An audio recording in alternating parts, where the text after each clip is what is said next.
Hey, what's up, everybody? Meowdy Golden, my favorite local reporter to date. Thank you for providing me the links to the people we've discussed in the previous Rise of the Triad stream.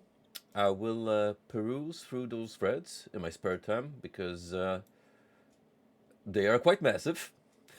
There is a lot of information to process there, but I'll at least try and gloss over some of the pages to get the general idea of whom these people are and what are they notorious for.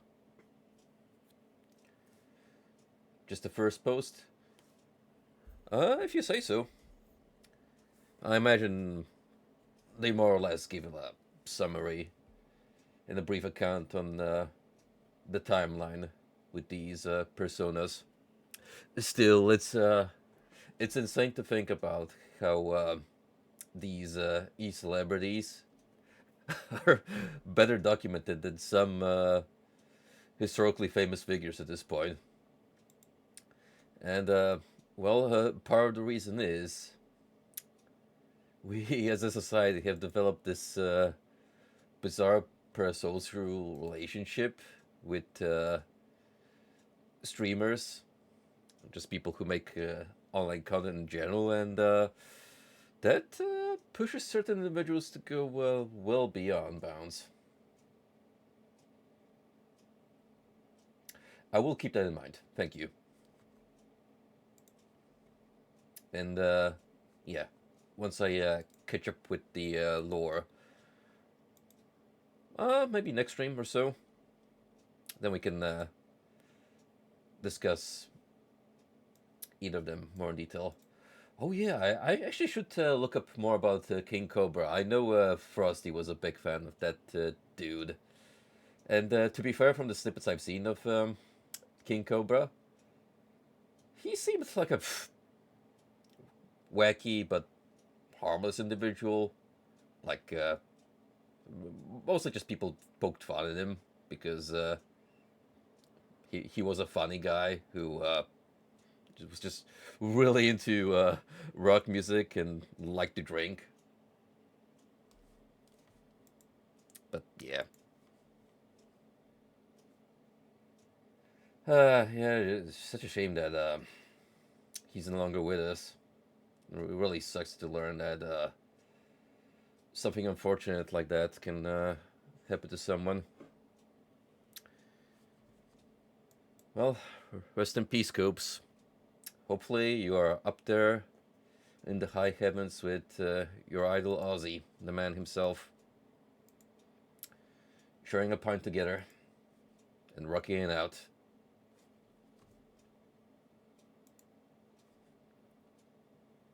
When you say the best, do you mean like in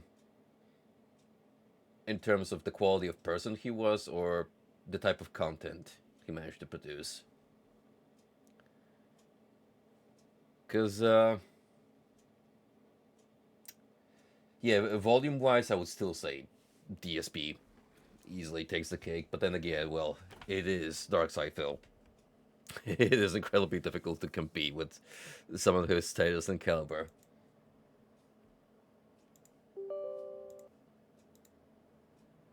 Funniest, most entertaining. Yeah, I would. I would agree with that. No Loco is a good person.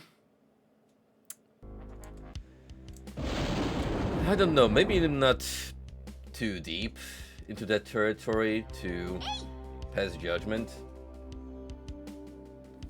Oh, hey there, running. I just noticed that the sticker hasn't played correctly.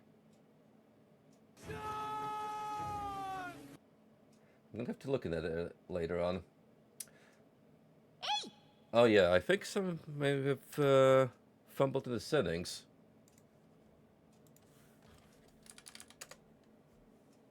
I'm gonna try booting up stream alerts. See what's going on with that. I be trying to tell niggas, we live in a video game world, bro. Half of these niggas ain't even real people, bro. Yeah, those are all good. It's just that one that refuses to display the image. Oh, I think what might have happened is I was actually messing with the alerts because I added a new one to the pool. And I may have done something to disrupt the candy addicted gremlin. So give me a minute. We're gonna do some live troubleshooting. I'm going through the alerts.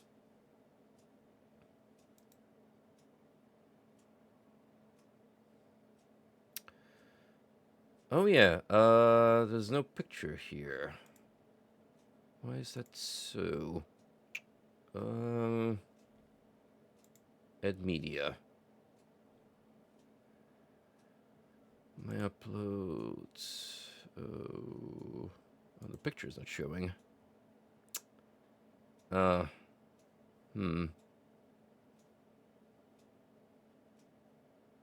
Wait, where's it gone? Where did it actually go? It was definitely there when I was saving all of this last time.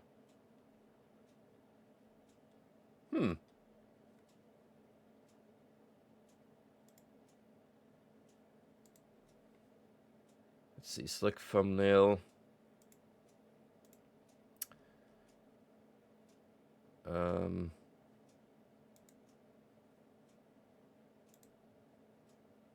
Select animation or GIF.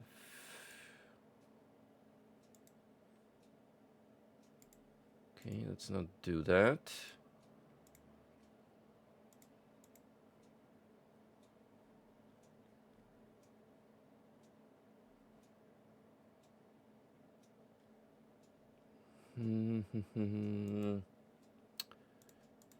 Give me a few more minutes. If this proves to be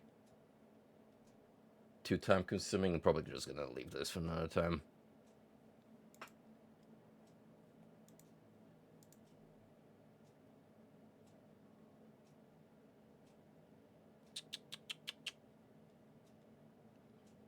Knowing Cheetah, she probably hacked my stream alerts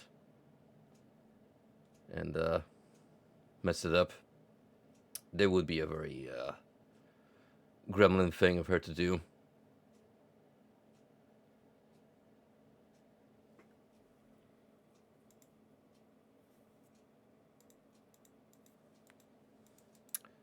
It's possible that I have simply deleted this by accident.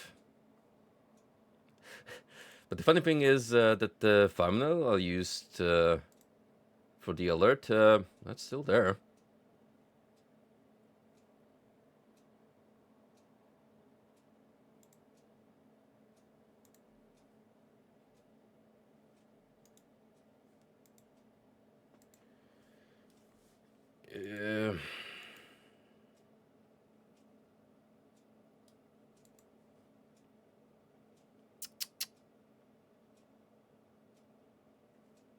Okay, I disabled the animation, but how do I enable it back on? Simply. Ugh. I hate fixing stuff on the spot because it just never goes right. Never ever.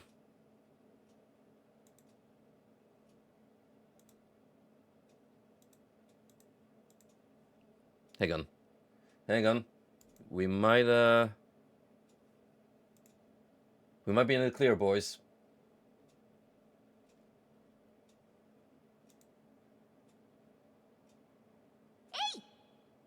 There we go. She's back.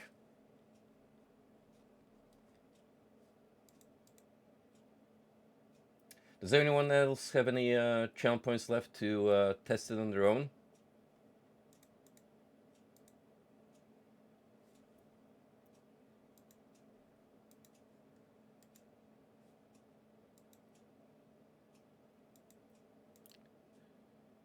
Just want to make sure that everything is proper from the viewer's side. as far as I can tell, this has been saved back to the way it was, so we should not have any further issues. Anywho, sorry about that little diversion, and now we're gonna actually get back to business, which is episode 3 of Extreme Rot. Probably my favorite of the 3 campaigns we've played so far. For the simple fact that it feels the most polished. Like, you can definitely tell that Tom Hall and Joe Ziegler took the experience from the base game and actually refined the level structure and had a little more fun in developing new interesting ways to mess with the players. For me, what really does it is I prefer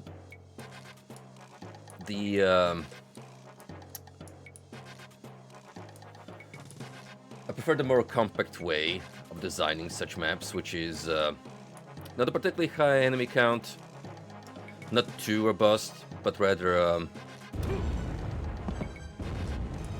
well, that was rude.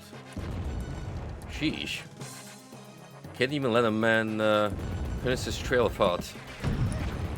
Fine.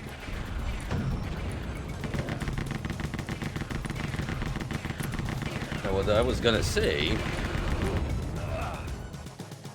is I'm way bigger on levels whose volume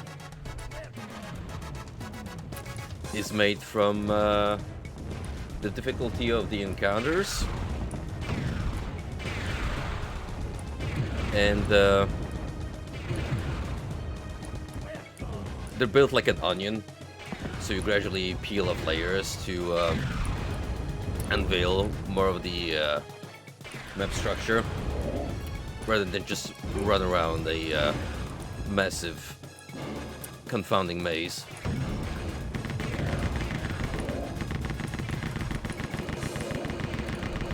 That being said, this one is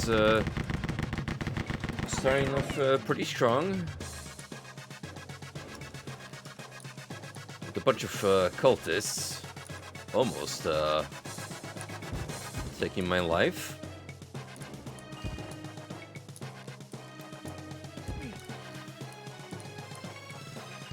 With episode 3, we're back to the standard procedure, which is a straightforward path from map number 1 to 7, with 8 being the secret one, and the exit to the secret level happens to be on this very first map.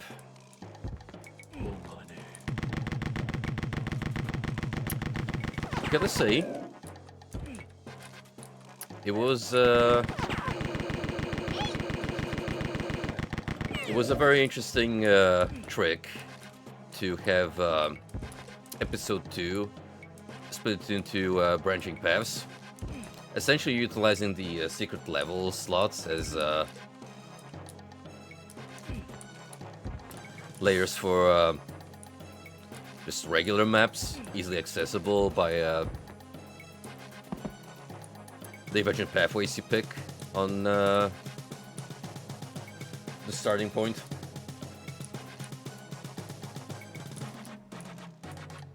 So whilst I'm here,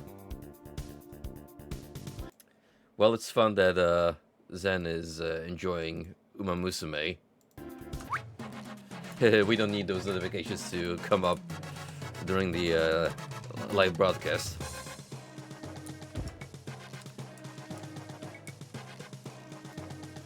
Alright, you see that we have 2 switches, and also more cultists down here.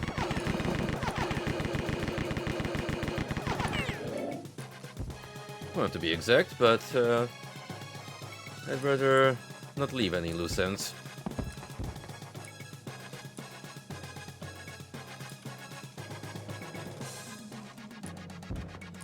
Let's go after these switches so we can unveil more of the map.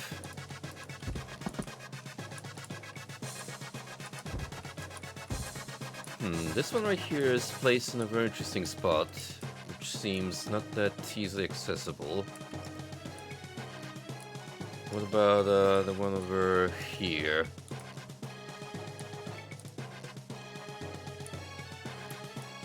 That's feasible. Just gotta make a dash for it.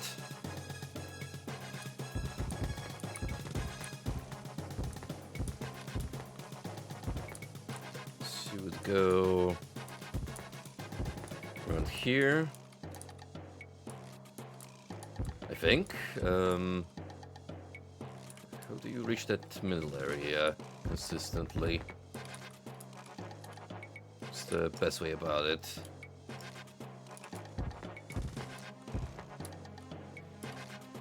From here, actually.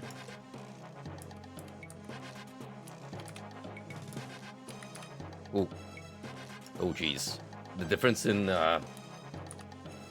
velocity of these platforms is kind of messing with my flow.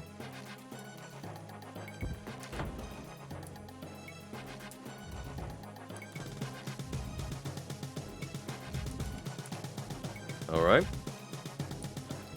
Hopefully that'll make the other one easier to get to.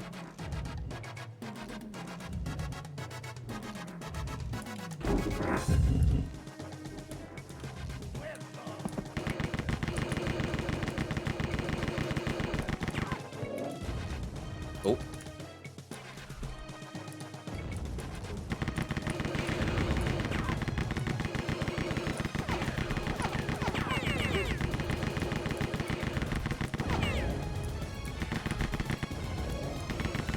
It's easy to forget that unlike your average imp fireball from Doom, these ones from the cultists actually act like bazooka shots, so they have some degree of splash damage, and it sucks eating one in the face.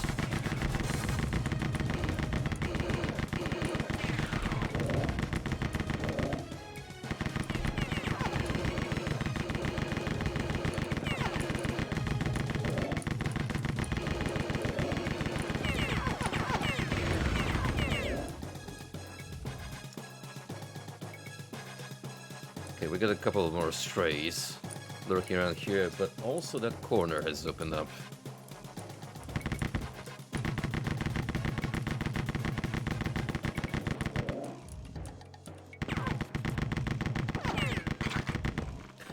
Nice.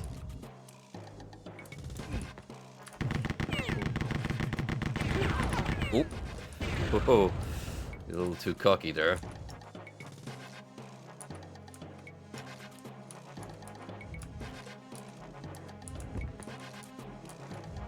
Can't allow yourself to get distracted.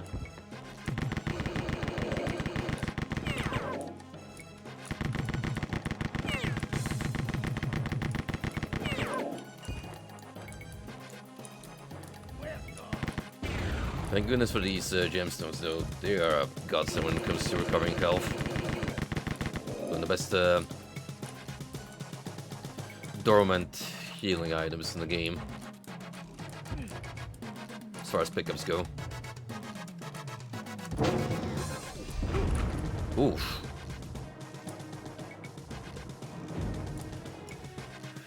Okay, talk about a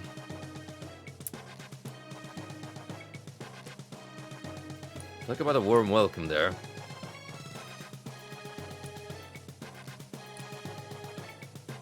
So that's a regular all exit, but that's how we're missing the other half of the kills. So there's gonna be something going on here.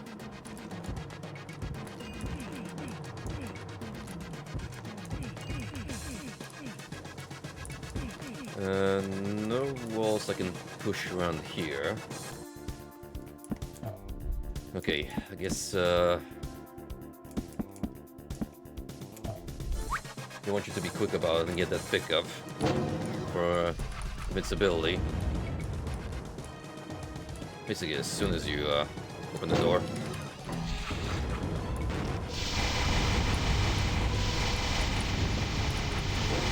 Oh!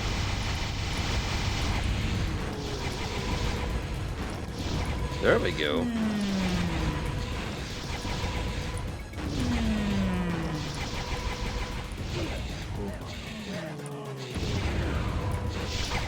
That sure explains a lot.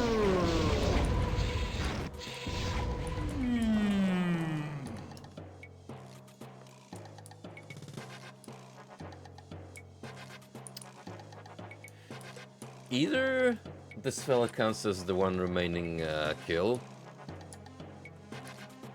because he happens to be an enemy type who never quite managed to establish that. But I'm not gonna ponder it too much and rather be grateful that we managed to find a secret exit.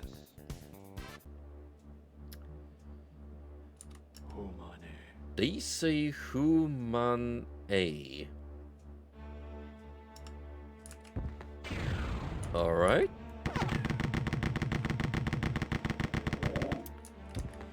Now some of these are puns. Some are pop cultural references. But then you have this title, which well, good luck deciphering what the author had in mind.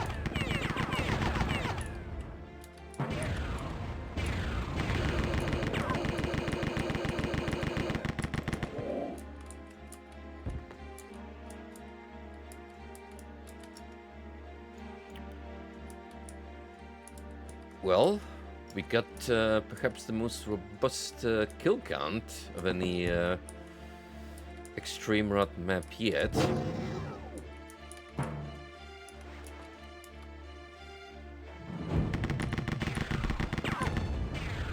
Something tells me I should probably hold on to these missiles.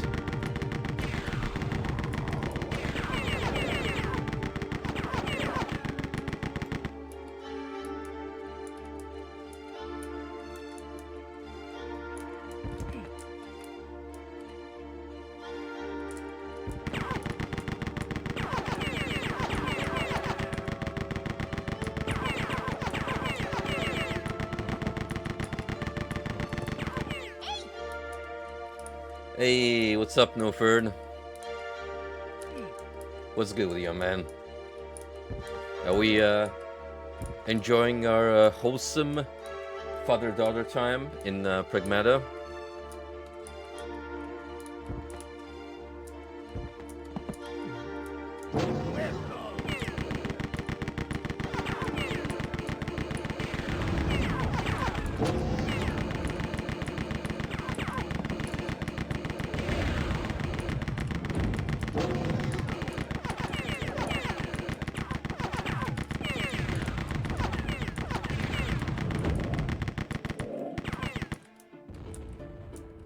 See, the fun part about this map structure so far is because there's so many objects in the way,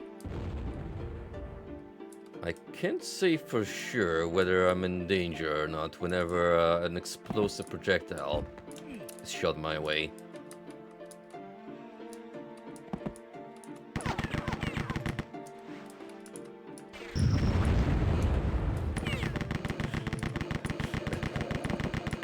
Especially when you're dealing with homing variants and they don't know how to go about differences in velocity.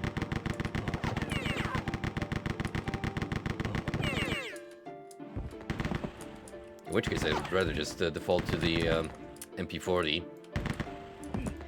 When in doubt, always trust hit scan.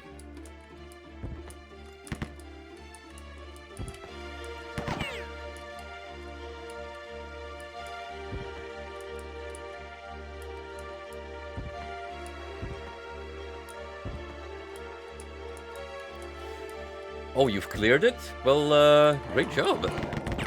How long did it take you to beat the story?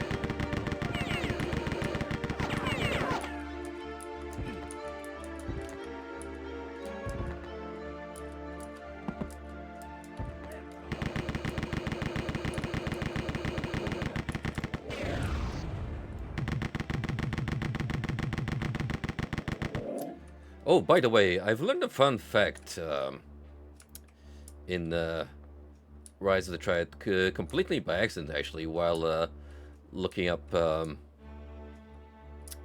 enemy and item details. So, see all of this priest porridge here. In its default state, as you can see it here, it recovers about 20 points worth of health, but if you use the explosive weapon,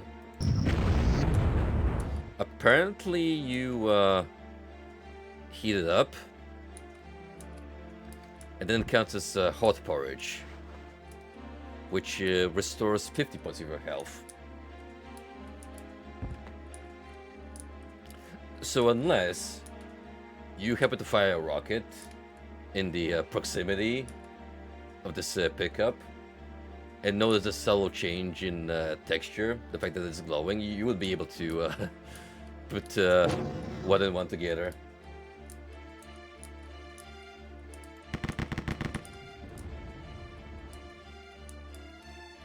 $15 hours? That sounds about reasonable for a single-player story-driven game. But I do imagine there's more to do once you're done with your very first attempt.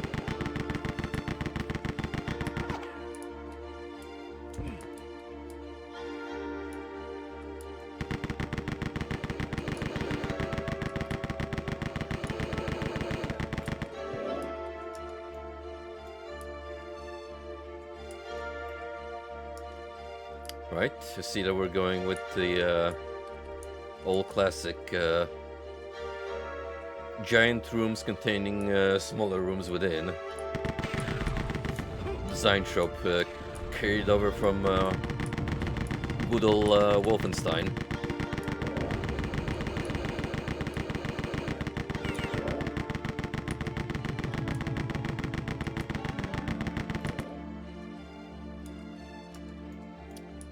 Some of these require keys to unlock. Three to be exact, so I'm meant to be doing them sequentially.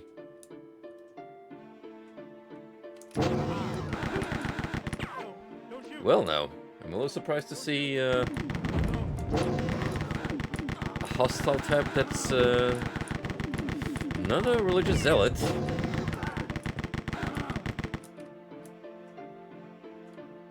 And split missiles. Not a big fan of those. They just don't work reliably.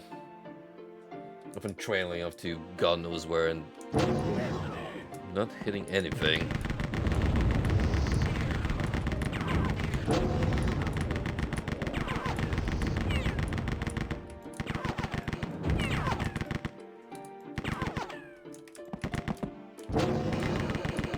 Oh boy. Look at that stack.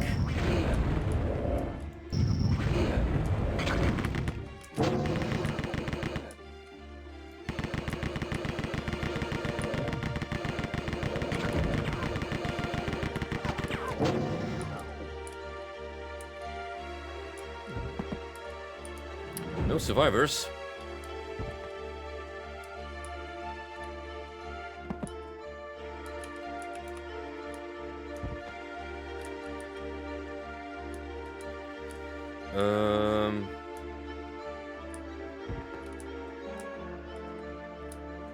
What's the trick here?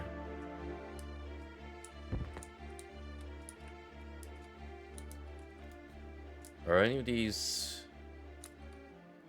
high enough to get on top of that railing? Or am I just meant to do? Nope. It's not about their speed.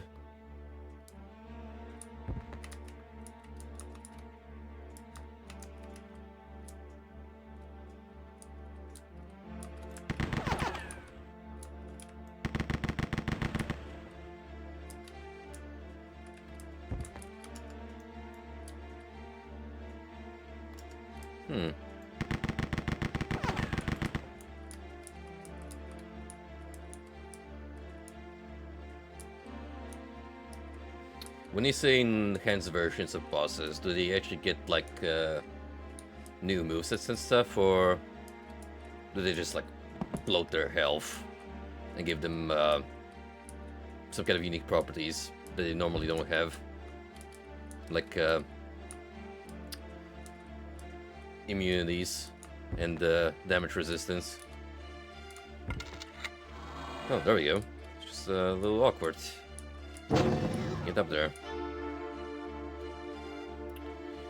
To be expected with such a novel concept for this engine. Conceptually, it's a fantastic idea, but because of Wolf 3D's inner workings, you just can't get past some jank.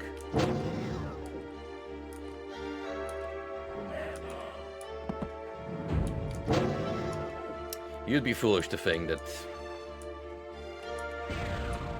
there were no guards in there.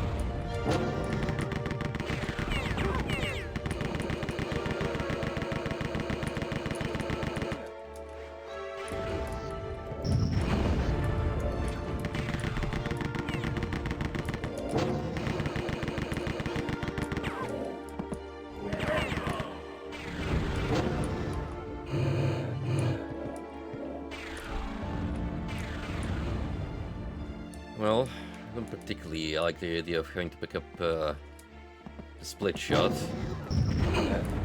Maybe it'll work a little better with all these monks concentrated by the entrance. One way to find out.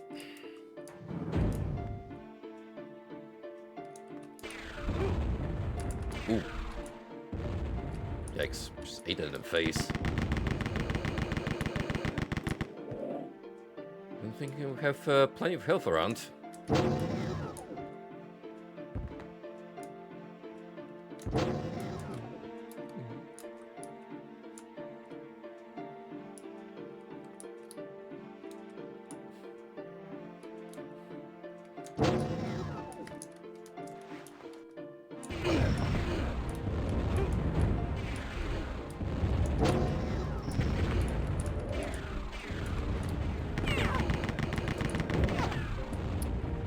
Despite the wonkiness, it's kind of working.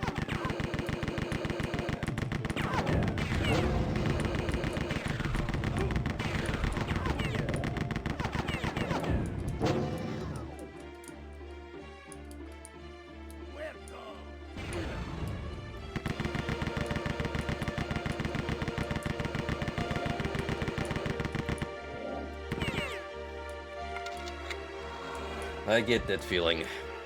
Sometimes it's just difficult to bid the game you enjoyed farewell, but hey, at least you'll be able to cherish the fun memories you had of your playtime.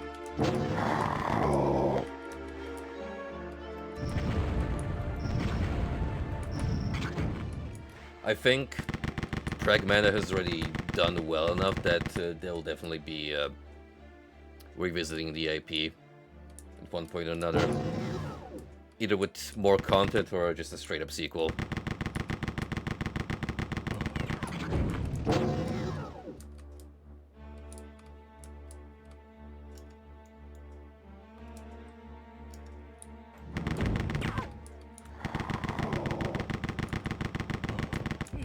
That's a whole lot of trouble just to get that red key. Which is purely optional, by the way. Does let you open up some previously inaccessible doors.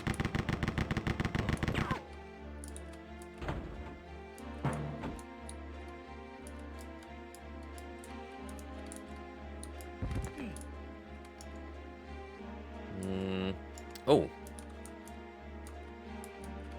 Oh, I actually thought you had to get up there and use the platforms to drop behind the fence and thus grab the key, but as it turns out, it was much simpler.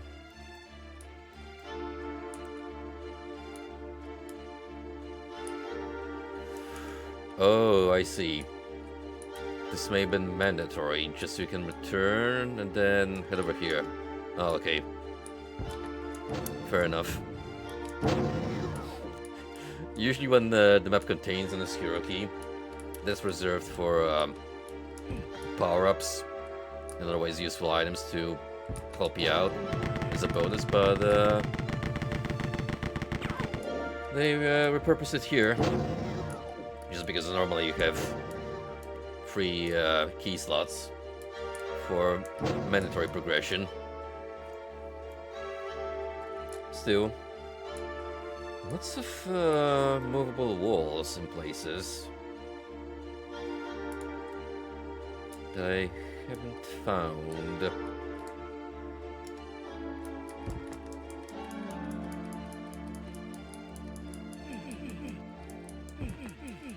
There is a strong possibility that we might have a hidden pathway in this large chamber.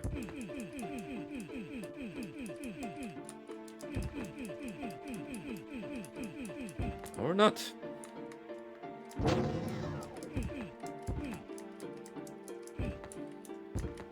Wall humping is one thing, but then you might have a pressure plate someplace I haven't noticed that will do the trick instead. Also, a little thing happening over there with the textures.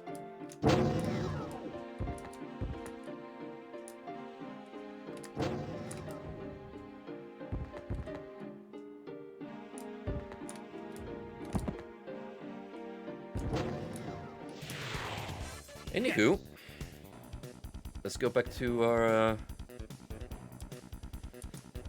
regular progression. Sky tunnels.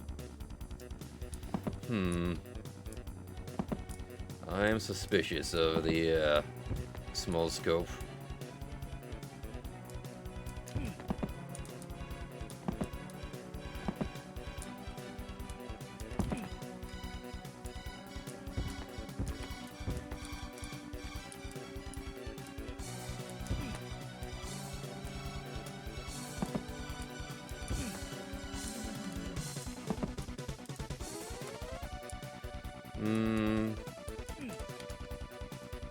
What do I do here?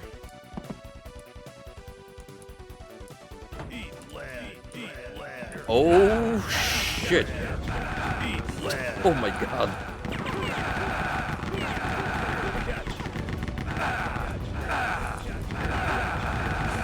Oh, that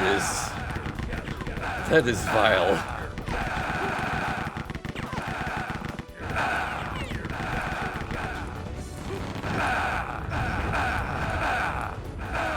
Deploy the split missiles.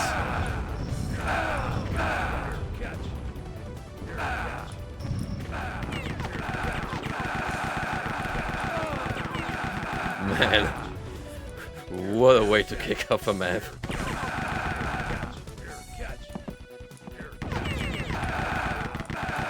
Sky tunnel, more like Skyfall with it raiding shock troopers.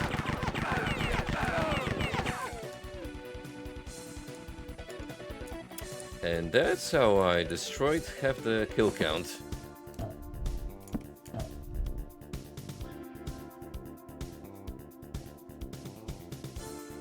Ooh, nice. I don't know the specifications for the Steam controller. How much is it looking price-wise? Did they give a tag on how much the controller is going to cost separately?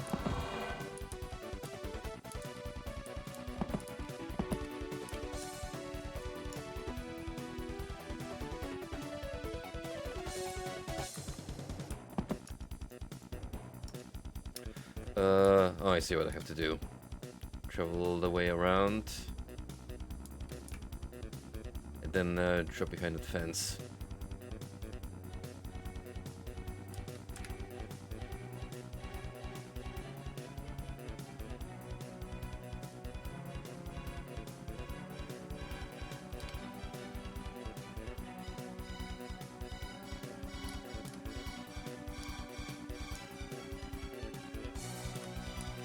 Oop, not like that.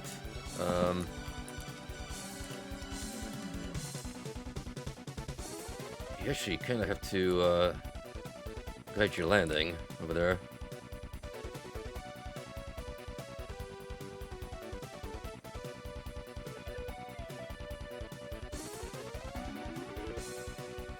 Maybe I'm overthinking it, and it's easier to pull off from all the way here.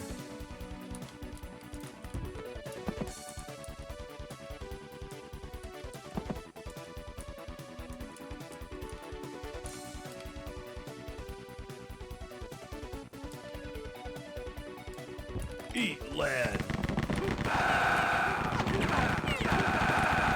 This may have been a mistake.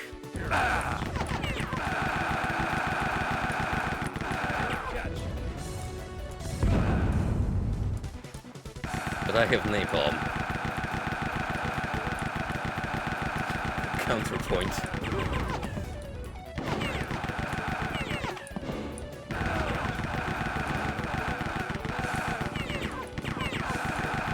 And the thing is, like, you cannot be shot at all.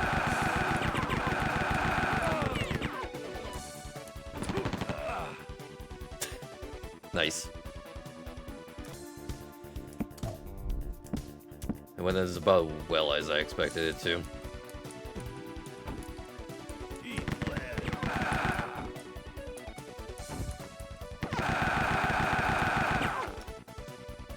Oh, these bastards are actually locked in place over there, so they will gradually drop on you if you push far enough. Ooh, that is a mean, very mean placement. Especially since it's all these guys.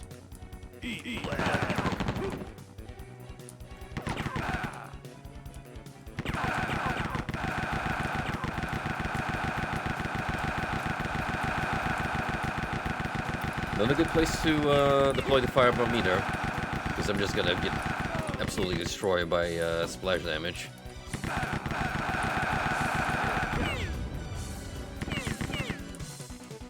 Well, just better to play it safe. Move them out in the open.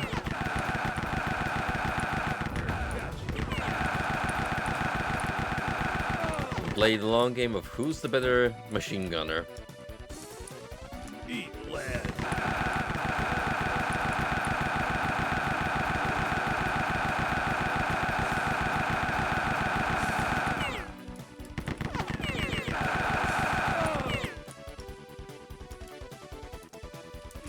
Seven more.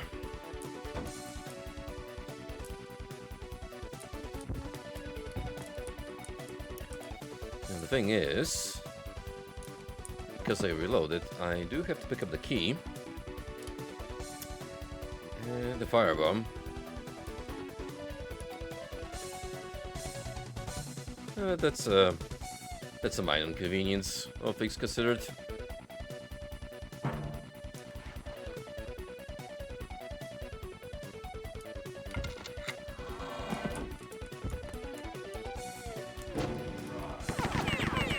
Well, I'll be damned.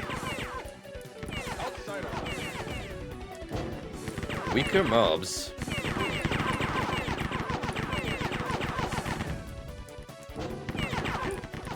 They do cheat a little bit though, because they can actually shoot you between these pillars. Well, I can't.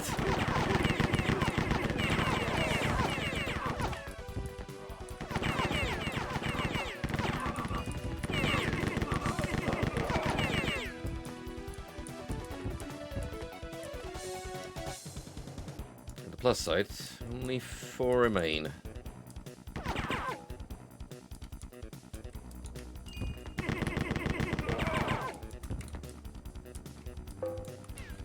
come in handy.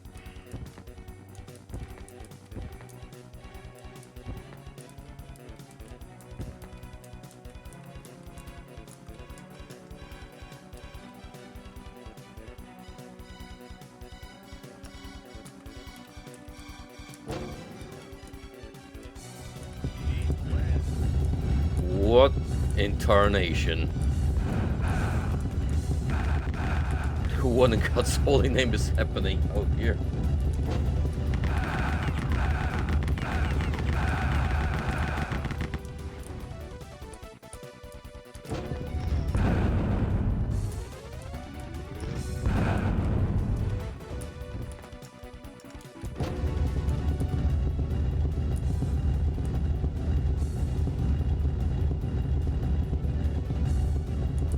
Now, I don't believe boulders work this way, but who am I to question the video game logic?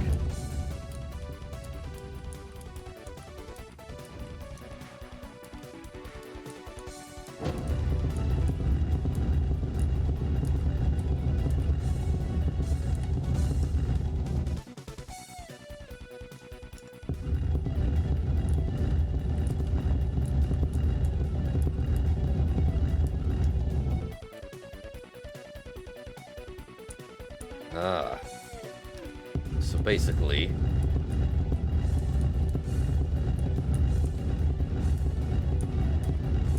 I'm gonna make sort of kind of a continuous run to nab the key, and then make my escape.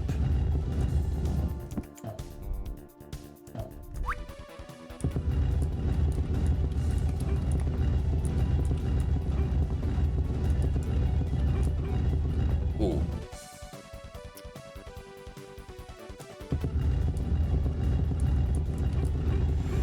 Ooh, you get really unlucky.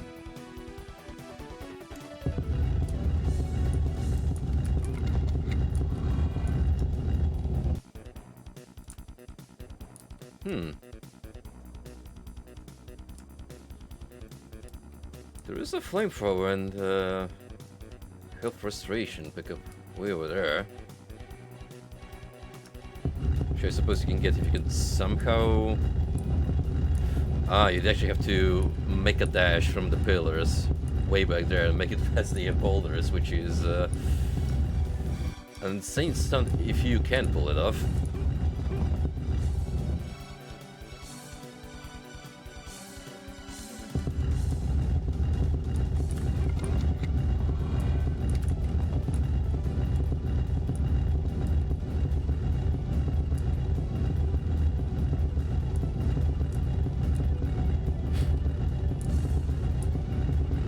There was a secret path like this to the head Easter egg. Just a lonesome road leading into the void, seemingly. But wait, there's more. I just love how they sink into nothingness.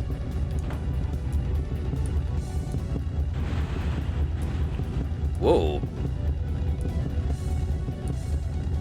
Can actually crush platforms.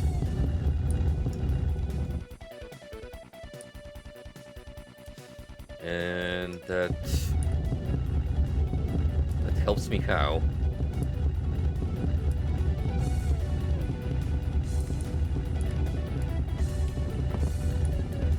Does it even help me?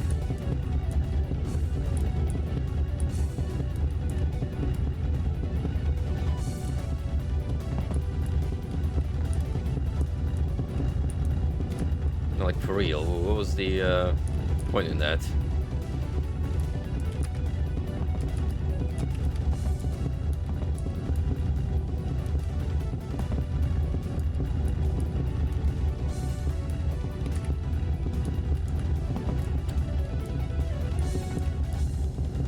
Might not even have enough speed to get on top of this platform now.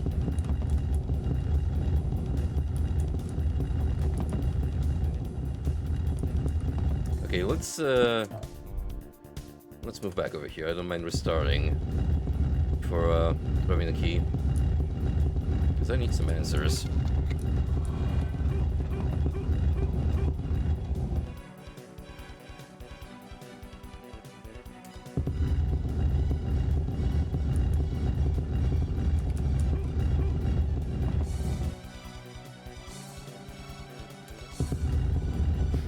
Found on freesoundeffects.com, more than likely.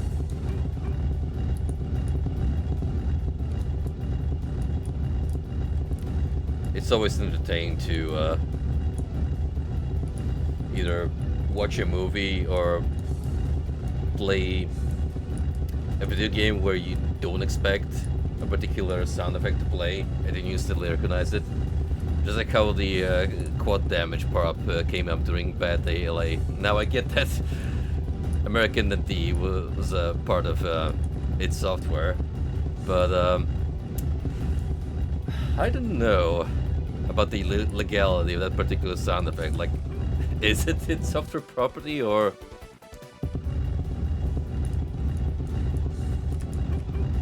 Well, maybe it happened to be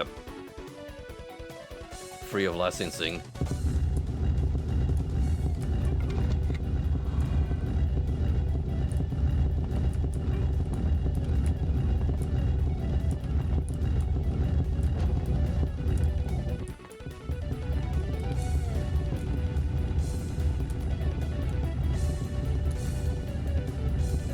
I think the deal here might be that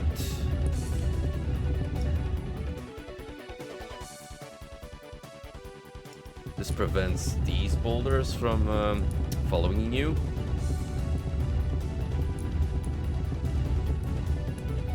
Isn't quite tense for me, however, that makes it easier for me to move on to the exit.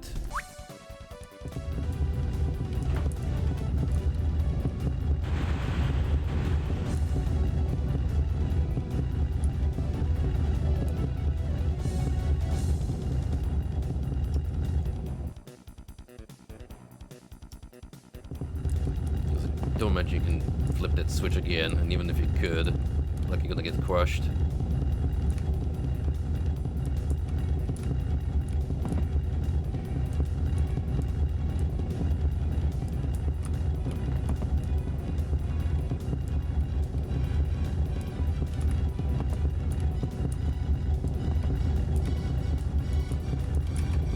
Oh yeah, you actually have to do some insane movement, which good luck in a first-person shooter. They're not particularly known for precise platforming, at least in this era of development.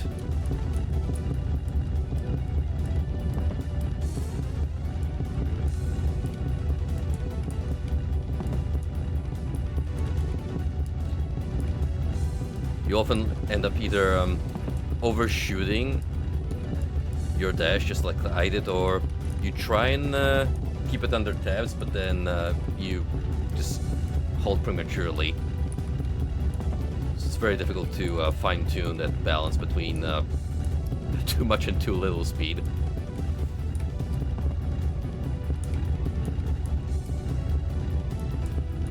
Especially when your character slides for a little bit before halting to a stop.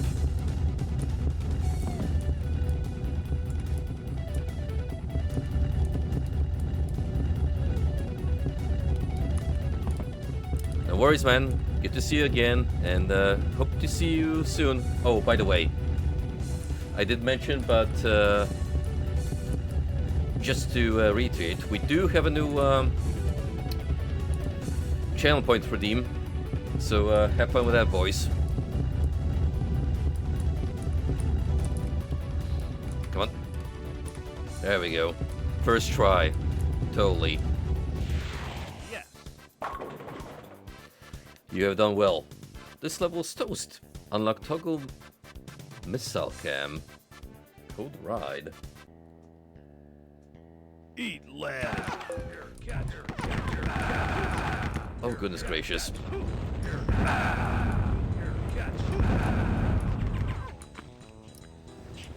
Oof. coming here without the napalm would have been pretty lethal.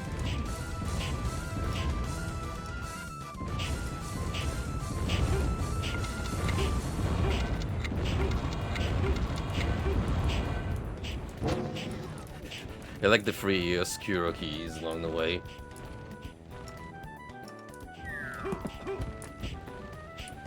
Ooh, I messed up, didn't I?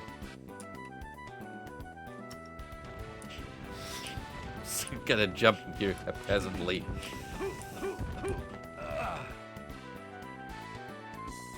Eat lead.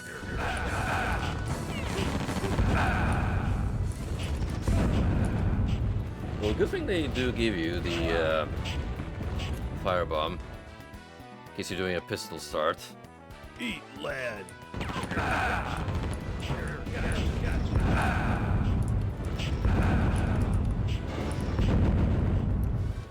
Still, doesn't make it any less probable I'll murder myself.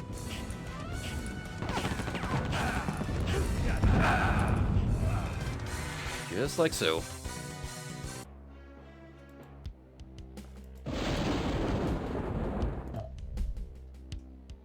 And guess what we have to do all over again? That's right.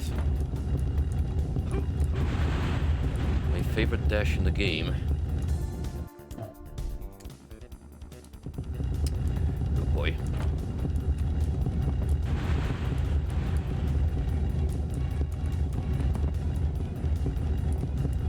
I'm just gonna save before the exit. That's what we're dealing with. On the follow-up.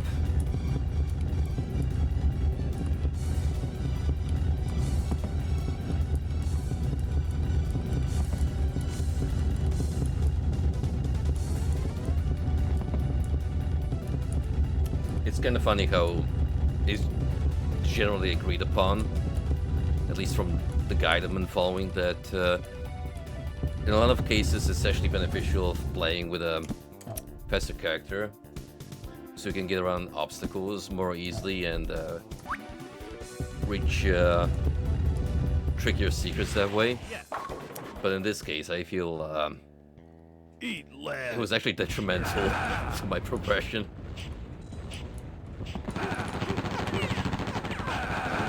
That was a piss poor start. Can't have that. Eat lead.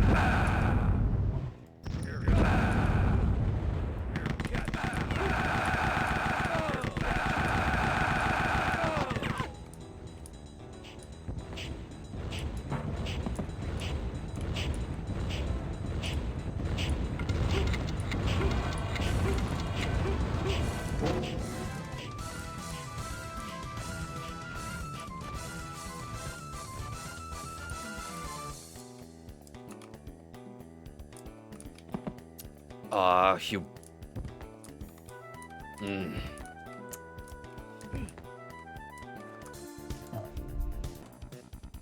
That's gonna be an evil map, isn't it?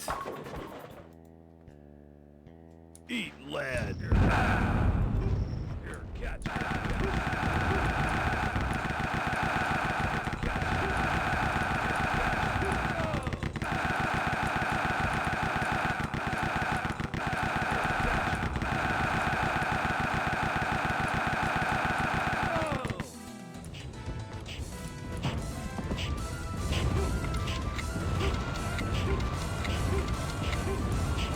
Can really tell what kind of vibe we're going for here with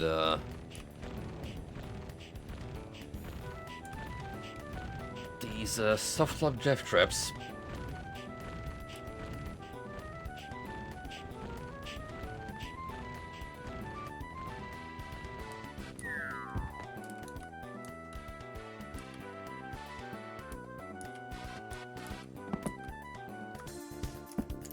Frequent saving is in order. Bridge over trouble. Yeah, no kidding. Not a whole lot of kills, so gonna be a gimmick map, pretty much. Mostly throughout.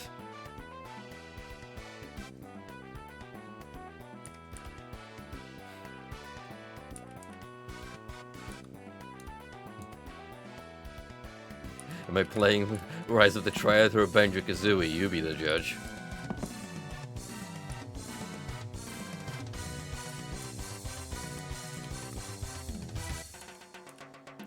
We're gonna hand it over to the devs though.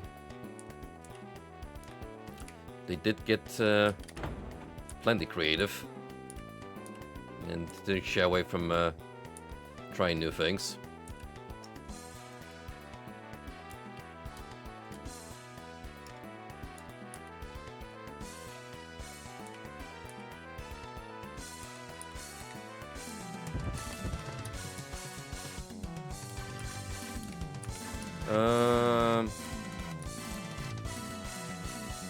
Yeah, I don't know about that.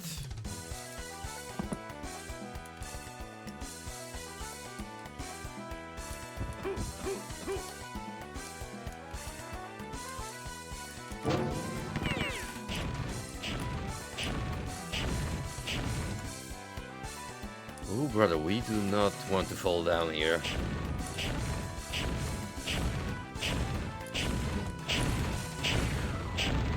And on top of that, there's gonna be monks firing extra fireballs my way. As if things couldn't get any brighter.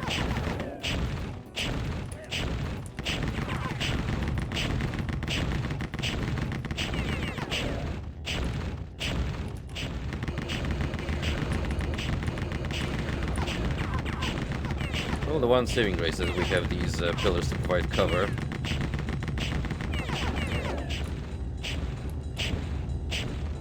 So that made this more manageable.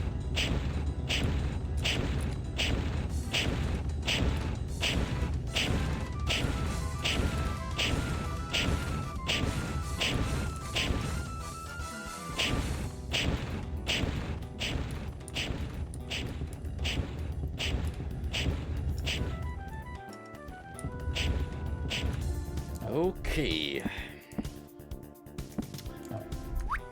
Now it gets really hectic, where I either have to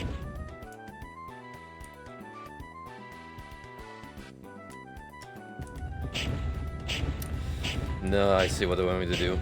Run over boulders into these alcoves.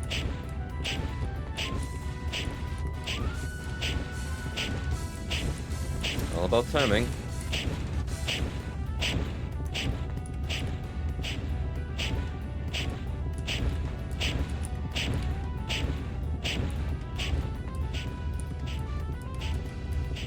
Surprised it went that well my first try.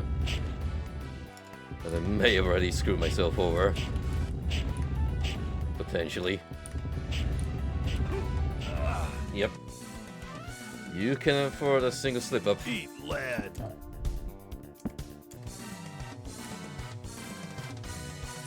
Did I save later? Yes, I did. Good, good.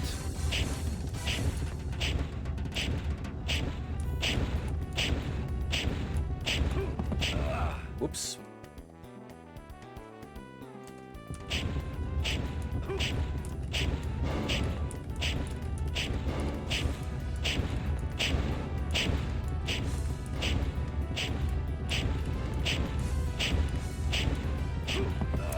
The timing isn't all that hard, but occasionally you will slip up because you jumped a little too early, and then yeah.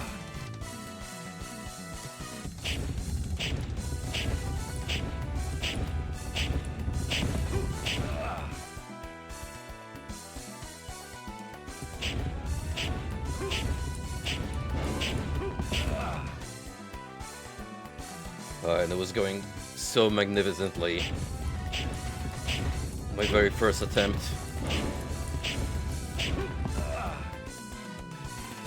Already washed up. A mere husk. of my former self, the pro rot player. No, really, what can I jump past this first obstacle? Thank you.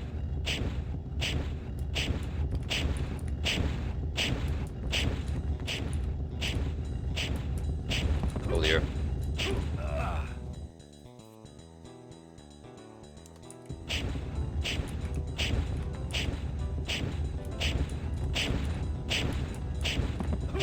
It's crazy how occasionally it will seem like you're just flying with the momentum you're building up from jumping off the platform without even touching. Was meant to give you a boost.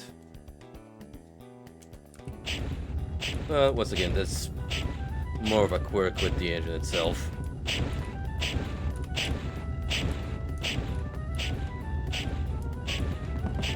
I will certainly give them points for ambition, even if you can clearly see their shortcomings.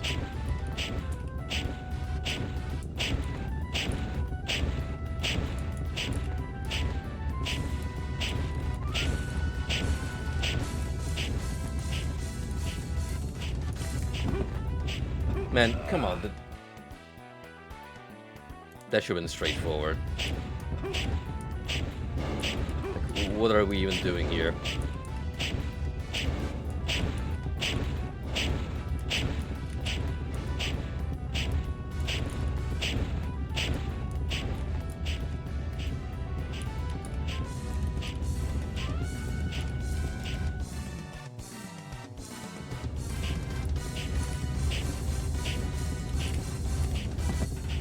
Really?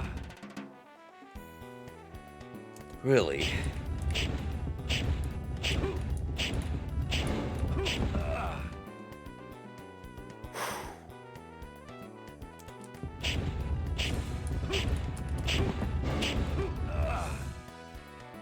If I knew what was coming up, I would have went for a more appropriate pun, naming the stream like the Rolling Stones or whatever.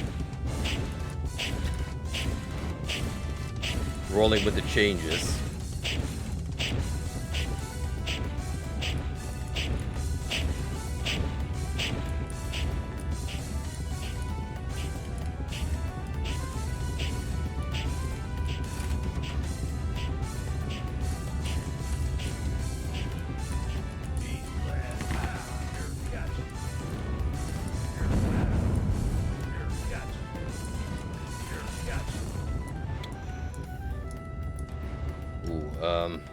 I'm gonna let them...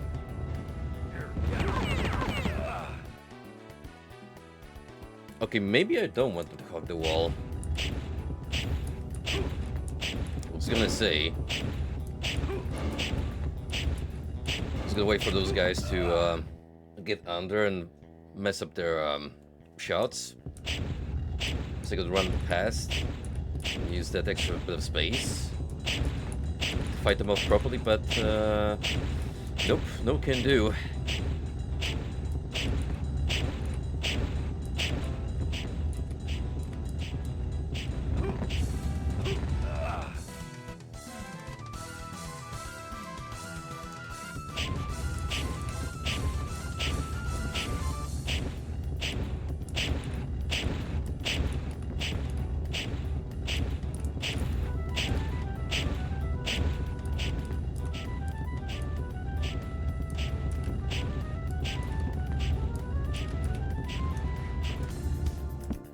At this point, I have to be prepared for what's coming.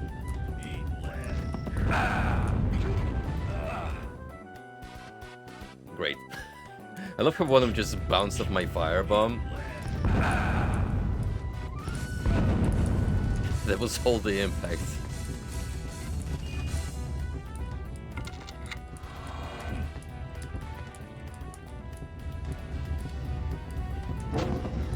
Alright, hopefully onto greener pastures, but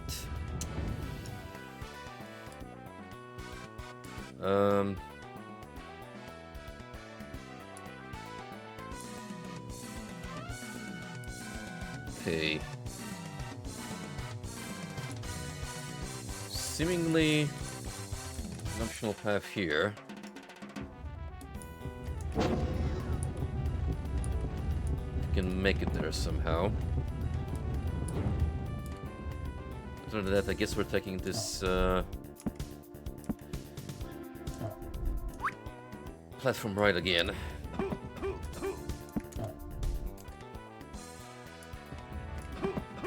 I suppose you could move around the top layer if you wanted to, but that just seems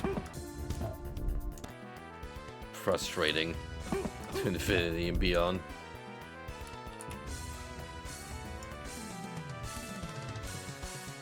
What if you actually meant to?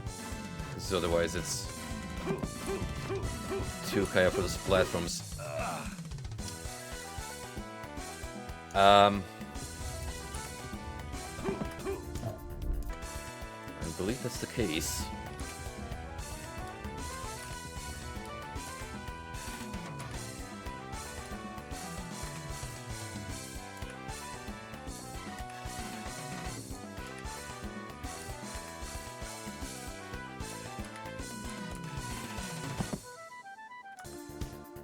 I'm not taking that.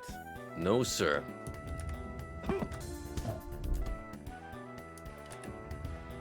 This is one map where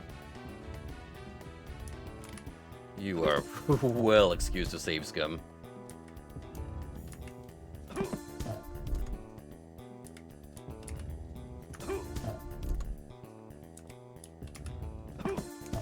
Please, let me land on the first platform. Thank you.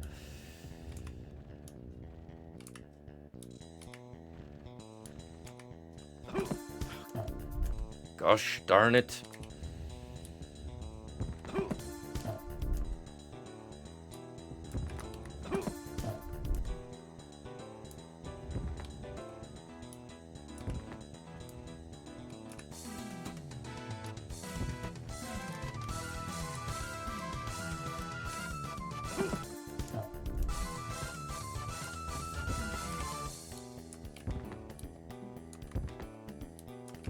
Starting to notice that the placement is not so accidental as you'd imagine it to be.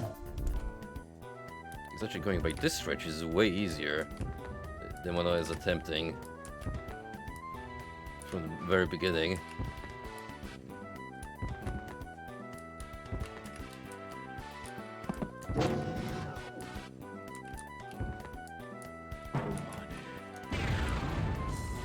Nice try.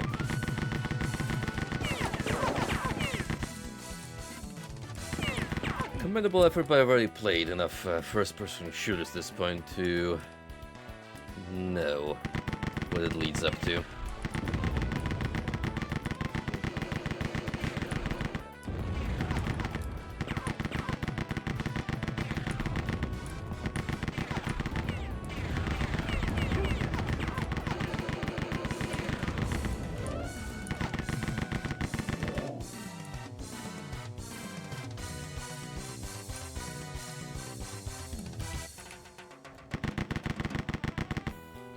Have to perfectly line it up with the middle. Bastard.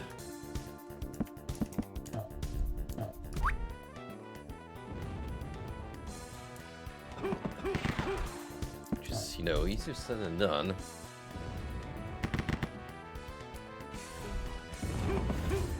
And you won't be able to go all the way through.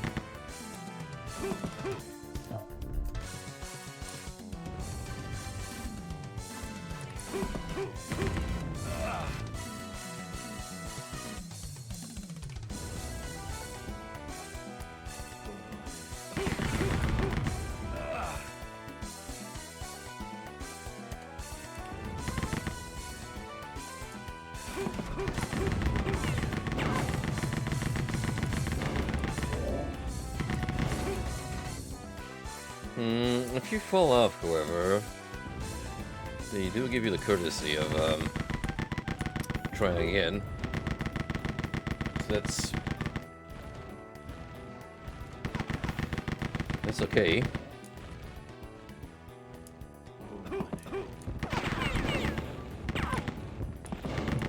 Oh, this is such awkward movement, though.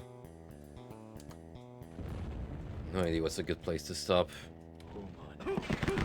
before the bridge collapses.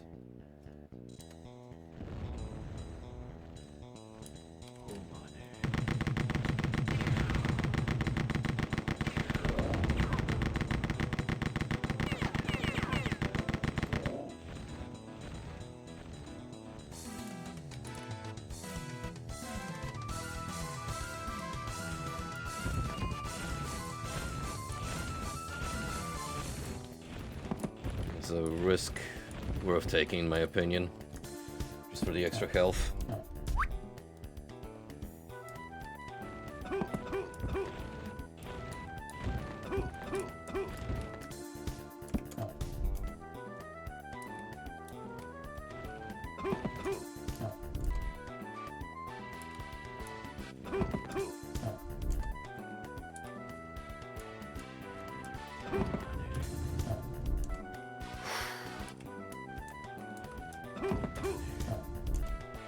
Suppose you could swerve a little bit, just to keep yourself...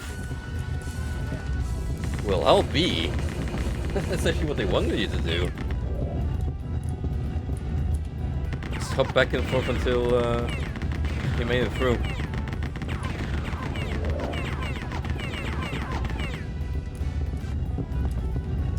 Okay. What's happening here?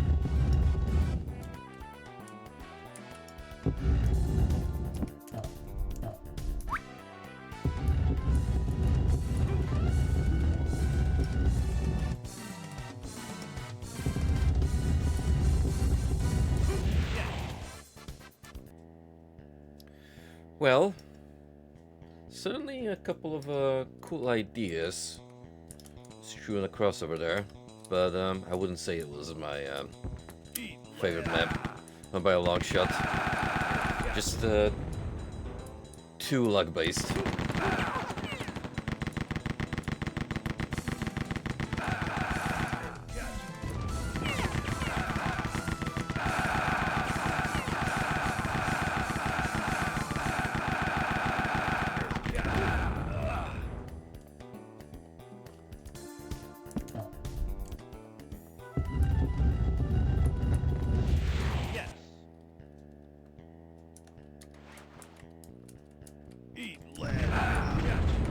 When did I get the split missile? That's bad. Not the damage output I need currently.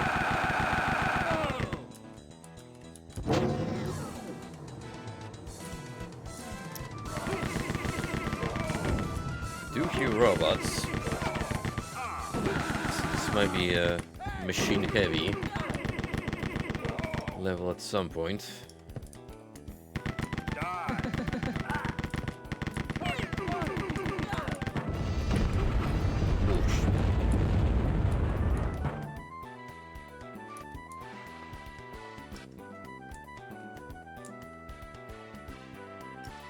Oh.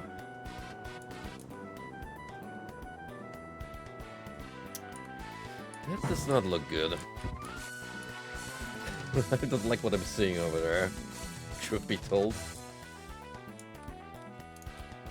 DD.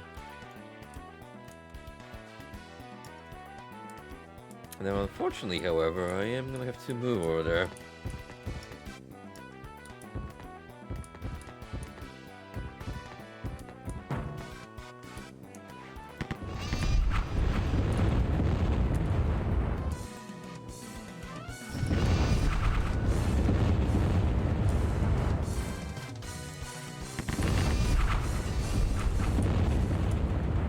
So horrifying. No idea.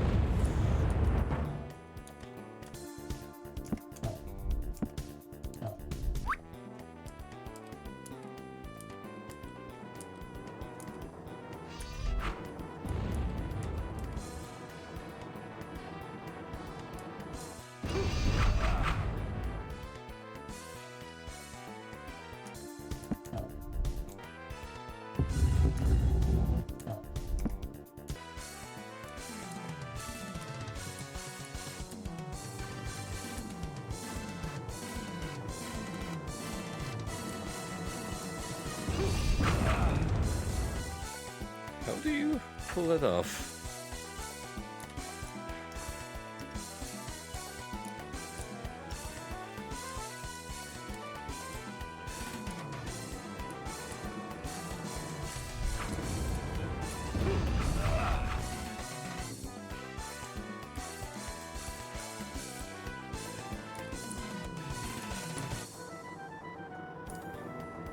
There's a gap I have to use. Sure enough.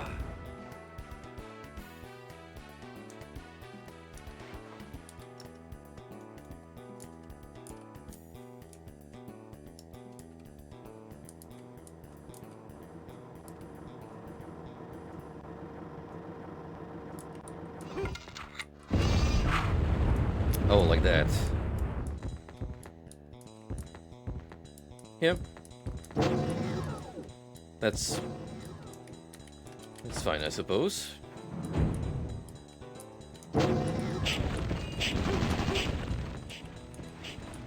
That wasn't fine.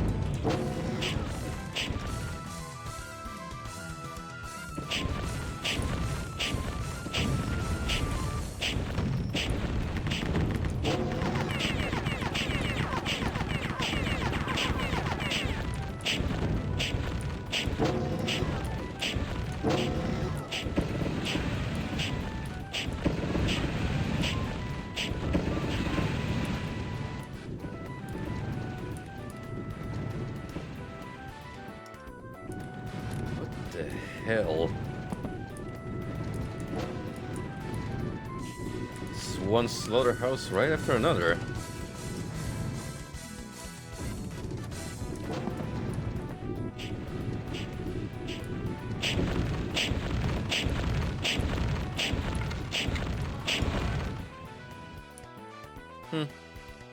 Suppose I didn't have to really destroy these sentries over here, but a little easier on me if I need to restore my health with more gems.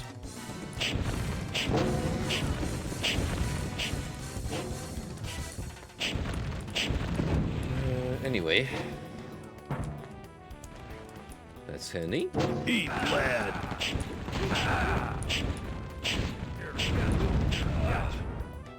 Why did I get stuck? Damn it.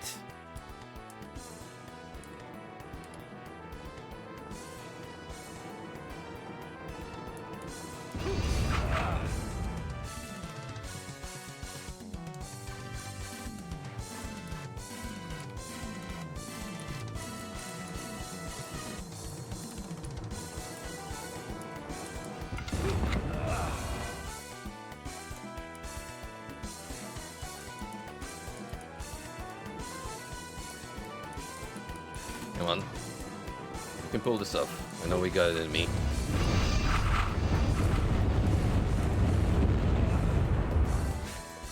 Almost. I didn't quite get the collect the key part. But, going in and out, sure. That was superb.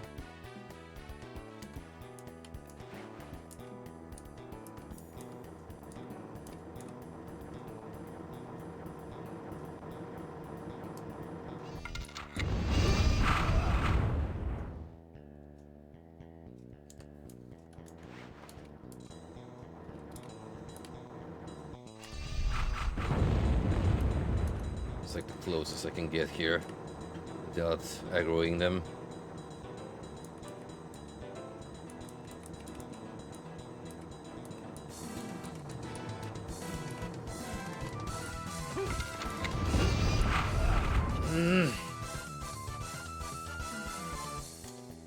Oh, curse me for not saving after this part.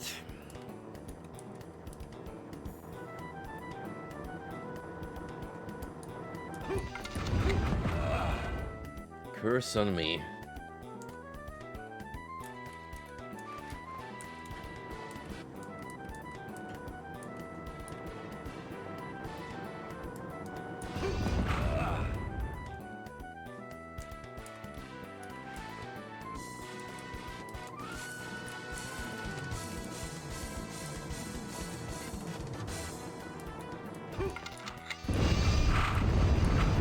Oh.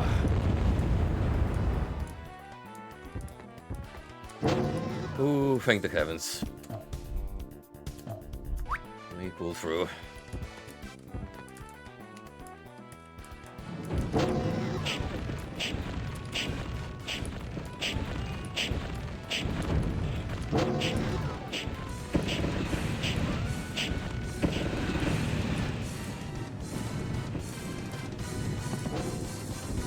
Now on to picking out the key again.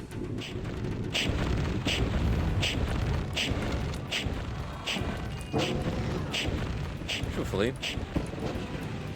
could have planned my timing a little better there, but eh. Eat, lad. Now this is how that should have gone from the very start. Because play wall rocks.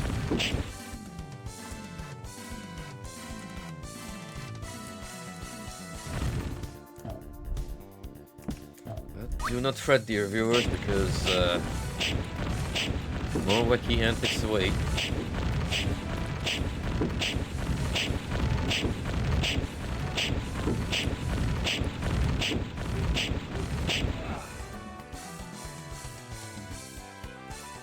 It's all about figuring out the save zones.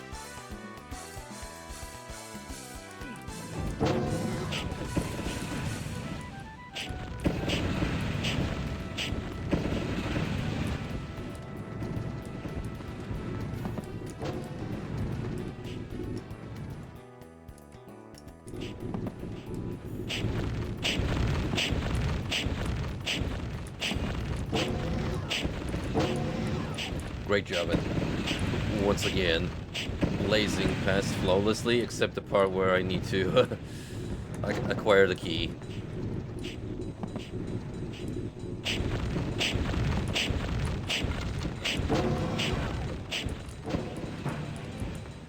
Eat, lad.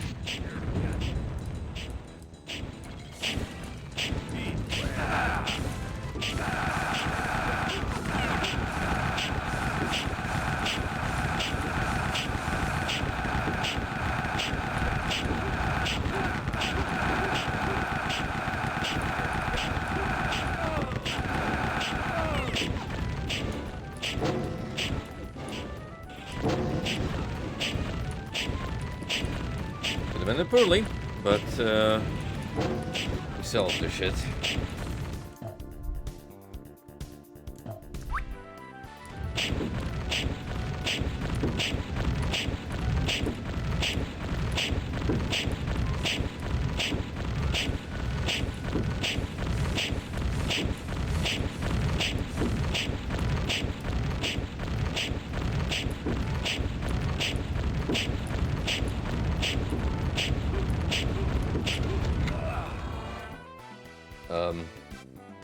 That seems a little impossible to get past unless there's some asbestos armor lying around.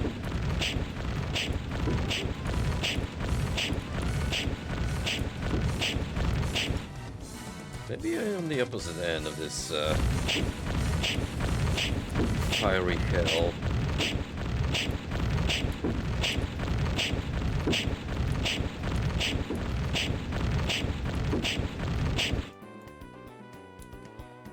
I can see.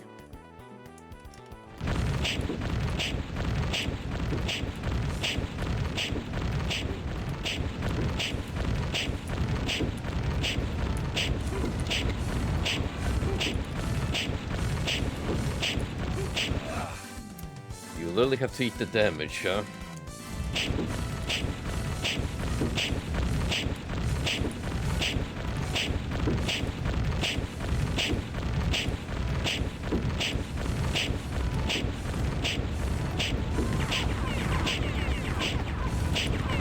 Oh, because only after you pick up the key does the platform magically become destructible.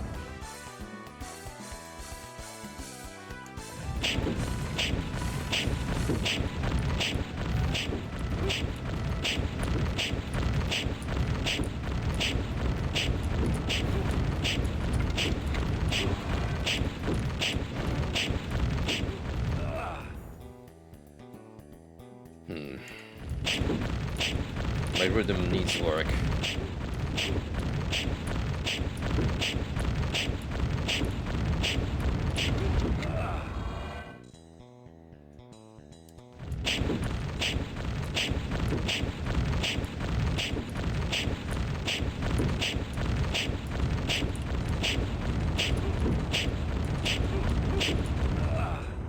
Thing is, though, with this explosive radius, I can't quite tell when it's opportune moment for me to swoosh in and nab that item.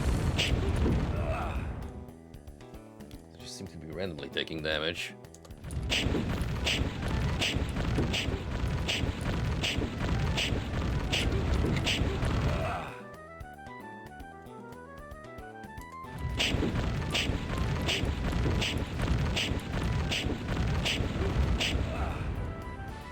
Oof. I don't know about this map, Chief.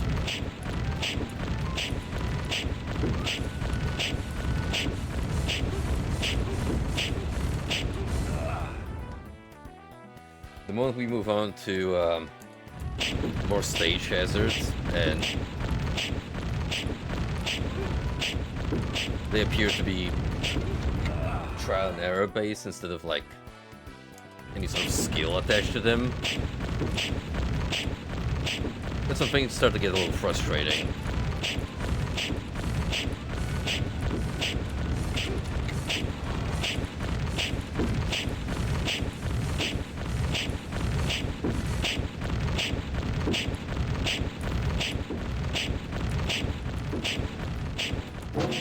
Thankfully, we are out of there. And to add insult to injury, look what was there. Asbestos armor. Surely that could have been the only room with a gold key requirement, right?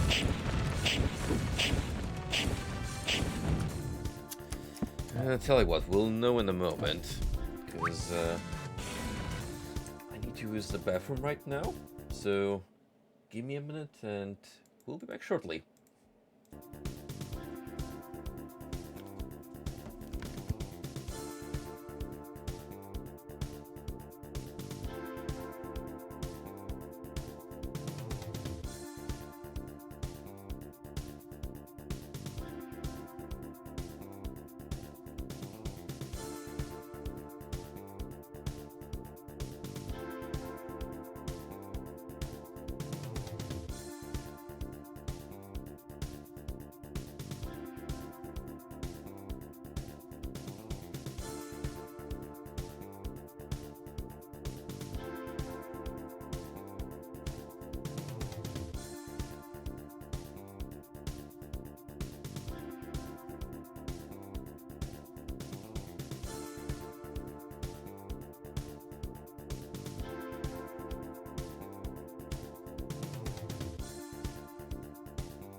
I'm back. It was much needed. Let's see what happens when I pick up this asbestos armor. Does anything open up? Or do I just need it? Wait, maybe to get past these indestructible sentries? And see what's down there instead? That's the thing that makes the most sense right about now.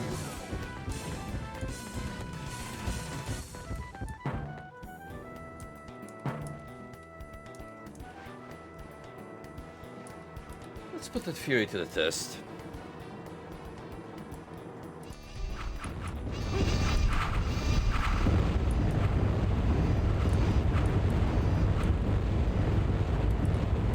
Wow. Talk about rude. Not quite. There's a health pickup. Other than that, where haven't I been yet?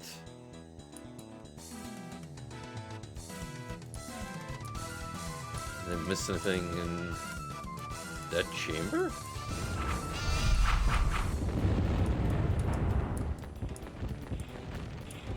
I would hope not.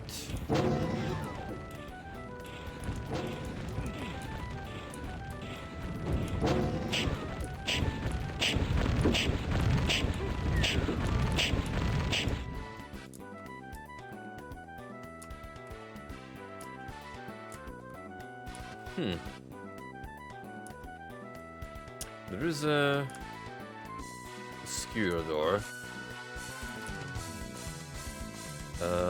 Haven't been here? From what I can see?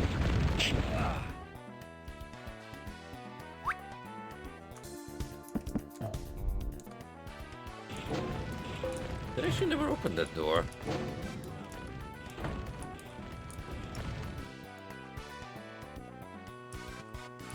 Could have sworn I've been there before.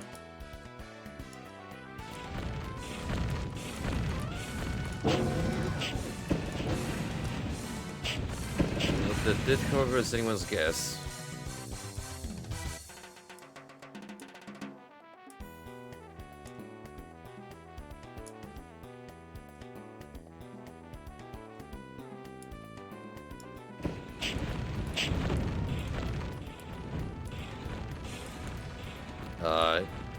Guess I just unlocked the exit.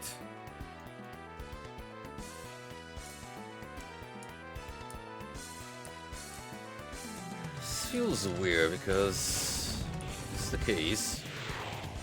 Yes. And I skipped past a whole bunch of enemies.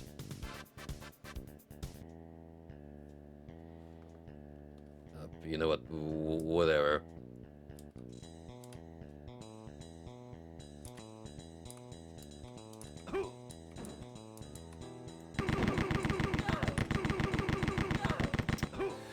Oh, okay.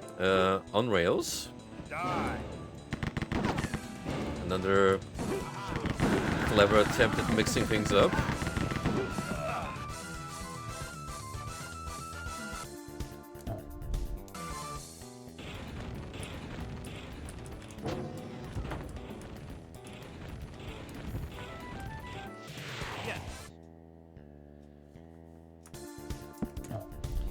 Don't get much time to wreck, so better save while I can.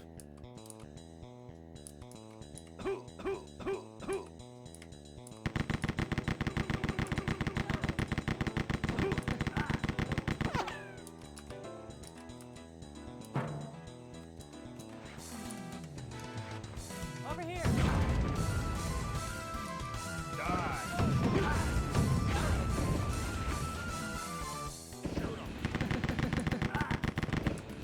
Sure hope there's health recovery along the way. Otherwise, it's pretty damn tricky.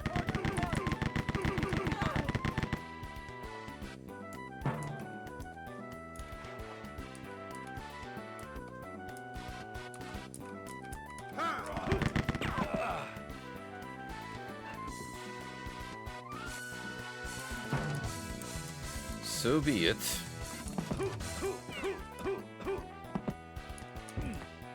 Oh, there was actually nothing here. Foolish me to assume.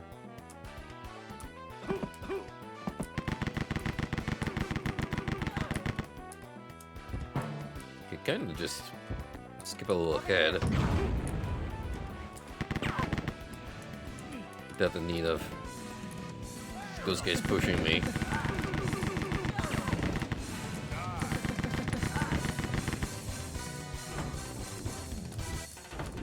Arguably, I would say that's better for me.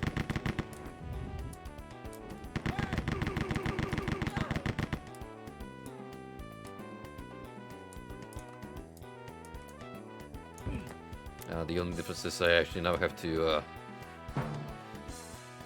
wait for the platform trade to catch up so I can use this boost.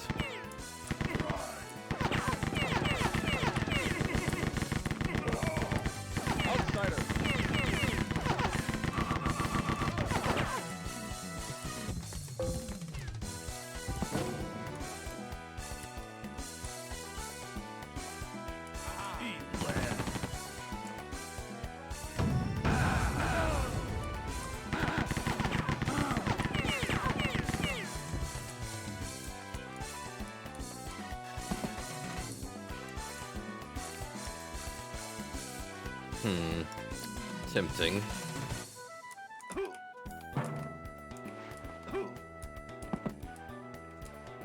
Well, yeah, a little bit of damage in exchange. Acceptable price to pay.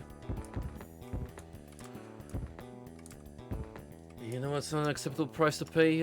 Falling between a bunch of platforms and getting stuck.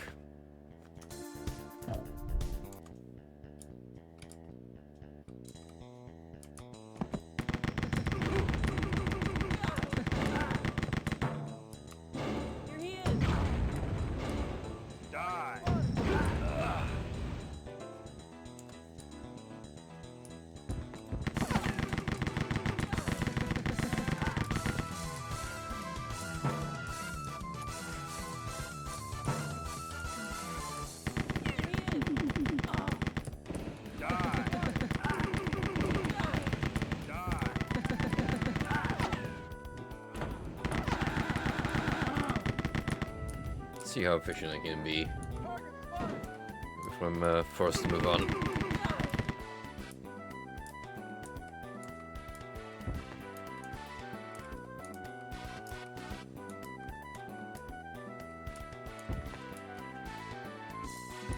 Pretty damn speedy, in fact.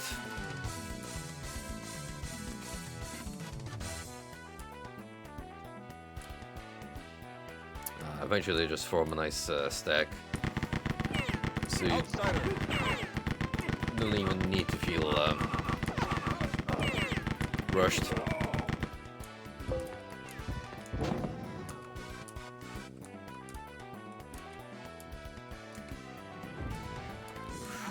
How is this gonna work?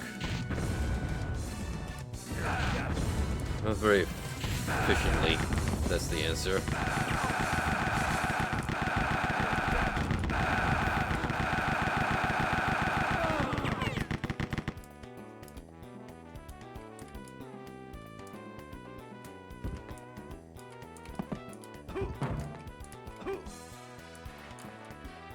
Let's make sure we don't fall through the cracks yet again.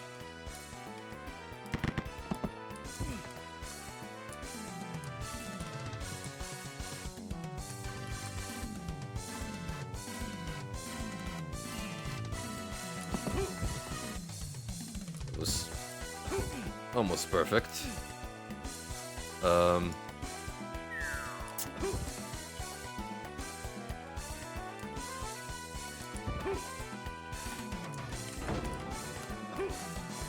Almost. Emphasis on almost.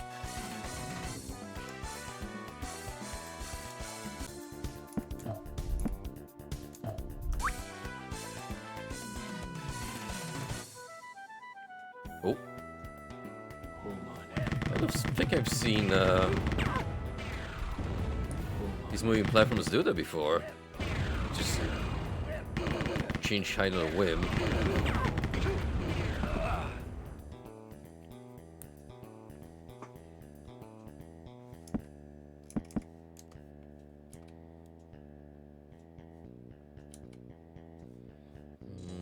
They don't follow you infinitely, which is a bit of a bummer. Maybe they do.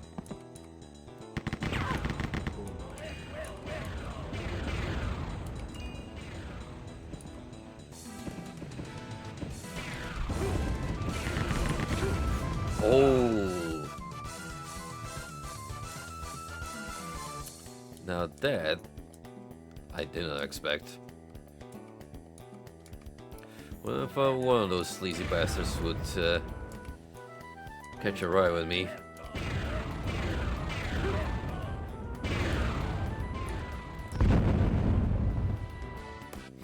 So I have to watch not only what's ahead of me, but also my back.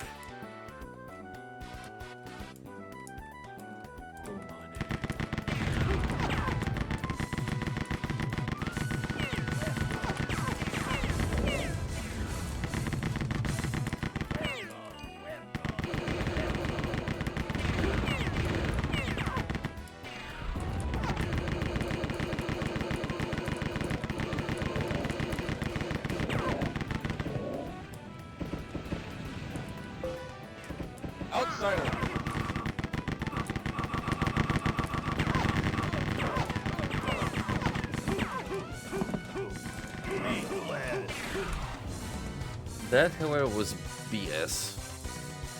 I had no business falling through the cracks.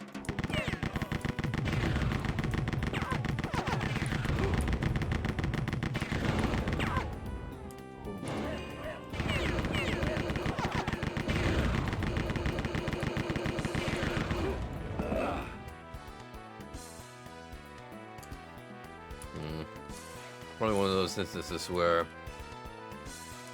a normal bazooka would have been far more efficient. Maybe. It's not right off the flame wall just yet.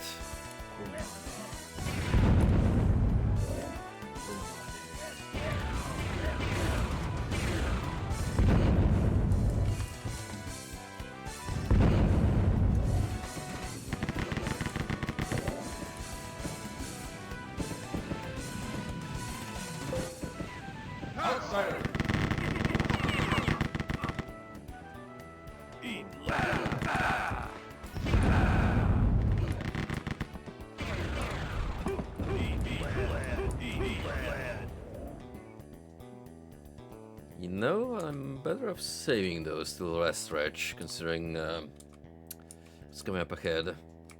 There's a lot of tanky units.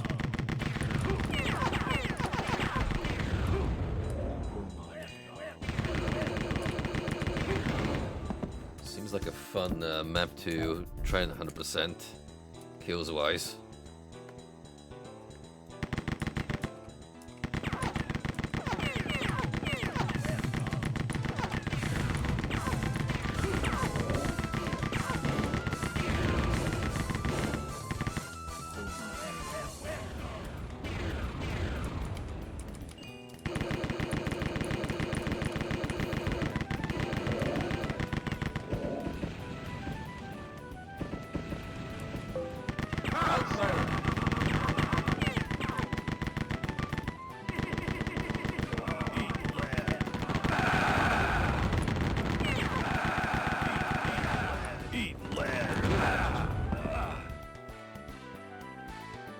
Who would have thought that the bulletproof vest would not save me from explosive damage?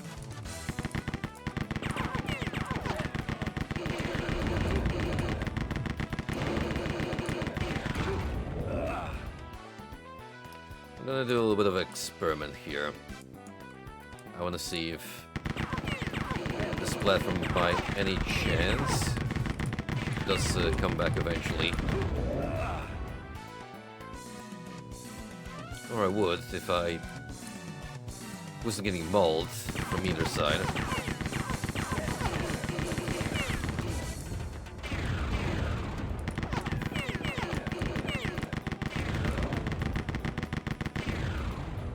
They might actually.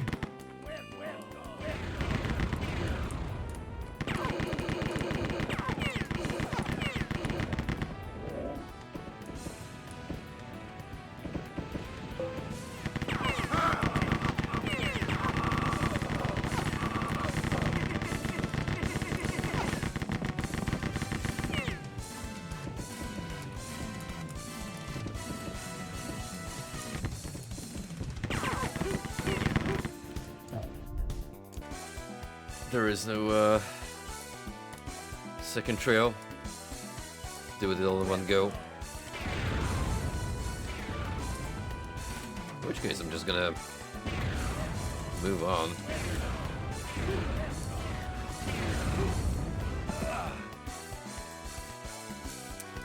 Easier said than done.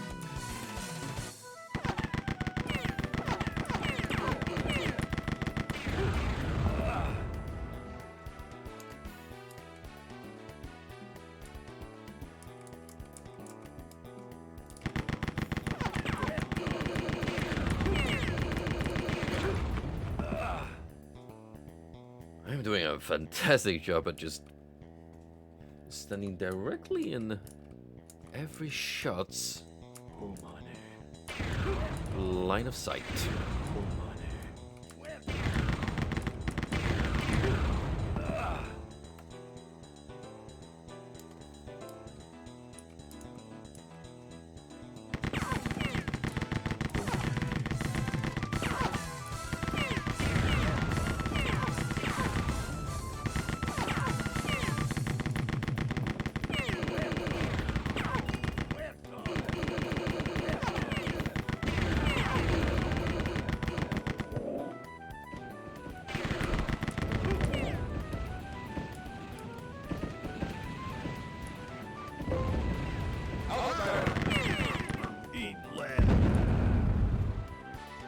Shit.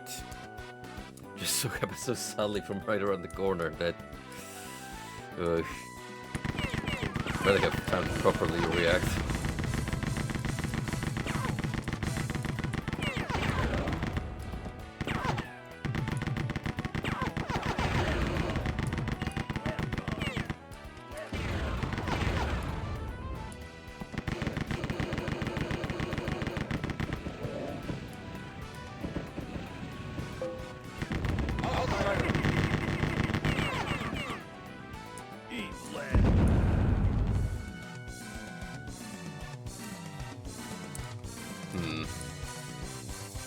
I think the only reliable strategy is just try and run past the machine gunner. Only then fight him, if anything.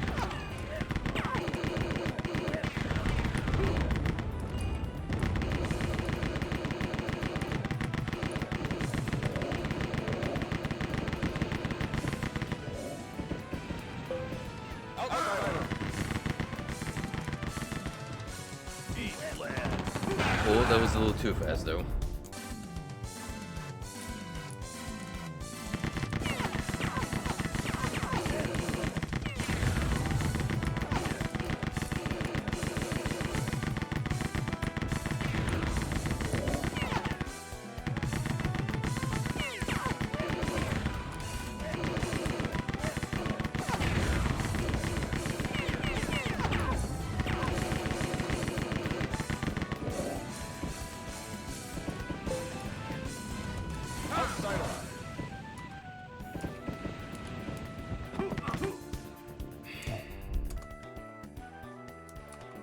See, I'm trying to be clever about this and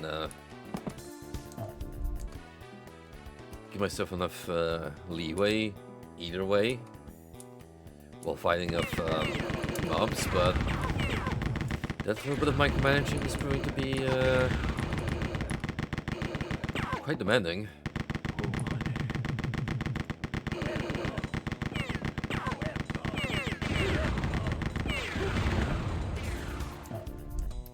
Sure what happened there, but We're here again.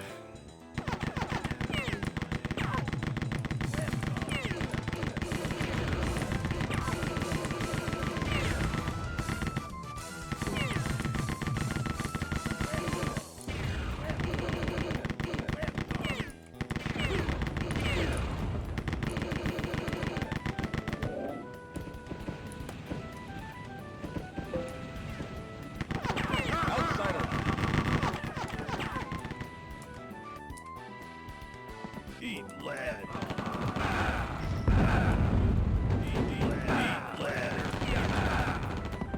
Eat lead.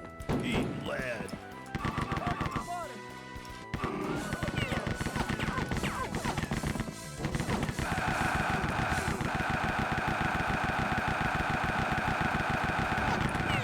How did you get here?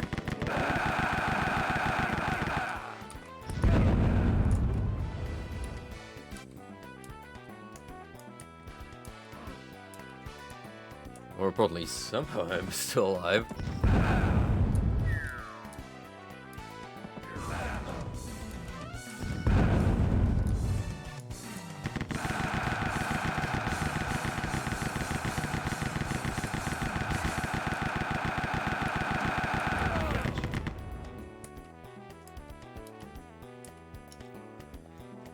Man, that was hella hectic.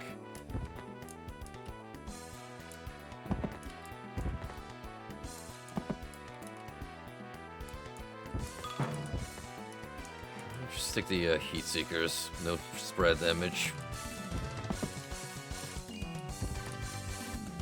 Seems to be the way to go in these tight quarters.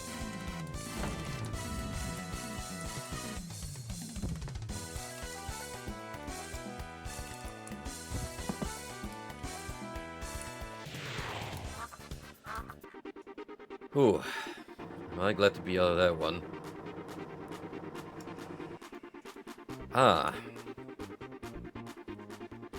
Yet another new exciting adventure that speaks to itself from its name alone.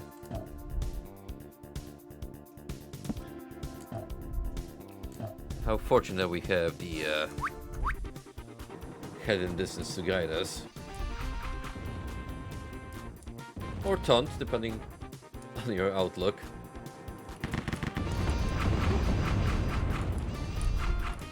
Oh, sweet mother of God.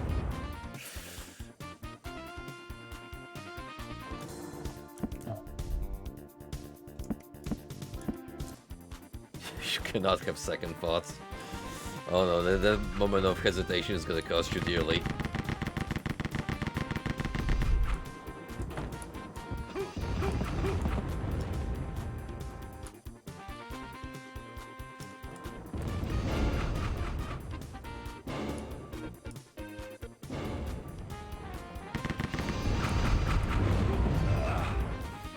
No one should run back in the farm though.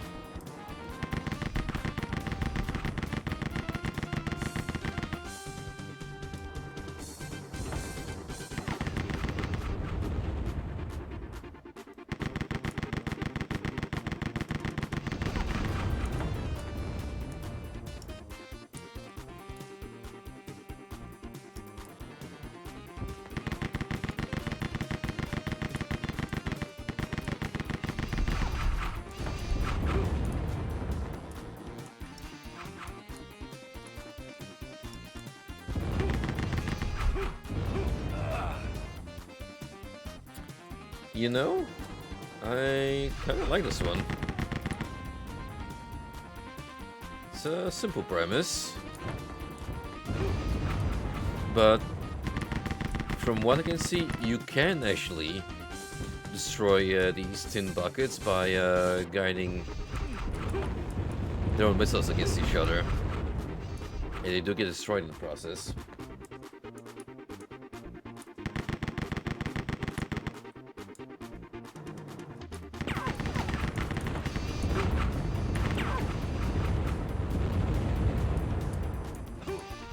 I think that's how it works.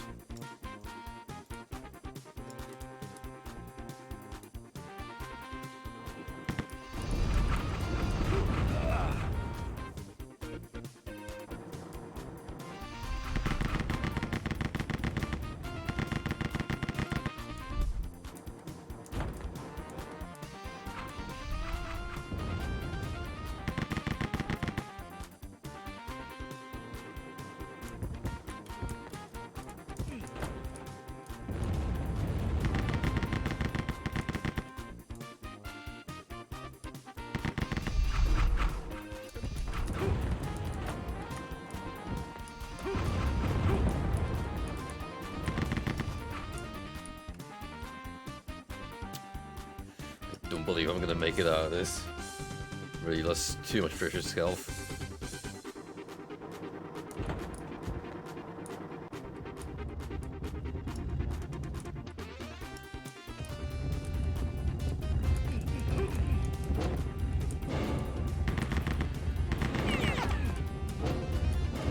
Or maybe, just maybe.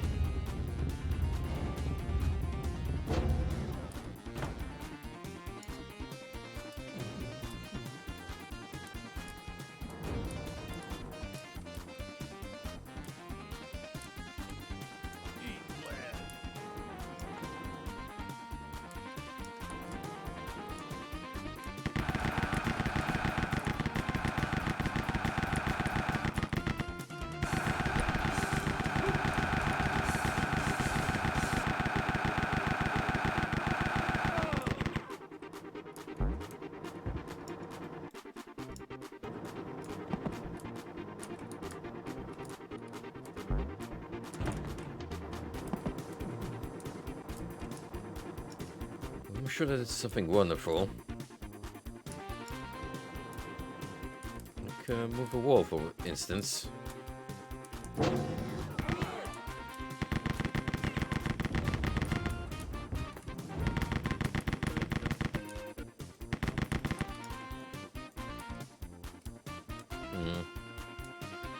The other members didn't tell me a whole lot right now.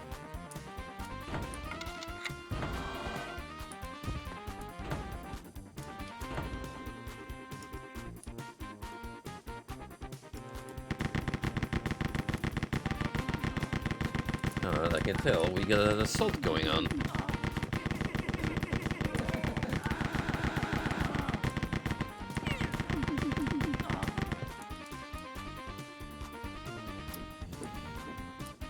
Frankly, I would have been far more frightened if it was either monks or the Triad enforcers.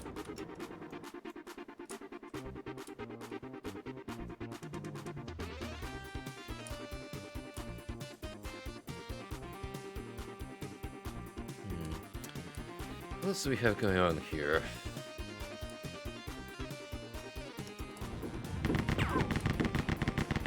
Okay, a pepper up right here.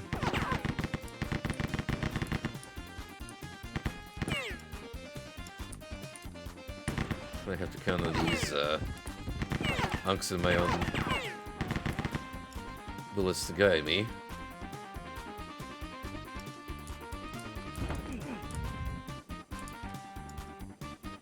Also, moving walls that I have to interact with on my own.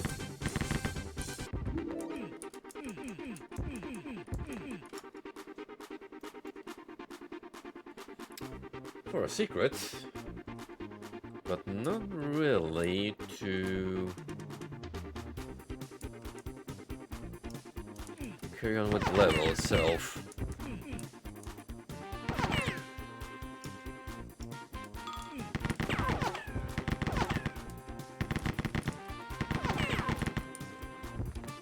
So what else do we have? Do we have to return to this main area? For anything else?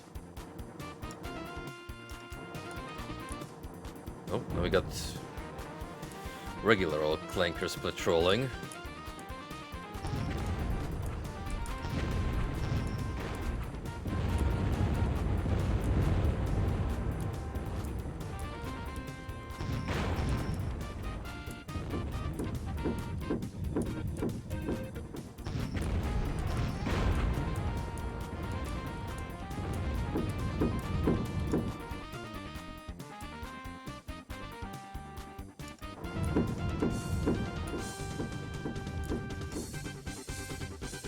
They didn't leave any other weapon around.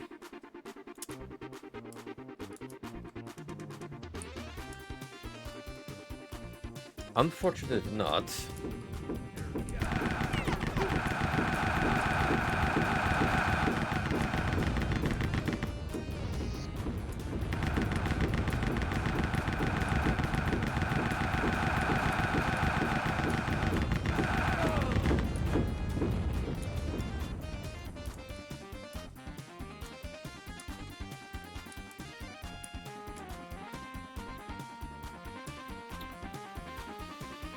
Ah, I see what's going on. I have to jump all the way up there now.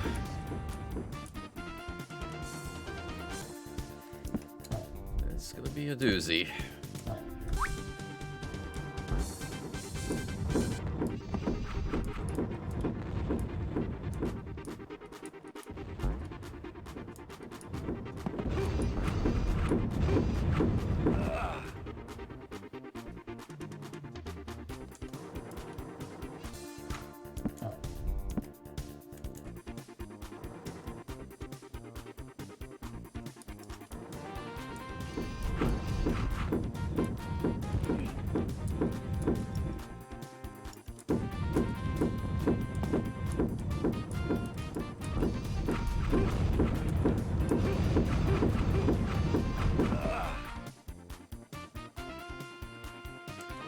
What doesn't make it easy is the fact that if I shoot, that just attracts their attention.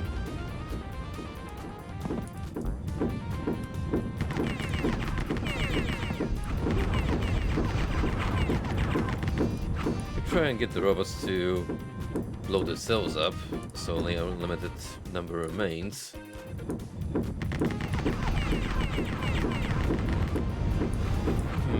Maybe that's what they want you to do with this section here.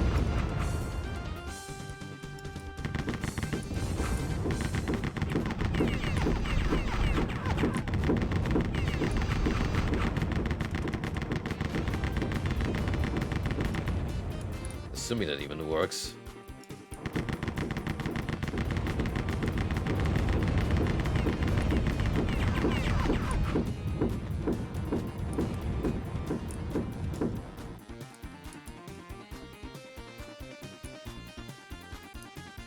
As far as I can tell, they're still well alive.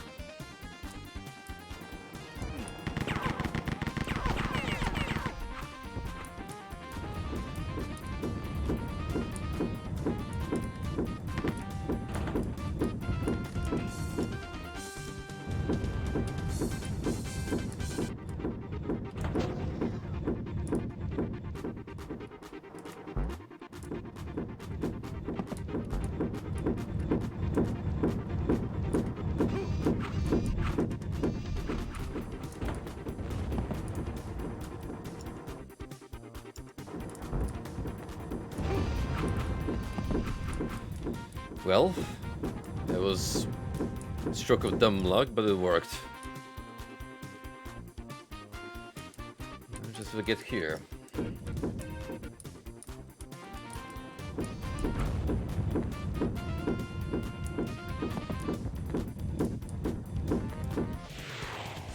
Yes. You know what? I actually like that one quite a bit.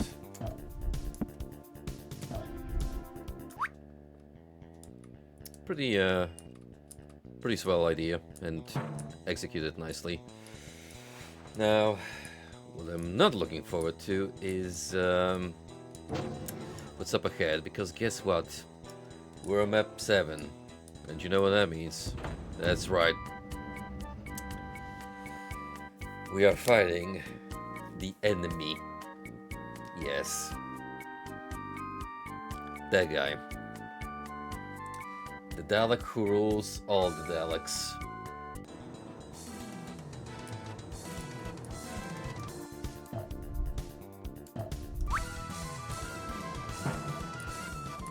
Now I have an even smaller arena to deal with him.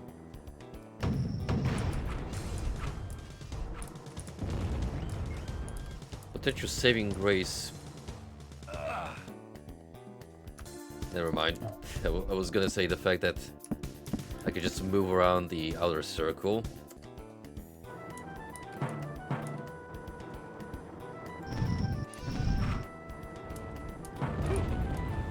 It's very easy to fall through.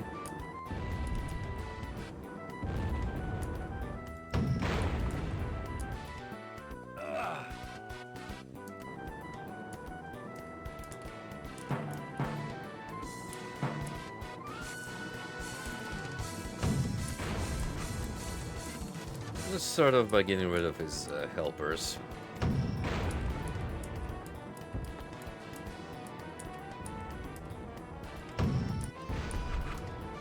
As long as I don't shoot the boss itself,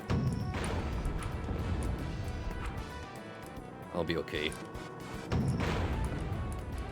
There we go. Now, let's engage this fella.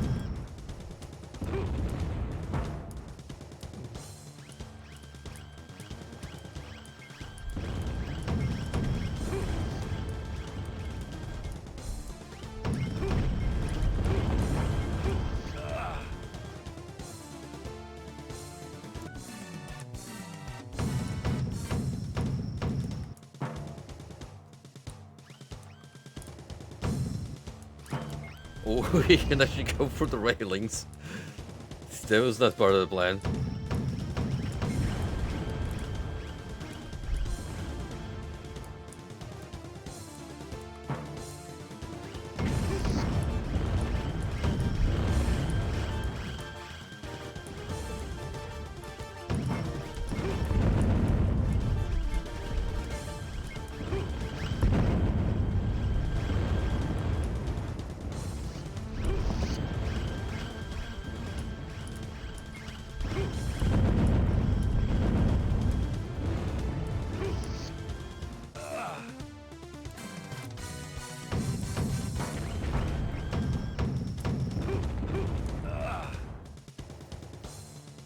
The sheer speed of his projectiles is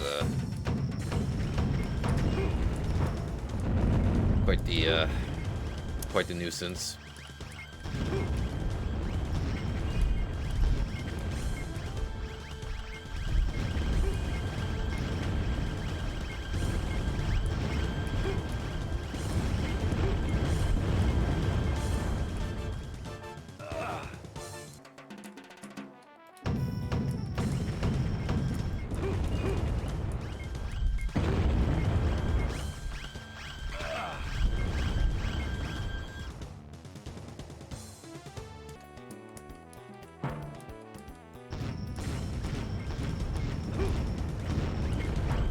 Heat seekers are nice though, because at least they lock on to the boss.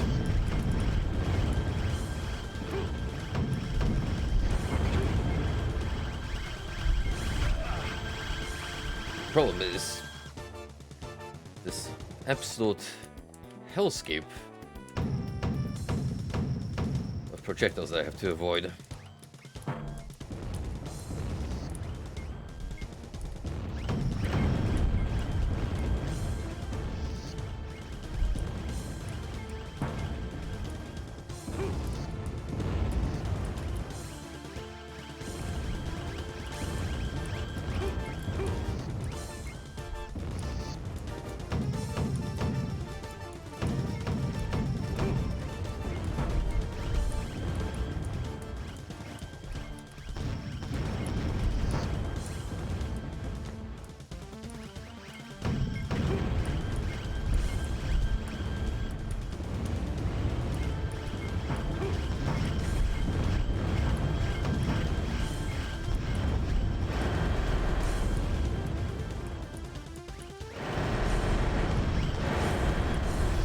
Really got on phase 2, which is a good thing.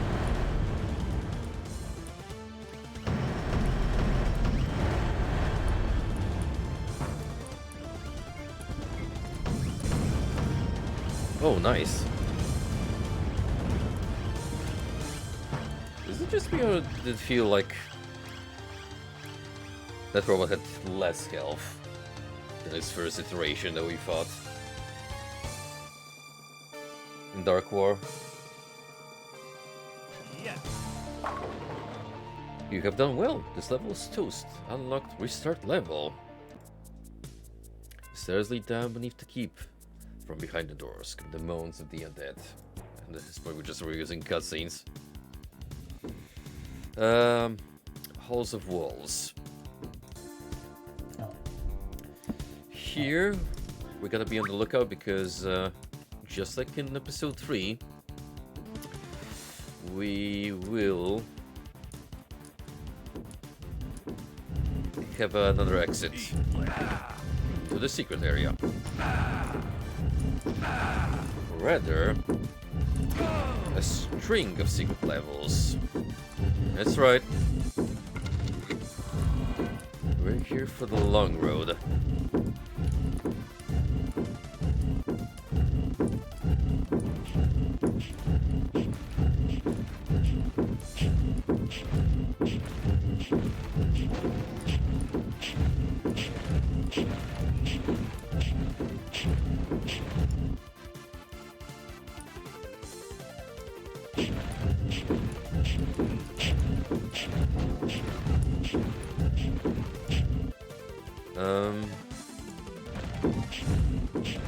Okay.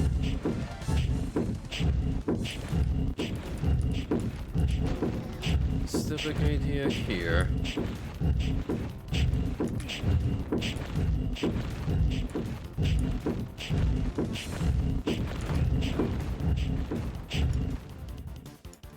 Ah, alright. A risk you had to take. That did something. The wharf.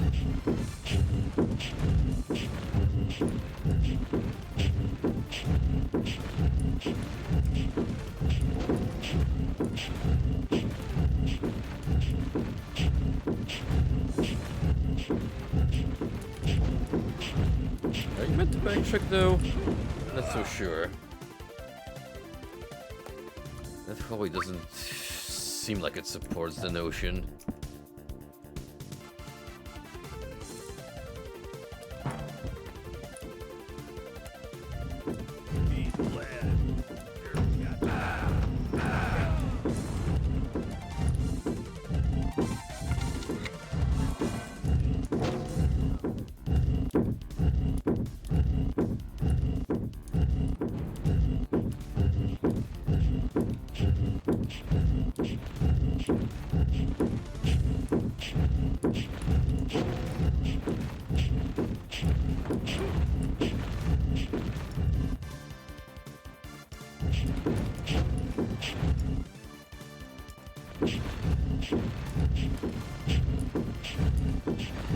Ah.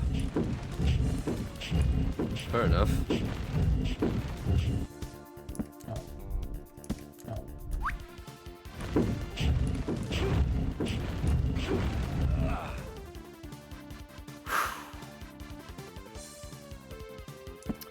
So we are definitely in episode 4.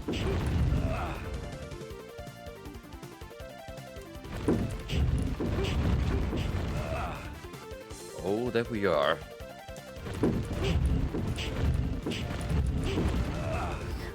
Oh, look at this crazy ass swerving I'm required to do here.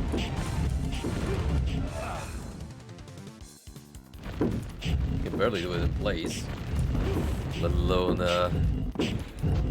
moving forward.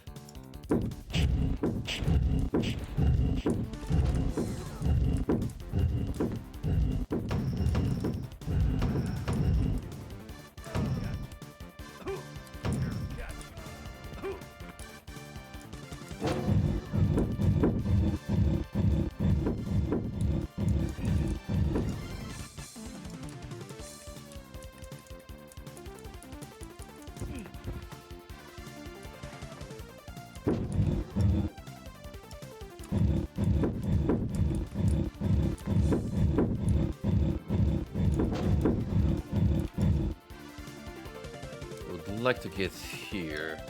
There's at least some health recovery first.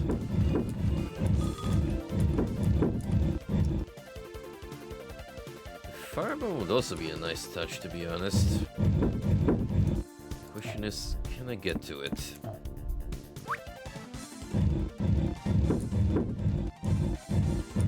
Totally can.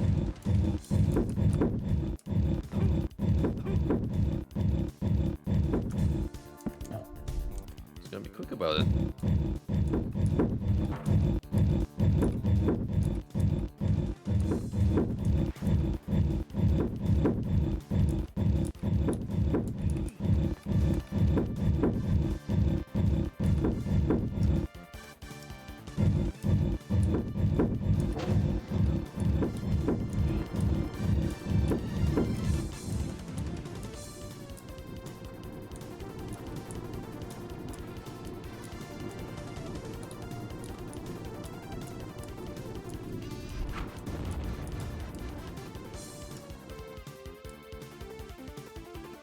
Oh, so that was doing all that noise.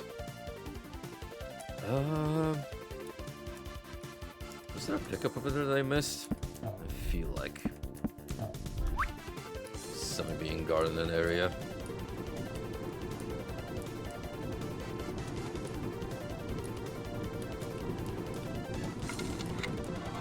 Of course, the key. What else?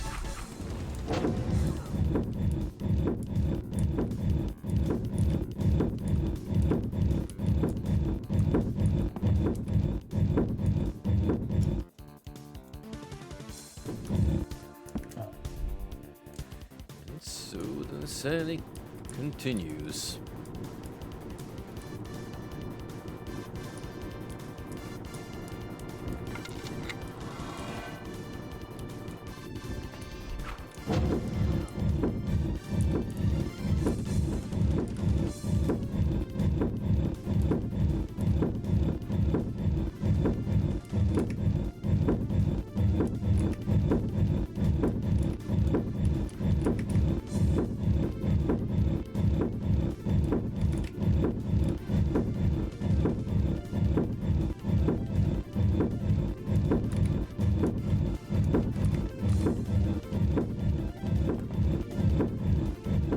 That's lame.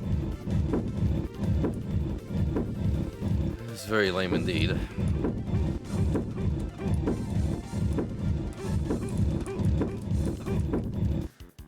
That was close too.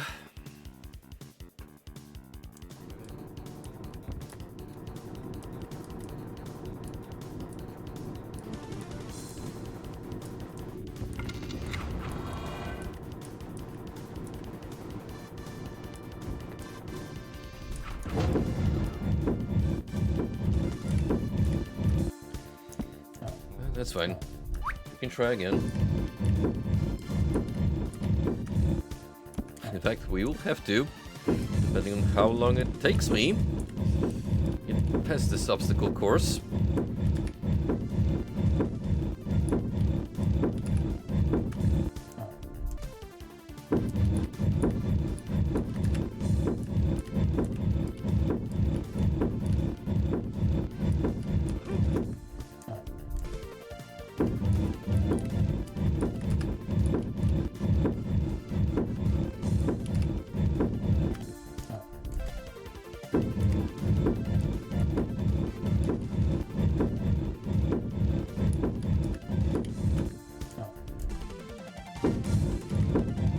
This in itself could be its own compilation.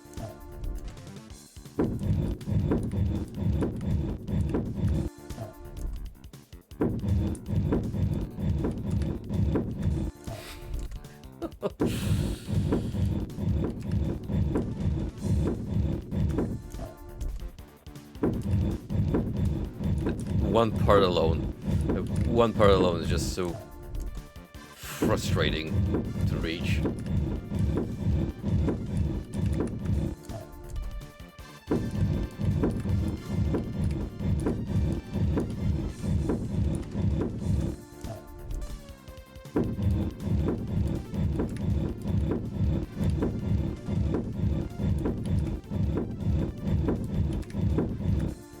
Doesn't help that I'm actively being pushed around by the moving walls once they get in close proximity.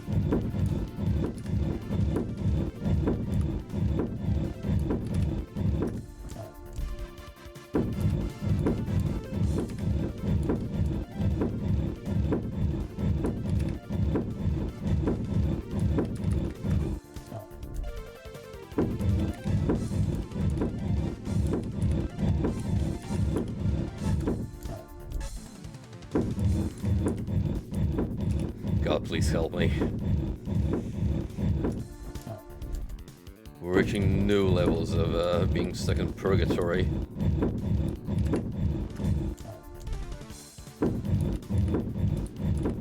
Curse you, Tom Hall. Joe Ziegler. What sort of horrors have you unleashed upon humanity? That was 30 years ago. Humanity has never been the same.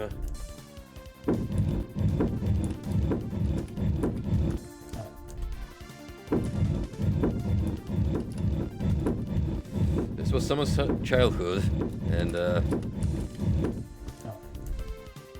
they didn't grow up like the rest of us. You can only imagine what kind of impression playing through Extreme Rise of the Triad leaves on you as a youngin'.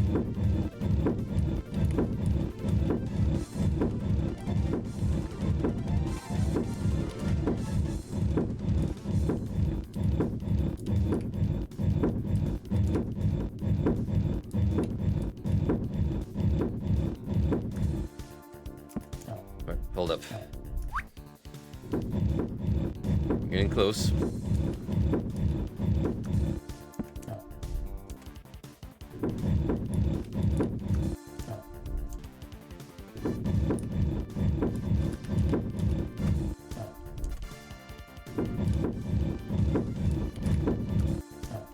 Getting stuck on the multiple surfaces.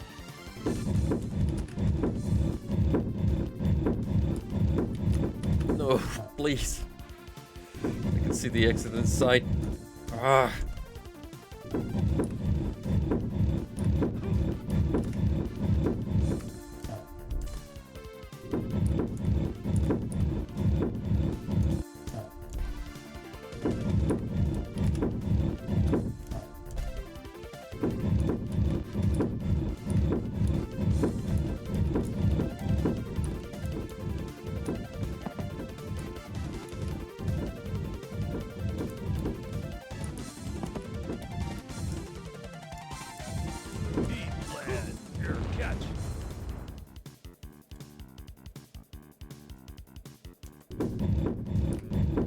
That wasn't particularly fair,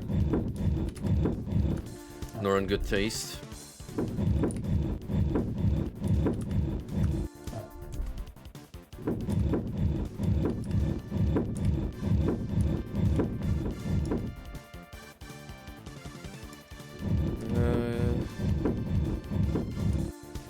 That felt like going to the regular exit. About this way. So health.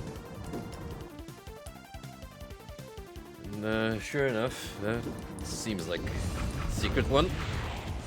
Yes. Hey, brilliant. Danger mouth.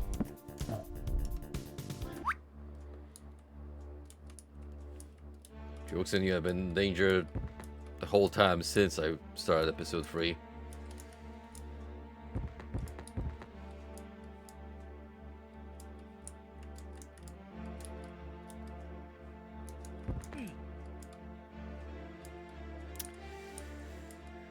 A labyrinth, huh? Alright, when do I get jumped on? Drop it. Right now, in fact.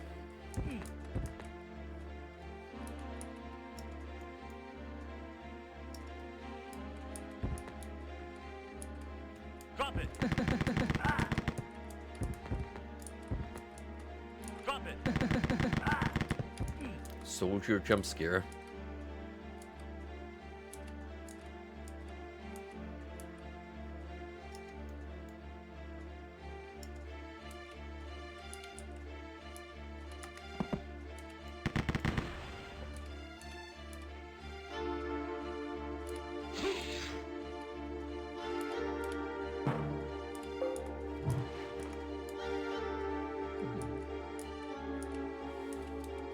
Here's hoping I didn't pick that up too early.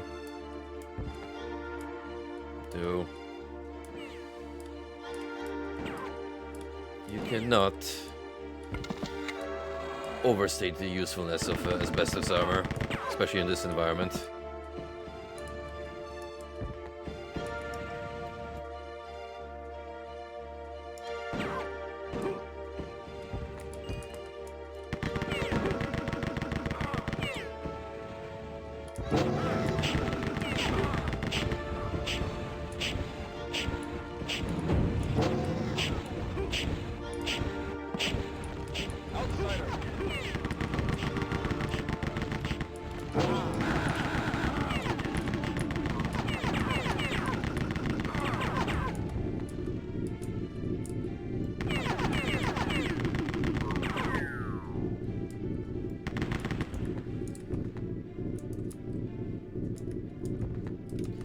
would say we're being a little more reasonable this time with the scope of the stage hazard than the types of enemies they're throwing at me.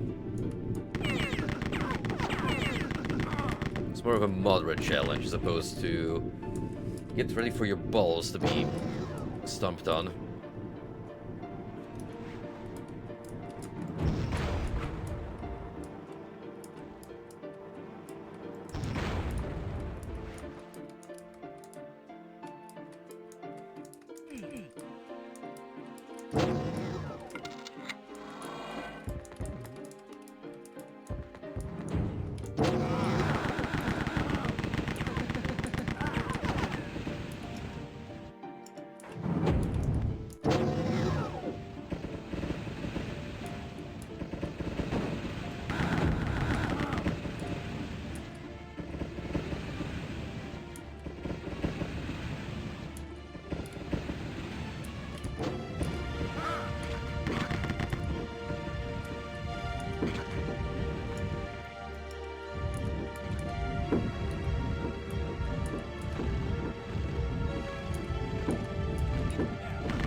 My, we got everything in this map. Moving walls, all sorts of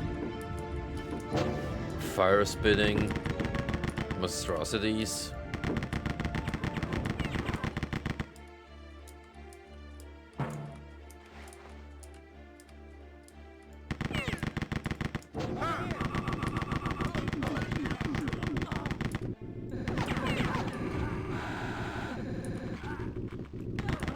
And there's the old reliable spinning blades doing a lot of the work for me.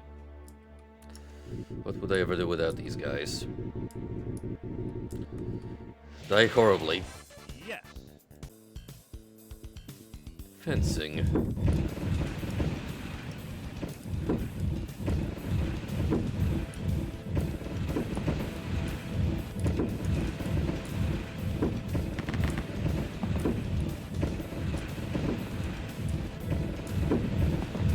Oh, get it? Because I have to use the railing or fences, if you will.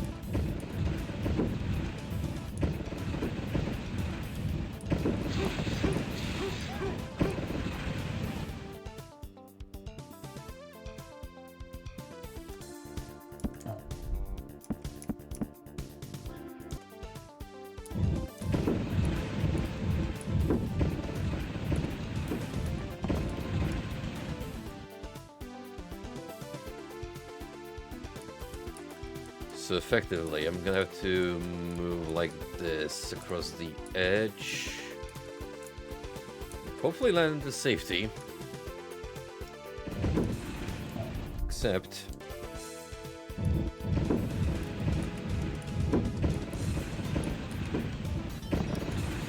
this texture is thin. Even though it occupies a whole sector, so... that's gonna be... it's gonna be a little tricky to wire up my brain to thinking that, yeah, you're not gonna fall off immediately. Unless you get too close to the edge of the map, in which case, well, fair enough.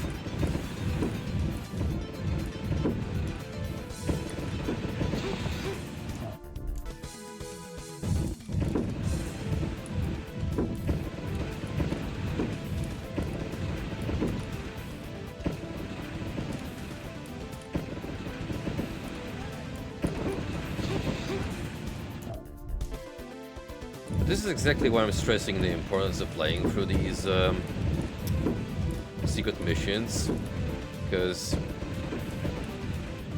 I would say approximately half of the interesting design choices are hidden in them, so if we rush through the game without taking our time to explore, we are missing out on some novel ideas.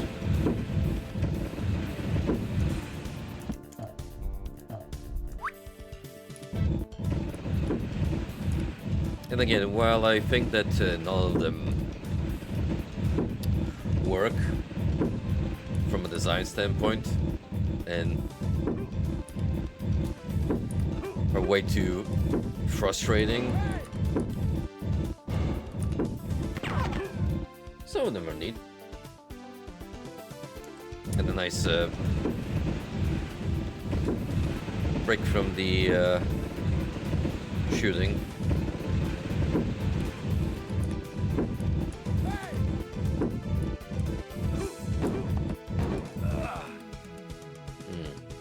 Was pretty close there. Sometimes rushing does pay off.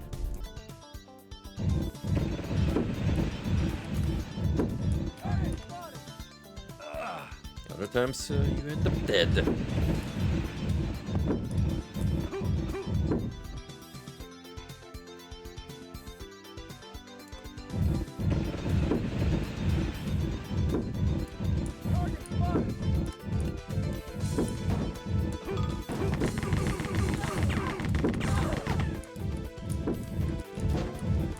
You know, this level actually has custom Doom 1 energy, especially those that try to teach you about the importance of movement in doing tricks with rocket boosts or arch vial jumps.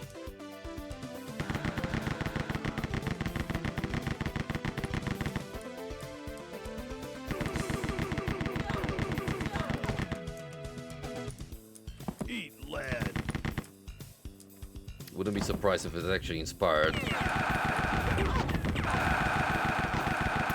by doing the same way. Considering, well, this was already after the second one came out.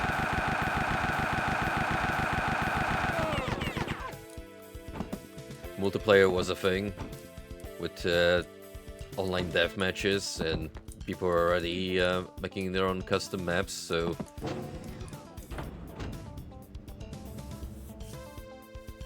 I won't be surprised if the Rod devs were looking at what was happening in its software and went, you know, we could use some of those pointers.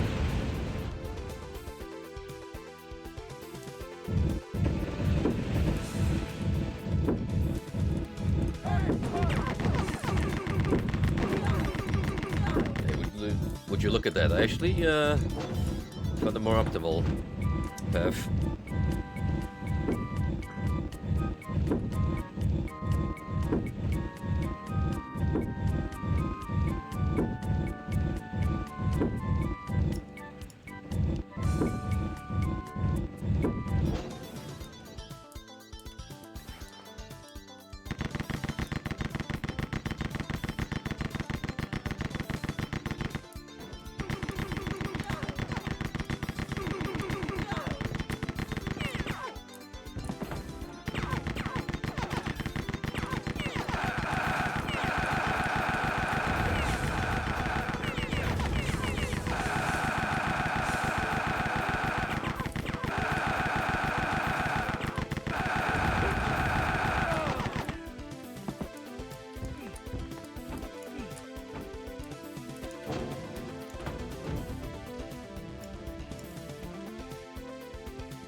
No use holding back, especially since I get another firebomb right behind me.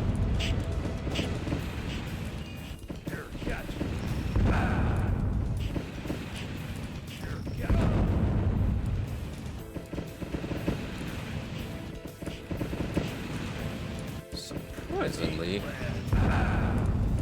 that guy took a while to become aggroed.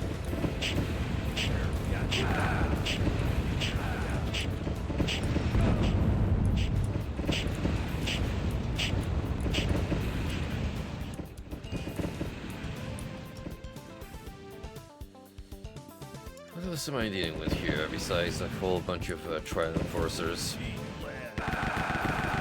Even more Triad enforcers.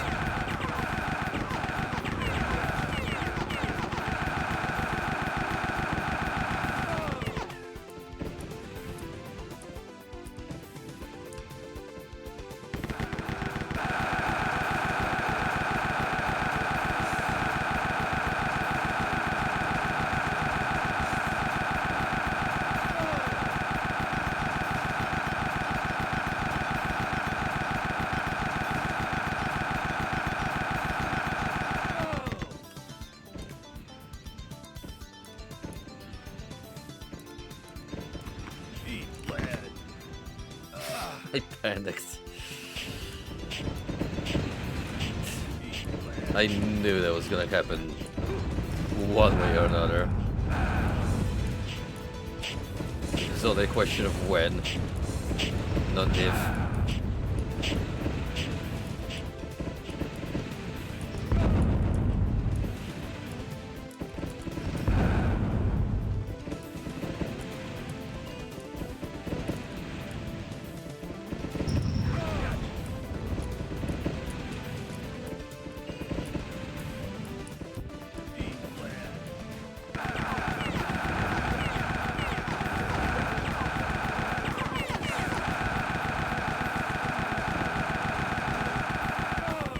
The logical thing would be just to take it nice and slow.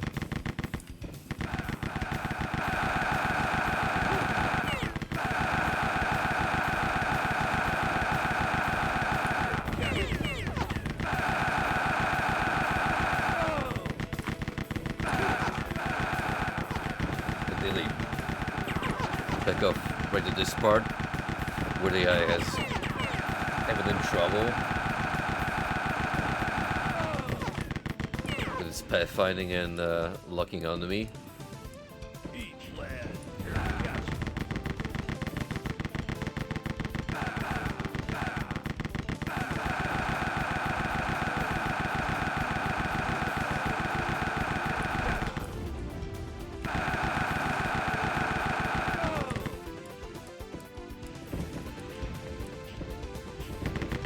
Yeah, you slide down that fence, buddy.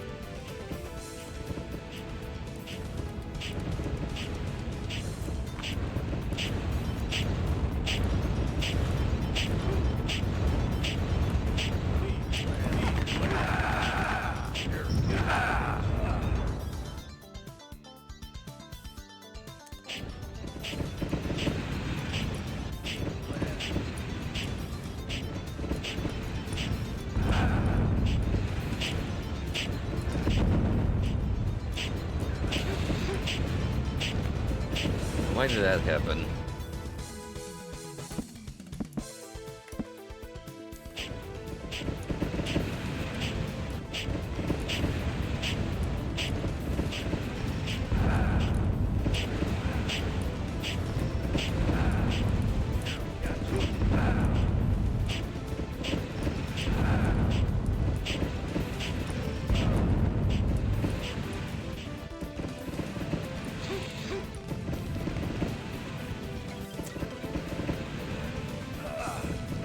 Sometimes the danger zone just decides to suck you in like a vortex. You can't do a darn thing about it.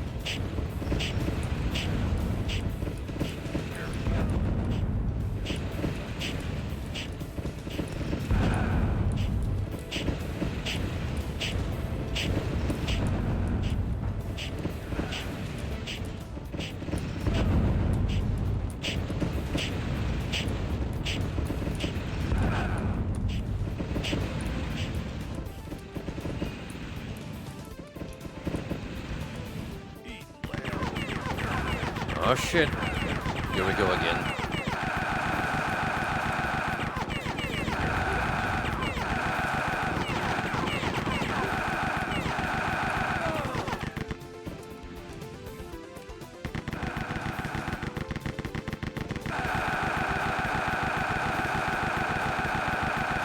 Although he's phasing through reality.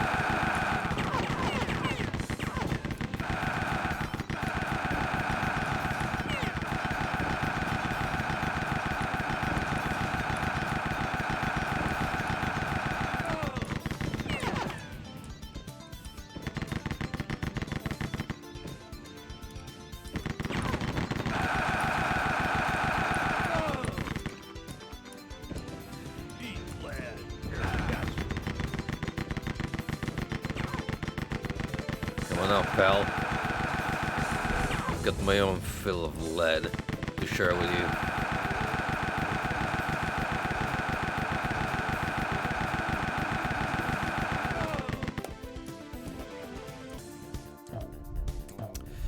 On a side note, I did check the VOD from my last Rise of the Triad stream, and we did in fact have some pretty nasty issues with the frame rate across a 50-minute span. I did mark it on the YouTube upload, so feel free to skip around if it proves to be unbearable to watch, which I wouldn't even blame you, because it does turn into a slideshow, despite my audio remaining unaffected. I'm not even sure what caused this to persist for such an extended period of time. Could have been some service work done by my internet provider. My net seemed fine at the time, but I don't know. At least it didn't go on for the entire night, so we managed to enjoy most of our time that night without any issues.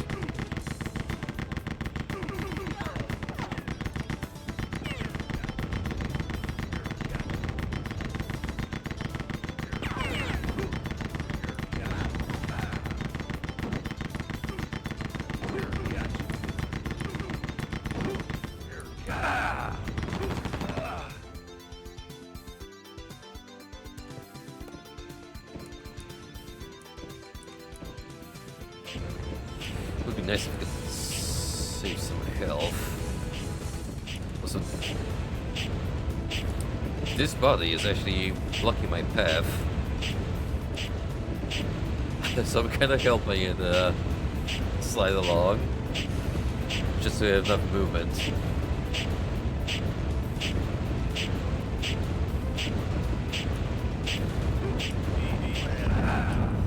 Welcome back, bud. What did your friend happen to be streaming?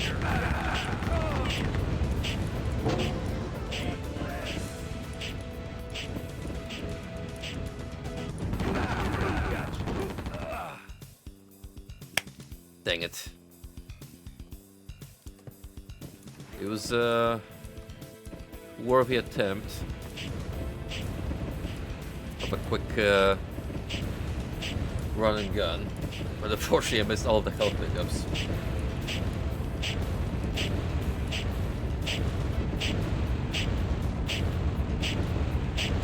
Remote Control Dent SF. That is one hell of a name. Is it a well-known video game? Can't say I'm familiar with that one.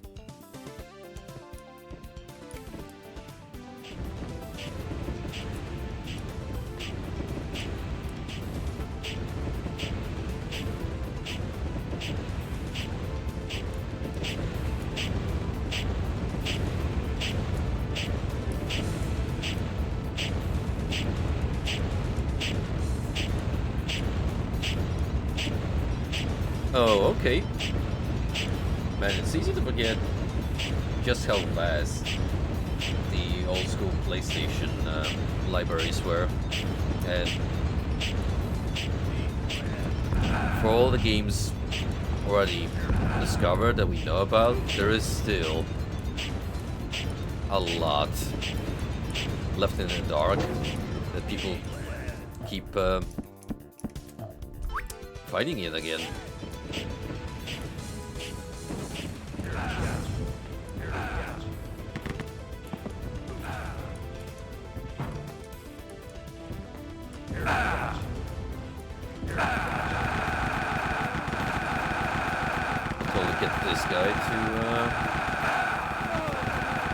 Killed easily, same with you.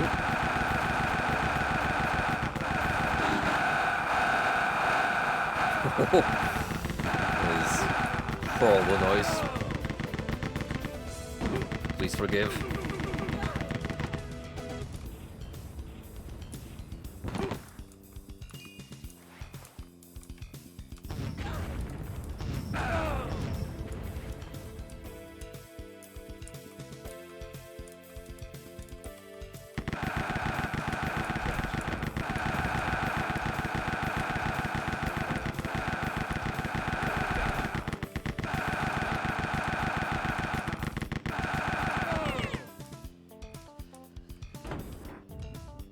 That's a fun bit of trivia.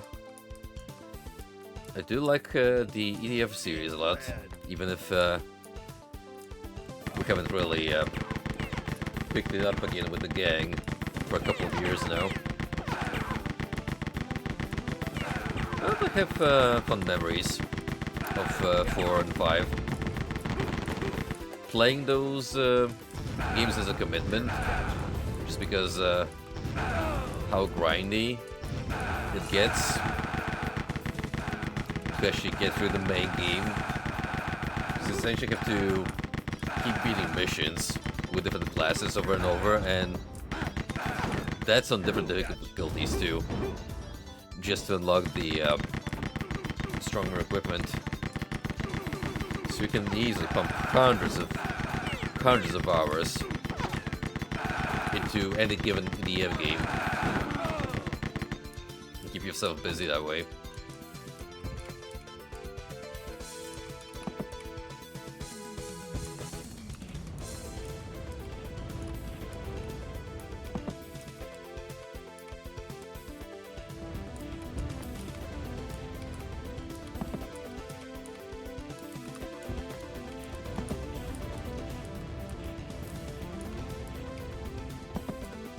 Why do I keep sliding off this one?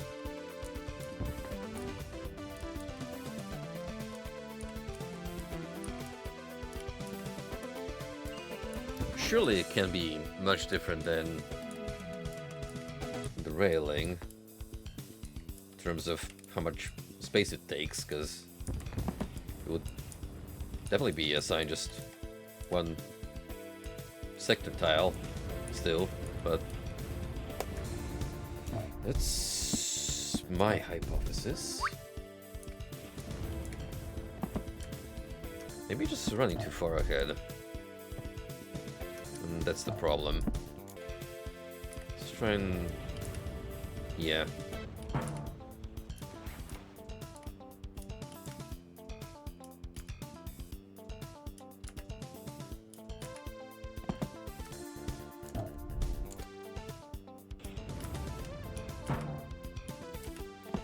I honestly doubt I can just...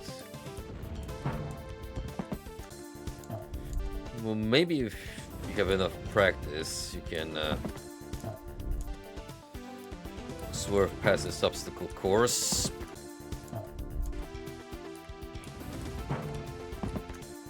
Without much issue. But for a newbie like me to this series...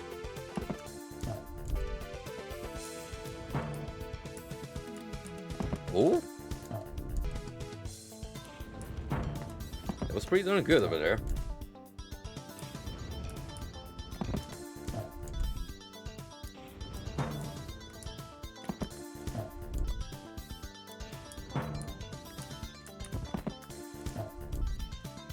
It's more so a question of not overreaching with my dashes.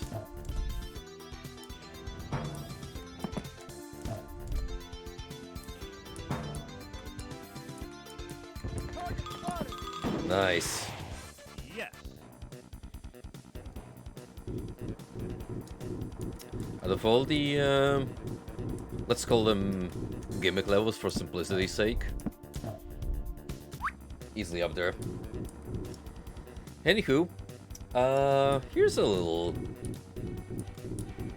Pink Floyd reference.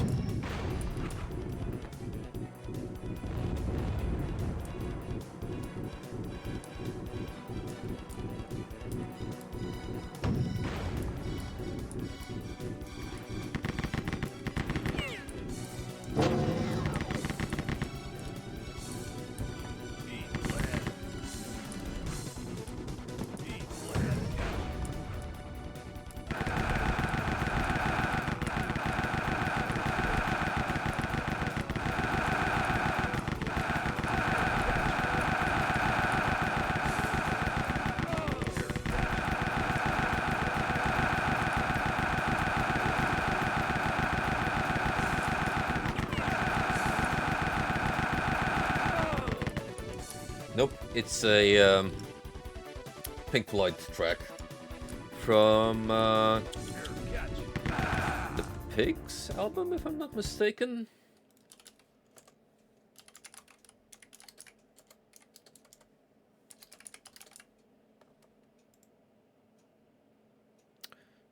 No.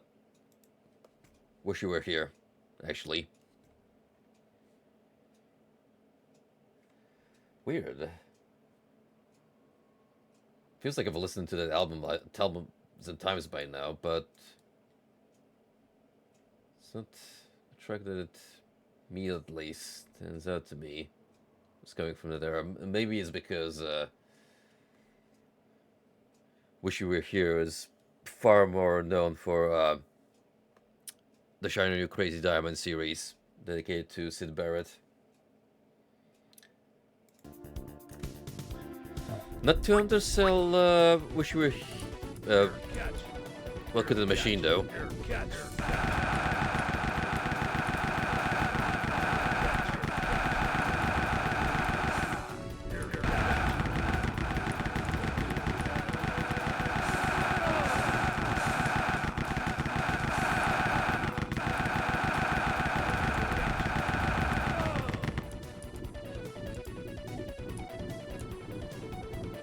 As far as Floyd's creative output goes, I would say that my personal favorite is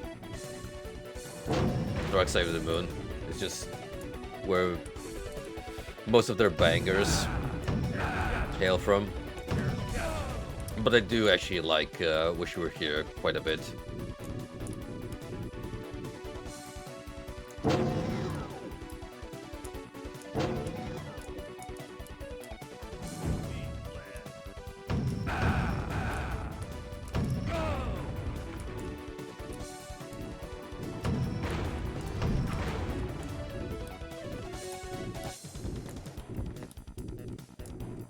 Fair. The World is also a good choice. Eat lead.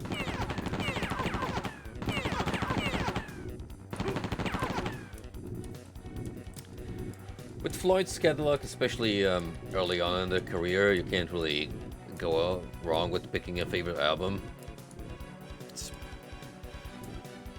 later down the road where you could sense the tension between the band, especially Roger Waters and David Gilmour, where they did start falling off a little bit. But I would personally attribute that mostly to Roger Waters meddling. Just one of those cases where someone's ego takes over the greater good of the whole band.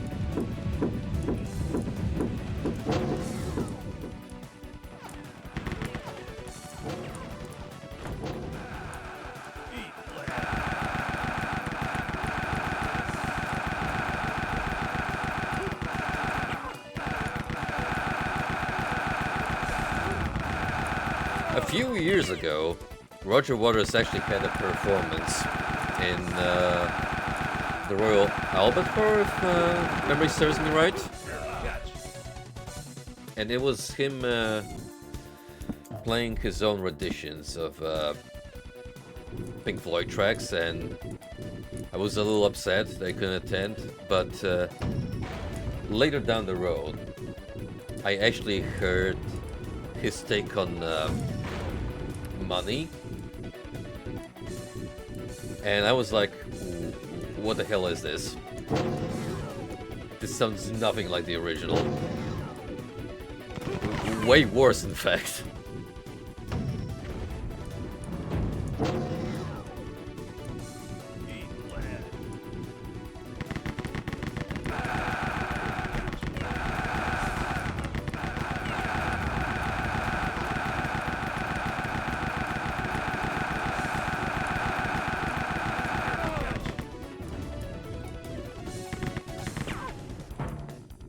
Richie Blackmore of Deep Purple and Rainbow fame is also a great example of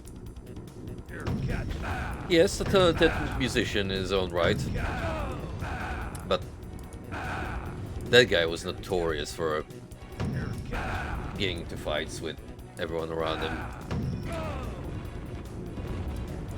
It's what led to his departure from Deep Purple in the first place, because he would be at constant odds with Ian Gillan, their main vocalist. But even after Sunny Up Rainbow,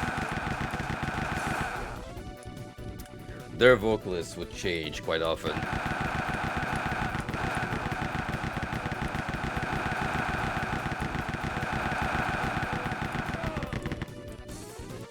Dio's departure was easily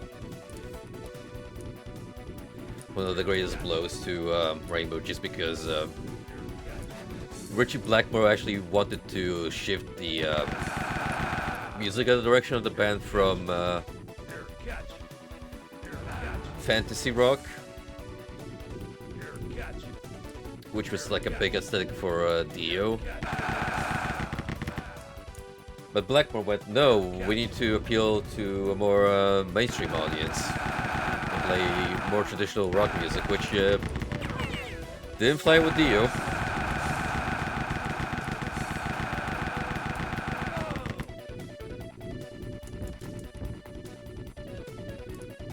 And that's how we moved on to his soul career.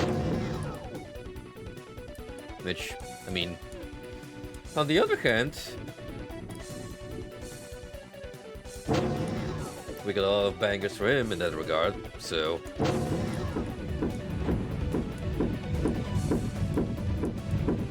there is merit to that turn of events.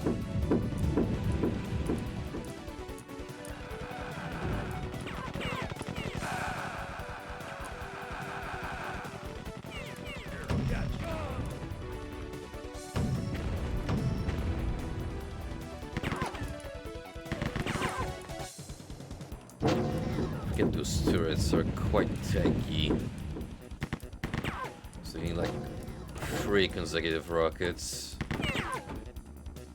Take one down.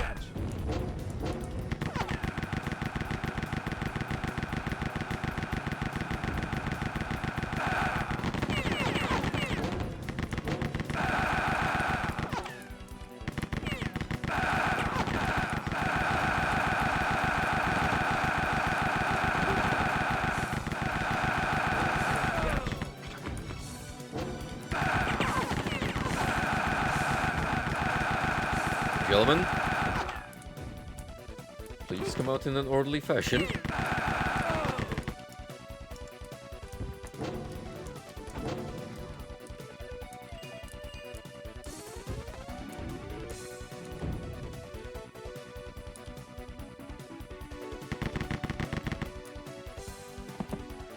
Oh no, before I actually head further this way,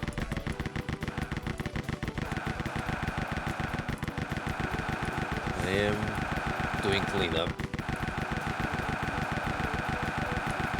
Don't want to deal with platforming when these fellas are gonna be a nuisance.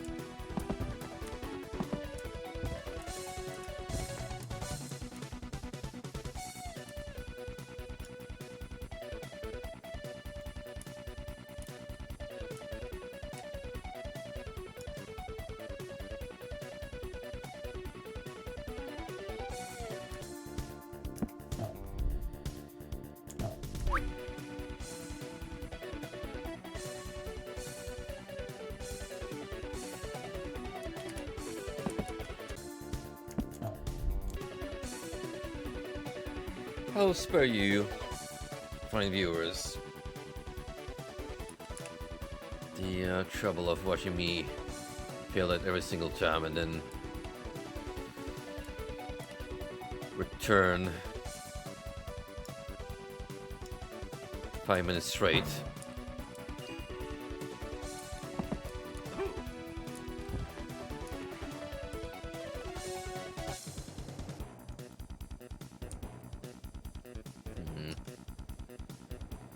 That switch I need to flip is even higher than I need to be.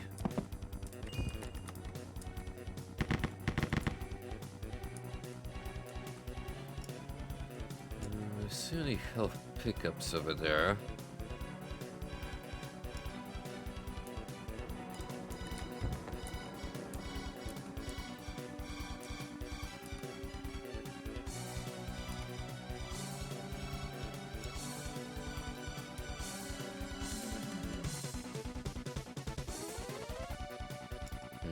Do we need to try and make a dash from these platforms to the jump pads?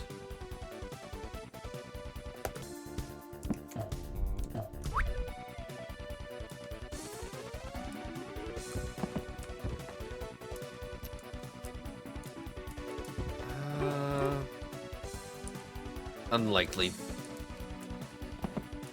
There's a very tall wall over there preventing me from moving on.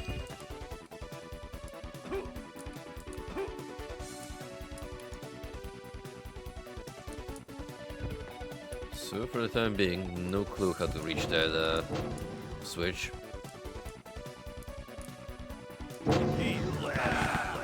Further on, I would like to complete Lords of the Fallen with Frosty, so I'm likely gonna reach out to him so we can set up our next adventure the following week. From what I've gathered, we're pretty far into the story, so a couple more areas and we should be done.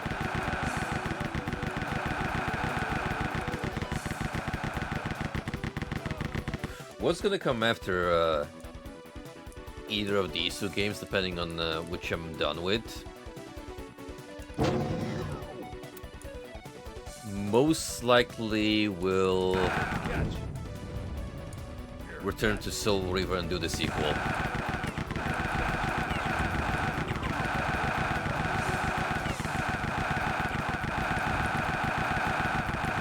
Unless I have a change of heart and decide, hey, since that Neverhood repack came floating about, I feel like playing an old school point and click.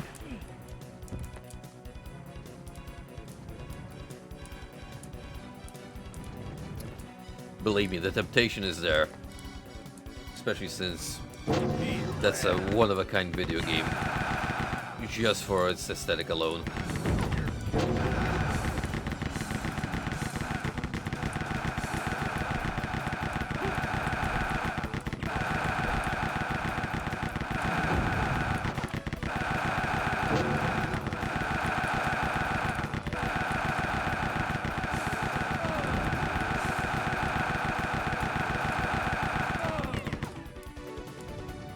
We've done more 3D point and clicks and walking simulators by extension, so a more traditional 2D one I think it would be a fun way to mix up the genres that I go through on the channel.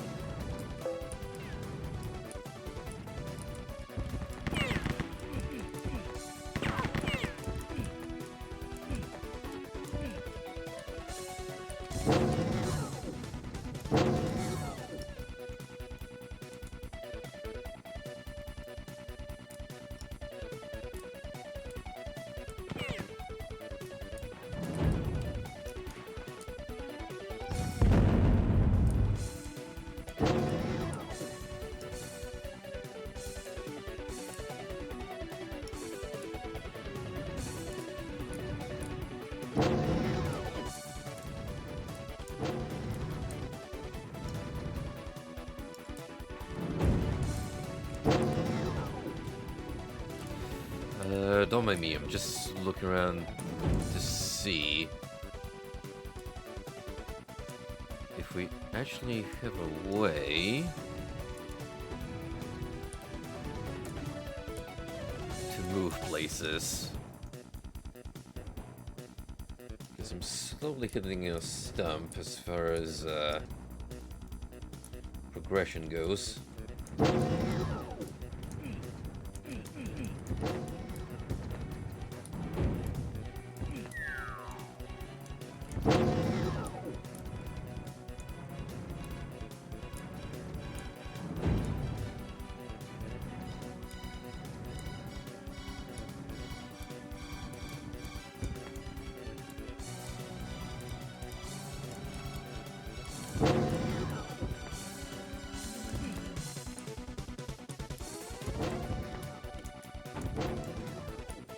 Gotcha. I'll give it a fair shot regardless. I am invested in the Noskov setting to a point where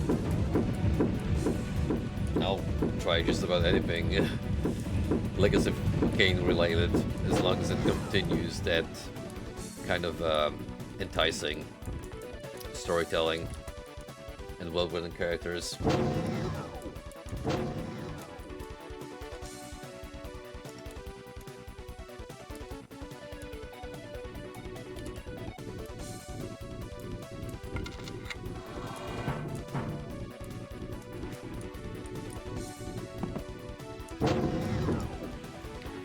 Ladies and gentlemen, I have acquired a key, which means you can advance slightly.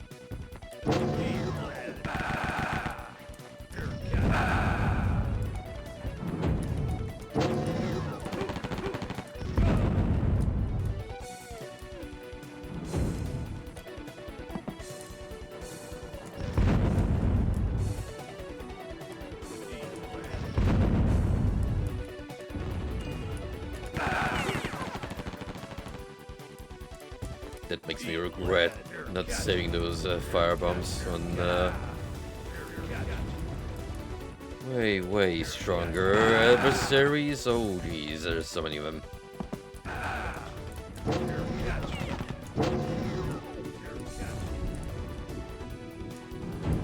That's right.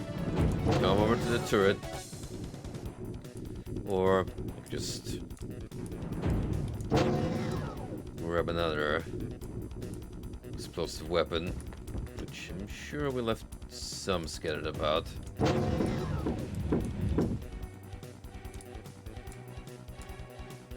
Maybe.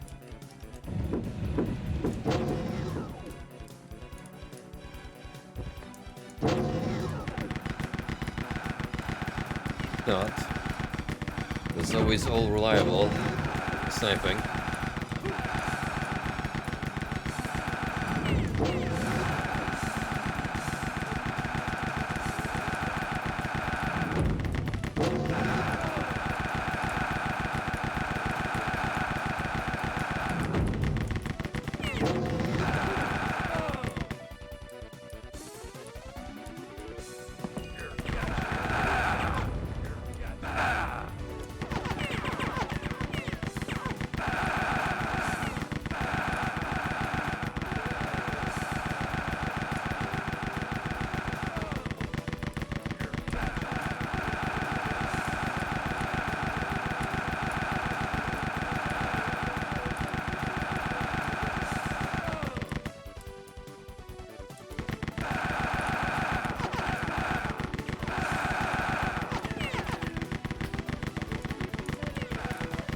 Letting the beeline take its course, directly in front of my gun muzzle.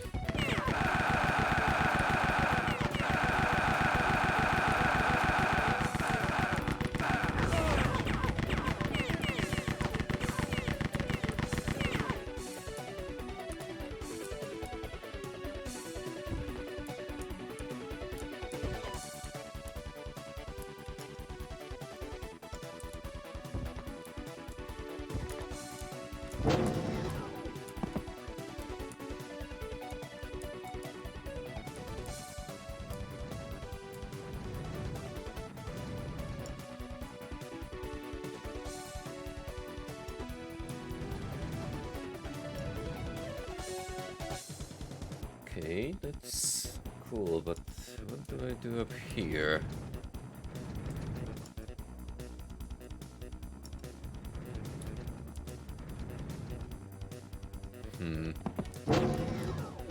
I would wager we need to press the switch somewhere.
kind of a stretch, but maybe you need a spring to jump over there. Oh, wait.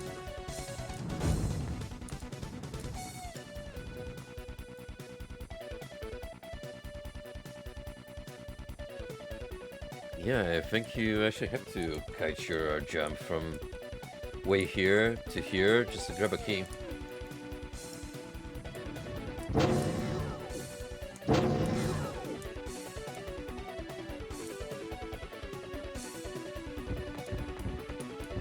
Considering the insane amount of air you get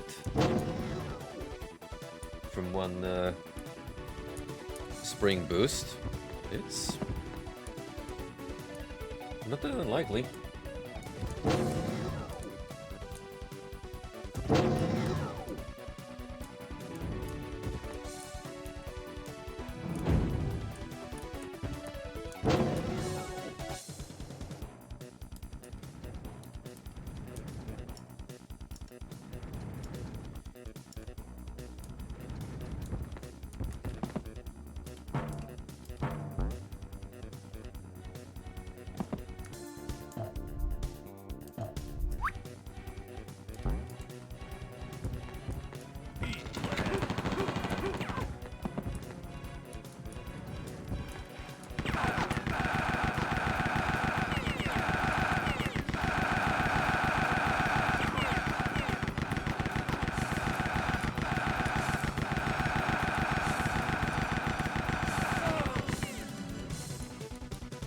One of my favorite video game facts about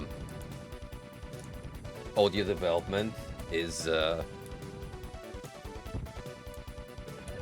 the Halo team used the Pug to record sound effects for the grunts.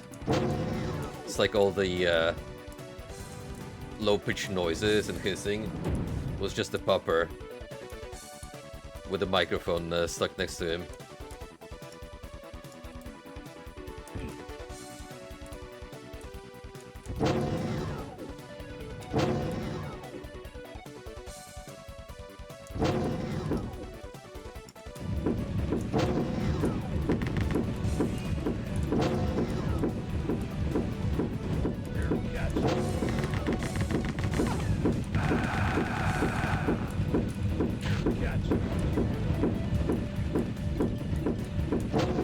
I'm not sure, but they should, because he's technically a voice actor.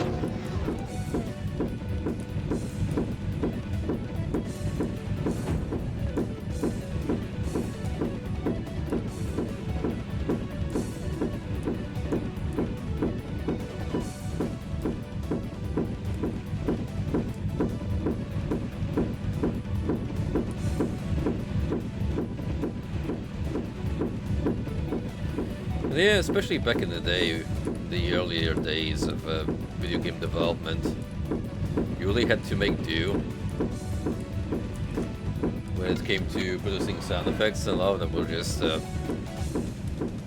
bagging on trash with some kind of distortion applied to it. And since professional voice acting didn't exist, it was just like in Rise of the Triad's case, the devs themselves hopping into the recording booth to get a couple of lines in, which is why we got all these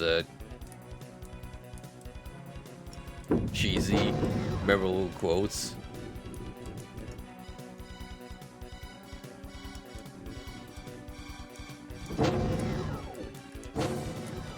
Simpler times, but well missed, because it was a bunch of guys having fun, making their own dream project.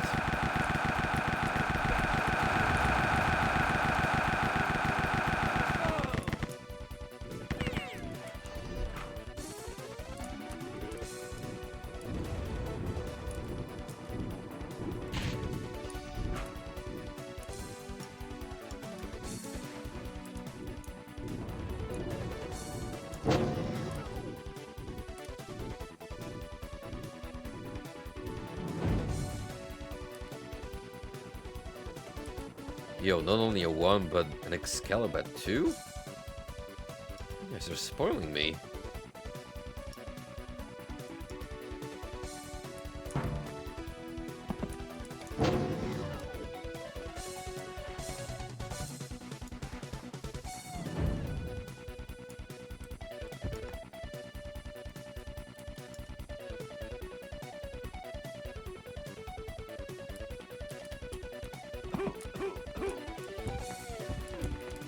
Man, why did I have to fall all the way there? It's gonna set me up a little bit.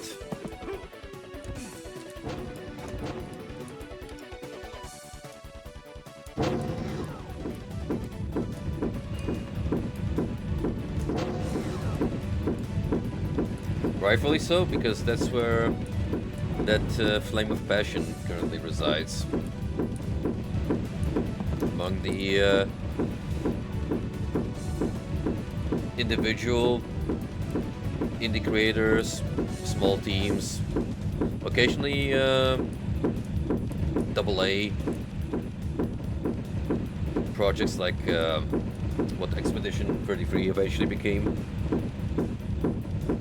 But from my standpoint, the most impressive of the bunch are still solo projects, like Mason Lidroff, the legend behind the Hilux.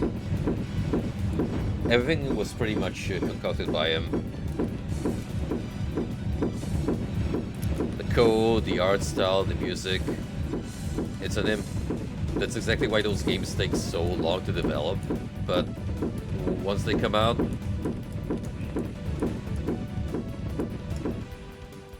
they're iconic.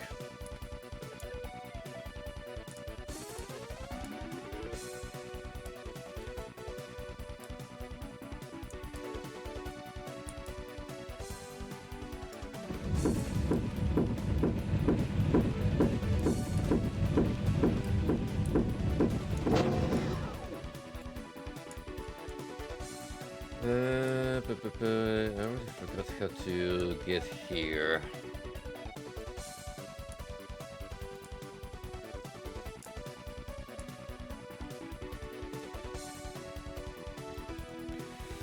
Oh wait, I'm being silly.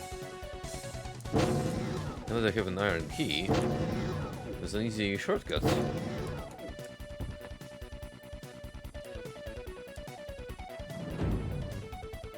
Way for me to overthink a simple problem.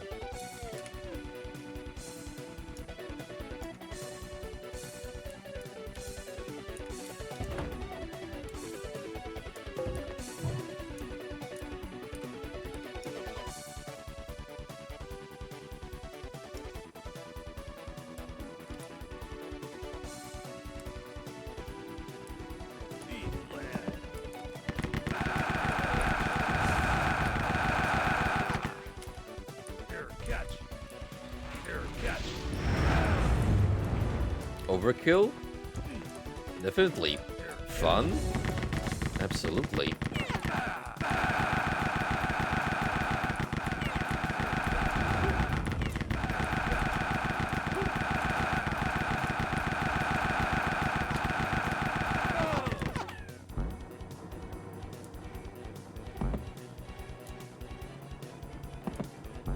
Lunarium.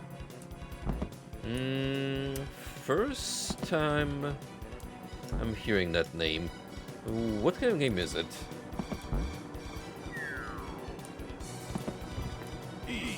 Action RPG.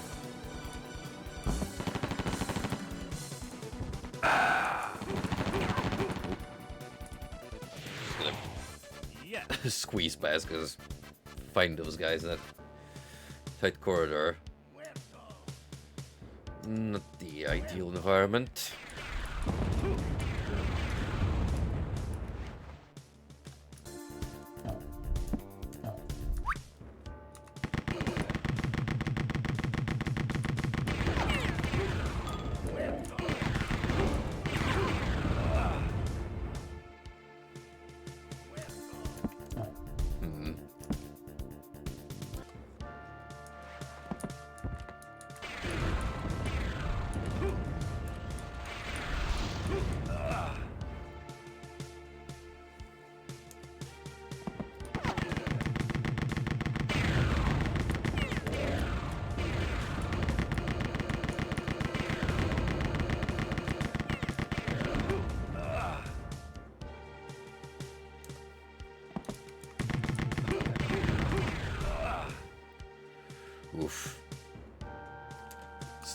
a hammer and an anvil in this situation. And find myself a nice spot for a bit of breather.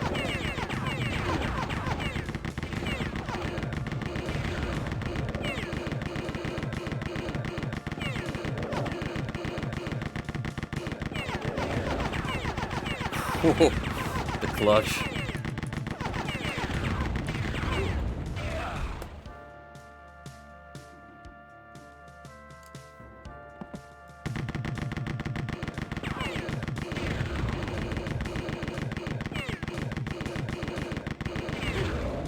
So many just ganging up on you from the beginning.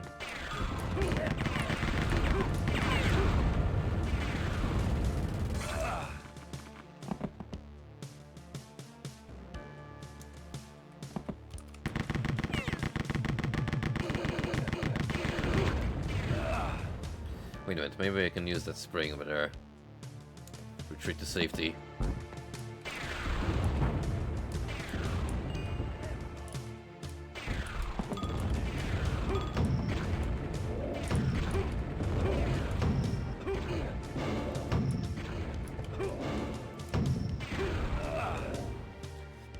Kinda. At least I have a more at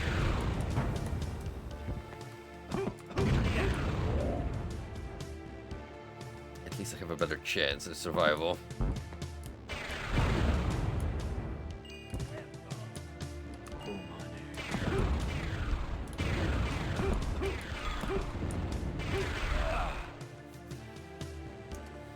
I do not like fighting down here. At all.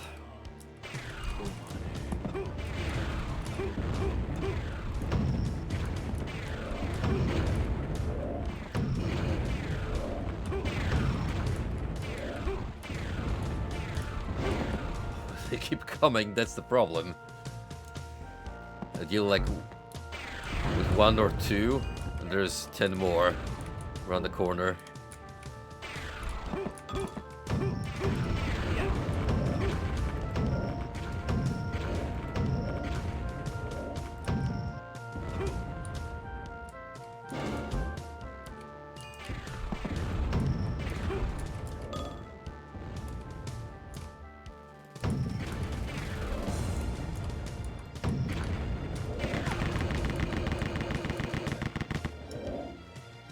Ooh, finally a solid attempt.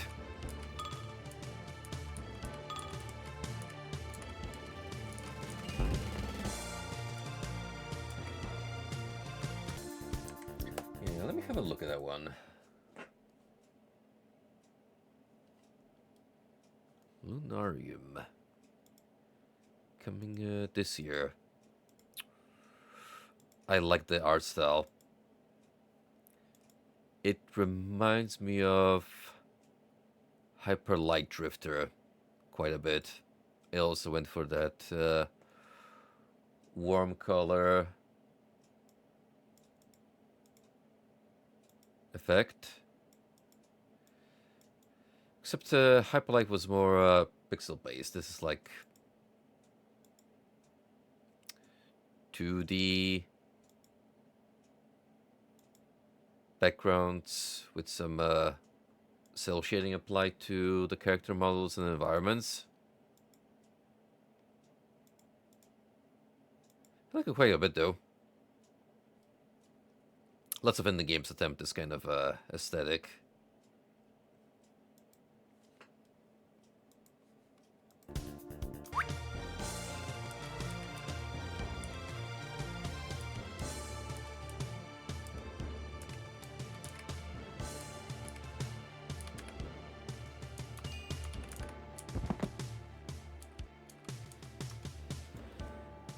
Alright, let's see. We need to try and leave this cursed place. At least onto the next arena.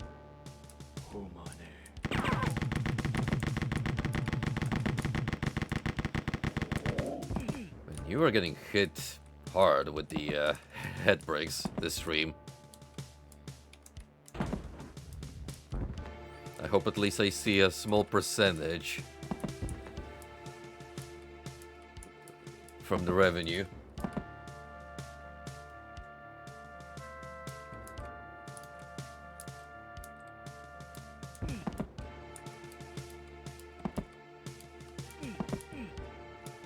The gold key. Something here opened up. Should be able to press another switch.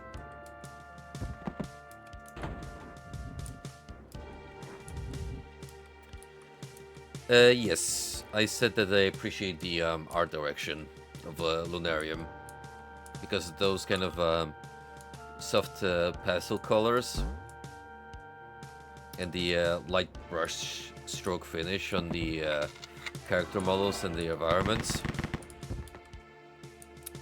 do have a appealing aura.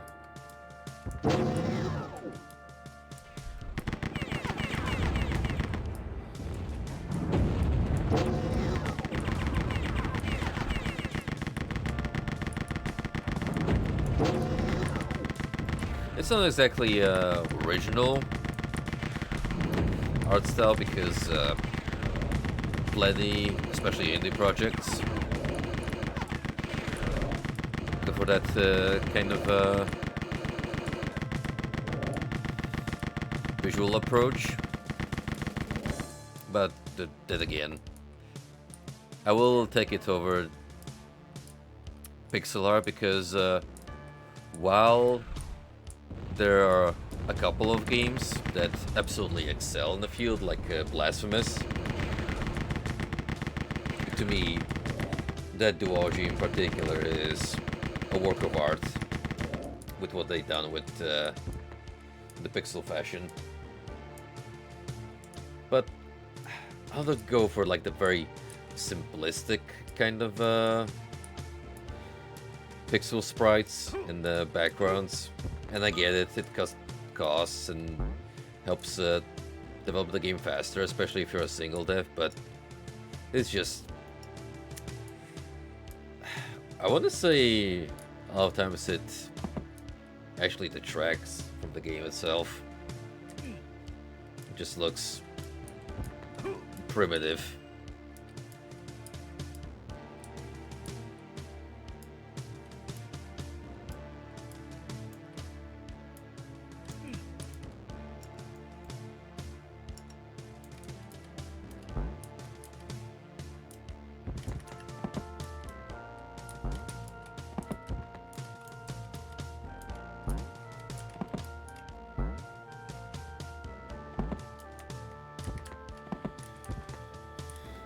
This one's gonna be a little tricky.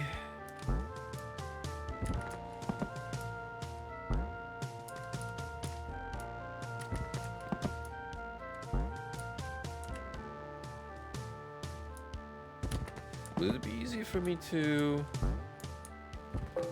go for the switch from here? Not necessarily.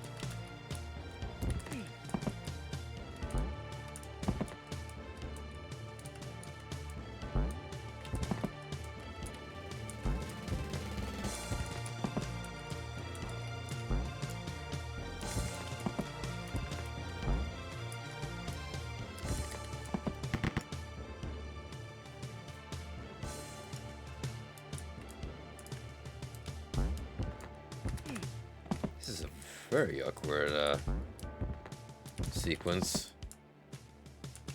because I'm missing the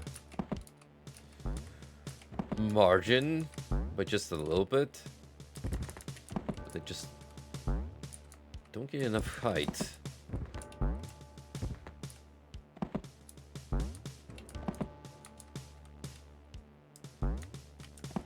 Yeah, when I try to do a running jump, I lose my precious momentum, bumping my head against the platforms that are in place.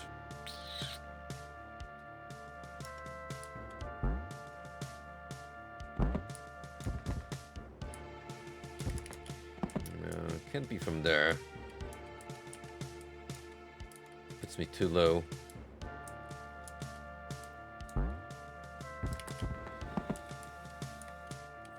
call me crazy, but perhaps I need to do a 6 swerve in there.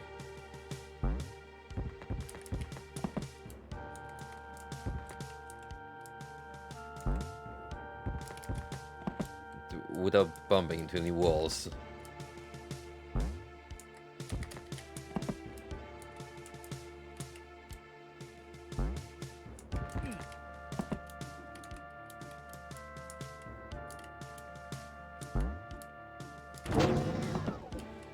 That did not have to be that difficult.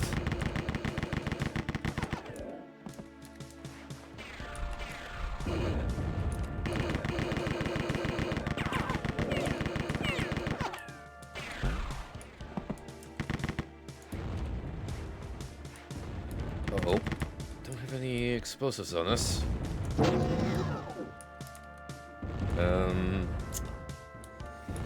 That's something I can easily fix. Well, let's get up there. Grab that Zuka.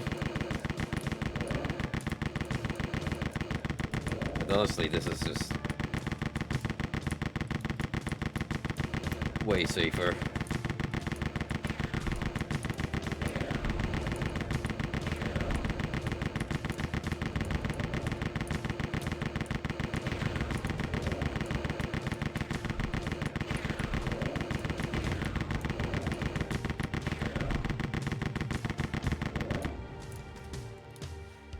That's a good example. I was actually thinking of Vanillaware at the back of my mind. The one difference is Vanillaware tiles tend to have a little more detail put into the sprite work, which is why it looks so gorgeous.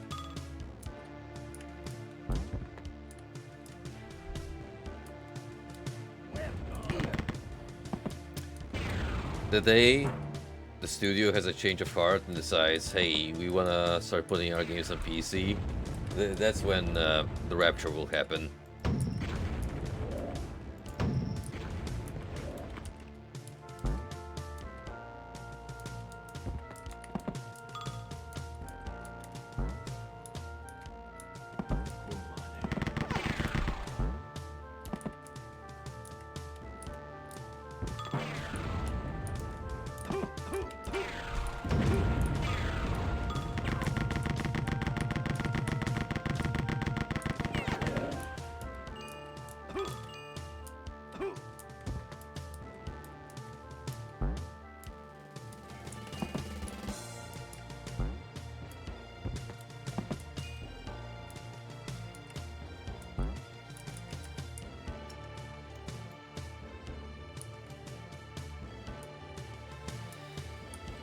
Alrighty, we already have the gist of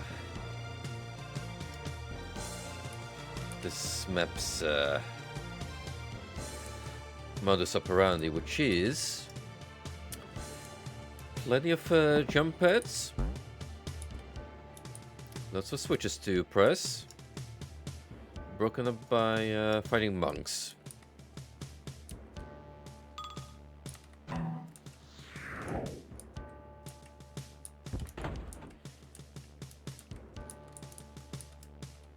At least now I get to press a couple of them with ease.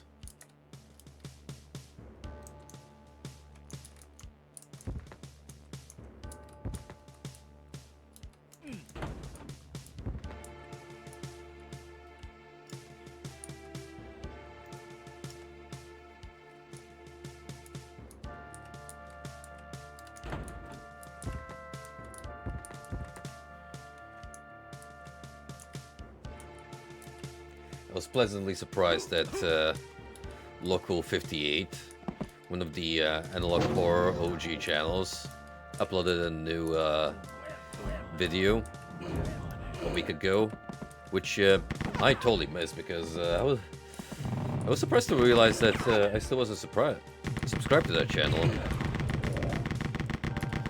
Thank God the YouTube algorithm actually did its magic this time and sent it my way as a recommendation.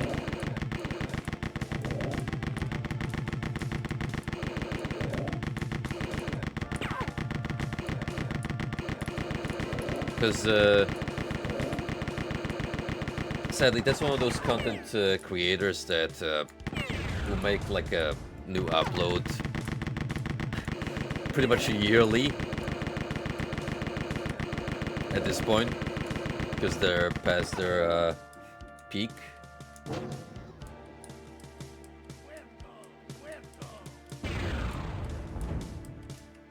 Yeah, it's just that their uploads is few in between. Very scarce these days. But, I mean, at least they're active, unlike Gemini Home Entertainment. Which, well, let's put it in otherwise, is an indefinite hiatus. So there's been a worrying lack of updates from the Greylock tapes team, my favorite analog horror series to this date.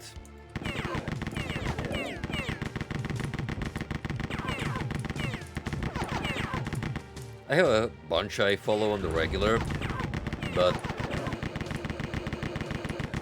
that one just blew my mind with the production value. It is so good with the special effects and the narrative that I want more, damn it.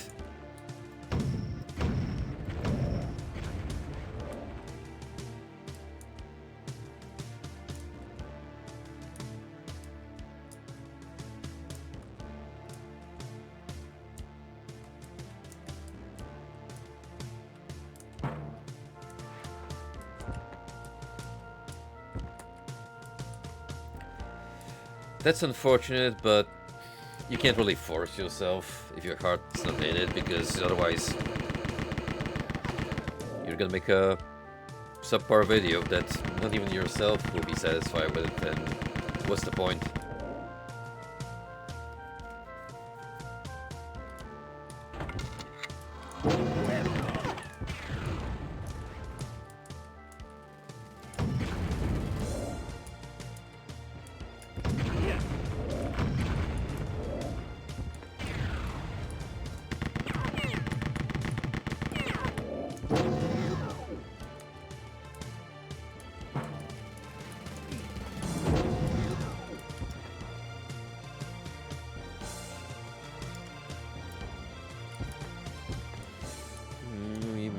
Getting onto the final stretch here. This last key is likely gonna set us up. Let's find a good way to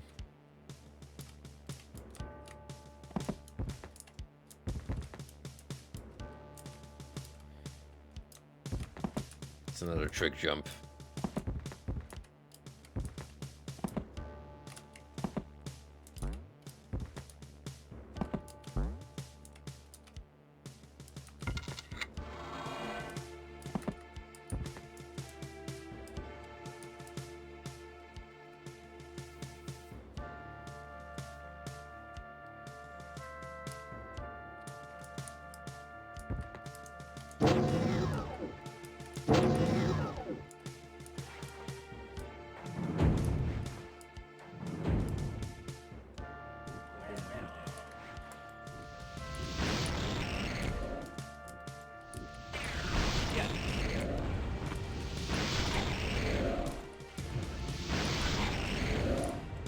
It's true.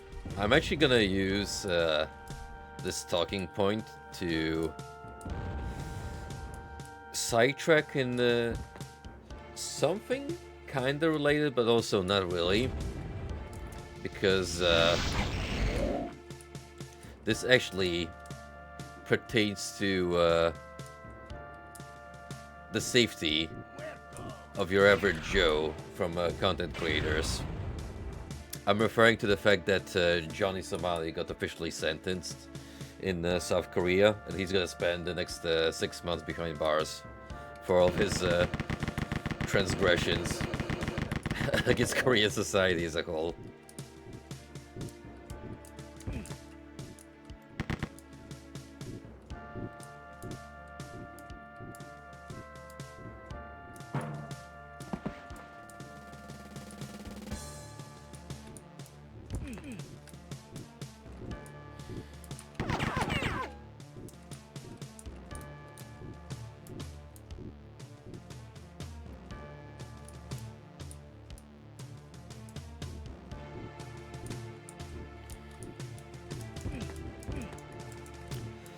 public nuisance, very disrespectful towards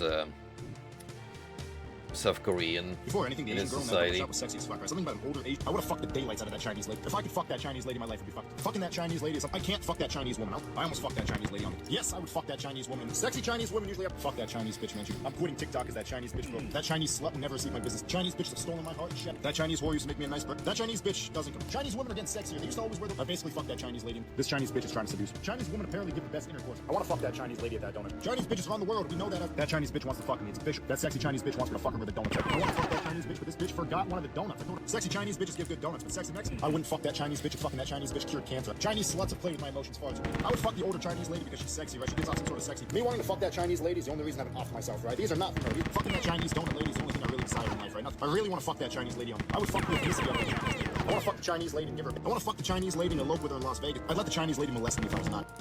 Oh, if only it was as simple as that. In which case, hey, I wouldn't hold it against them because Asian women are built different.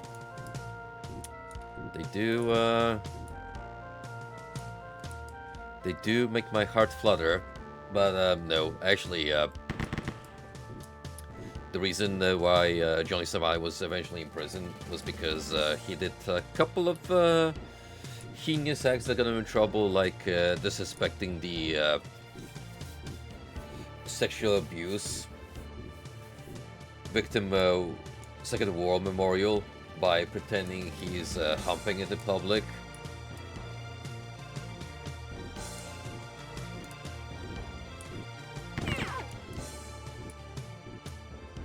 And generally being a weirdo around women and children.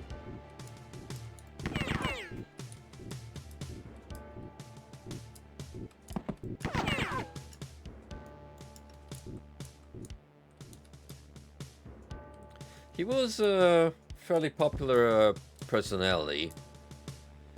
I do remember that what got him in the public light in the first place was he was already doing some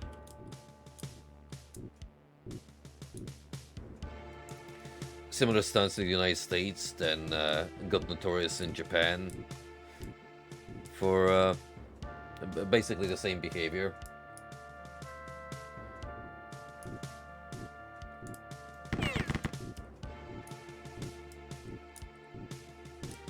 Yep, that's exactly one of the crimes of indecency that got him in hot water.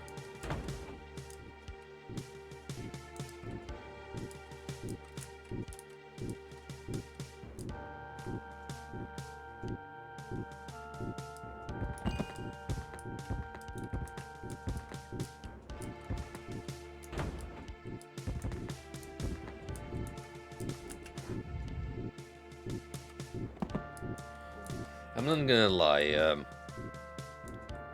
my stay in Japan last year was already a little after influencers like Johnny made the rounds across social media and started giving a foreign tourists bad rep. Because you've probably already seen reports of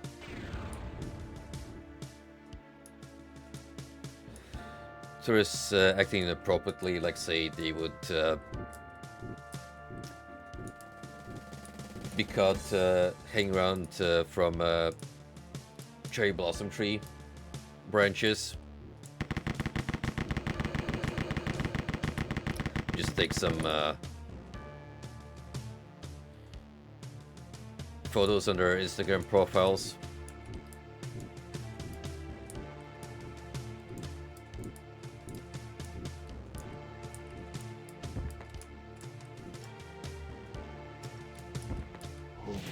Yes.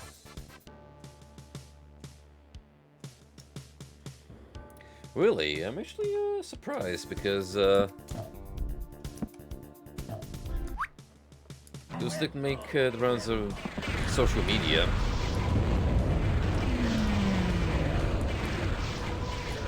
Maybe it's for the best. Because that way you haven't lost any further faith in humanity.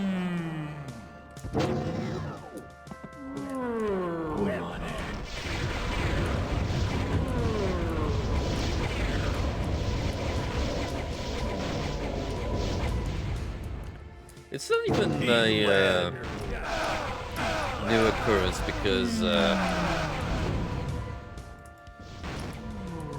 social media personalities traveling abroad and engaging in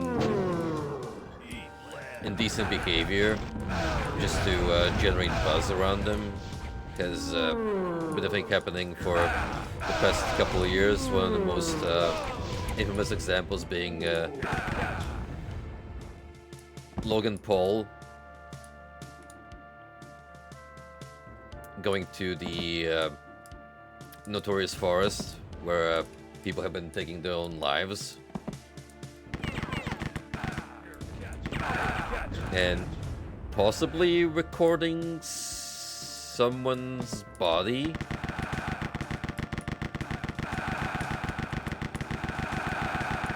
And then posting it online.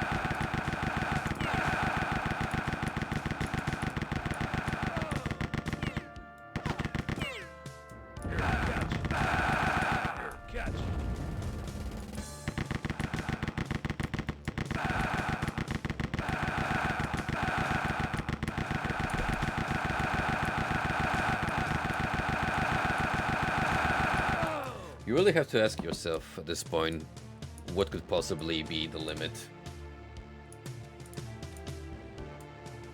Like, at what point do we honestly draw the line and people are able to stop themselves from exploiting human suffering just to generate clicks?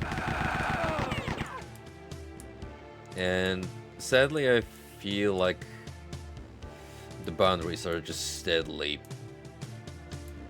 moved further along until we just eventually hit the breaking point where major extremes is gonna have to take place in order to curb down.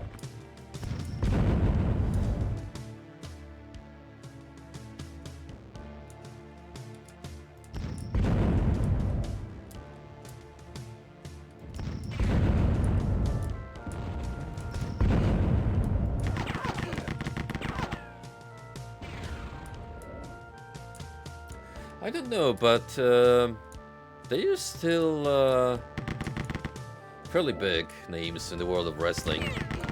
They did manage to mark their presence in the WWE, which, well, speaks more about the company itself rather than their proficiency as wrestlers. It must have been a marketing stunt. Because, you know,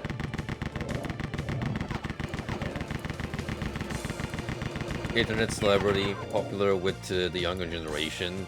So the moment you make a pay-per-view event, they're gonna be begging their parents to buy access with their old folks' credit cards. And it works.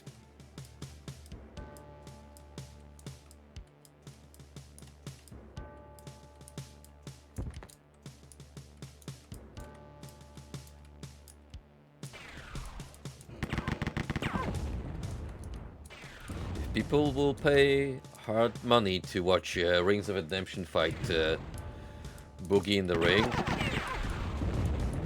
Anything goes.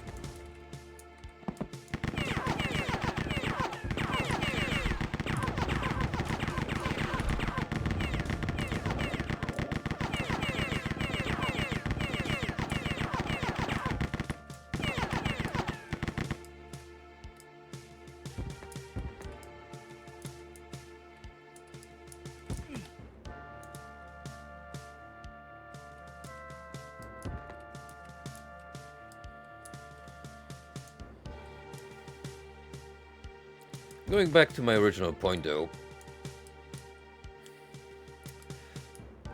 I didn't really feel any kind of prejudice from locals during my stay in Japan, but at the back of my mind, knowing like all these stupid pranks were already in the public mindset, I was extra cautious about my own behavior, not to do any faux pas if it can be helped.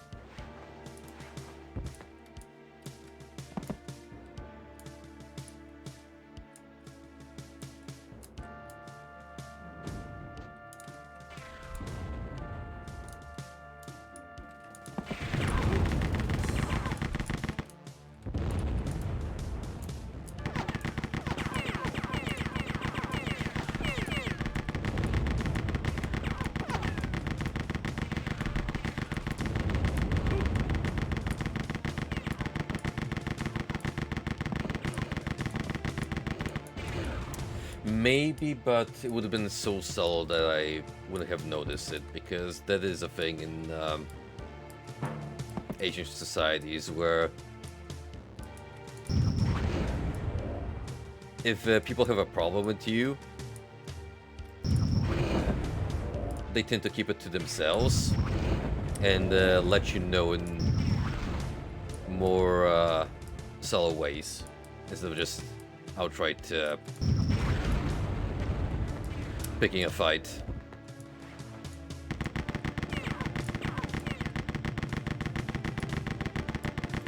No, from my personal experience, folks were generally hospitable. Especially if you actually made attempts at speaking Japanese language. That definitely earns you a lot of points in their eyes, because hell, even if you mess up the pronunciation, at least you're making an honest attempt at communicating and showing respect for the culture. That goes a long way.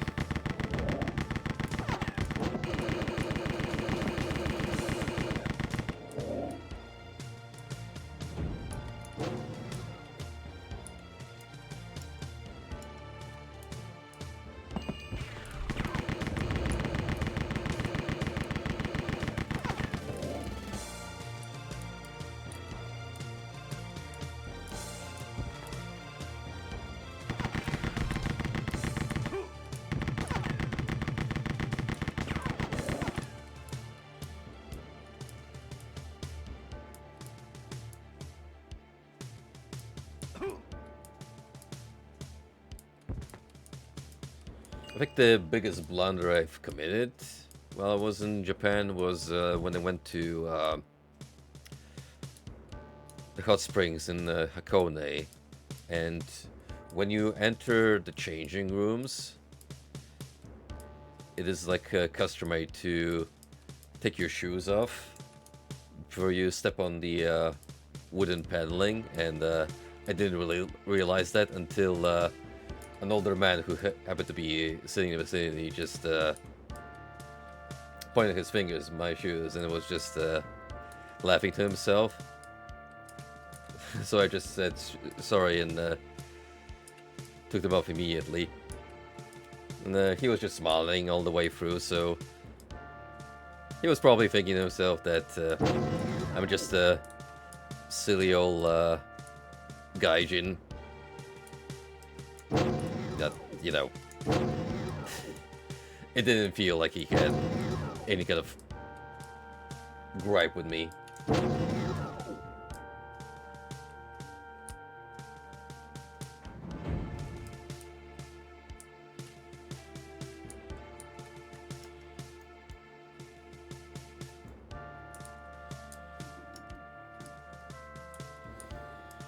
This easily is the longest map of Extreme Run by far. Granted, it's probably the last of the Secret Run.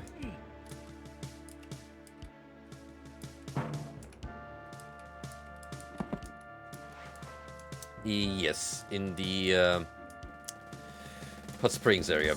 Before you head to the changing rooms, you actually have to take your shoes off before you step on the wooden flooring.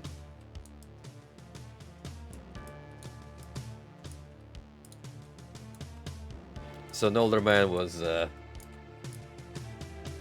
polite enough to point it out to me, but he did have a good chuckle out of it. And it made me feel silly, yes, but I didn't get any hint of malice coming from the old timer.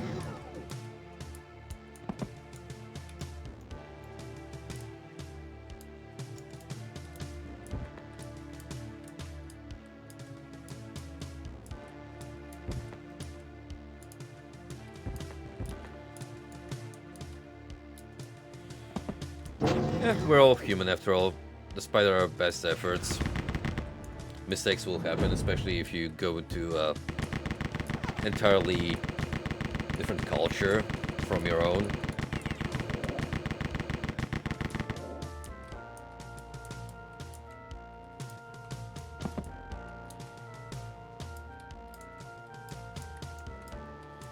But I think what is most important and the takeaway from all this is actually just make the conscious effort to do your best to adhere to the norms of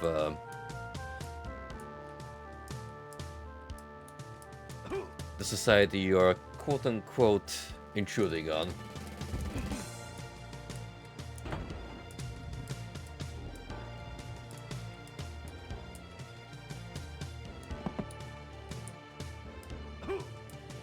Or, to put it in regular terms, you are a guest, so it is only appropriate that you stay on your best behavior.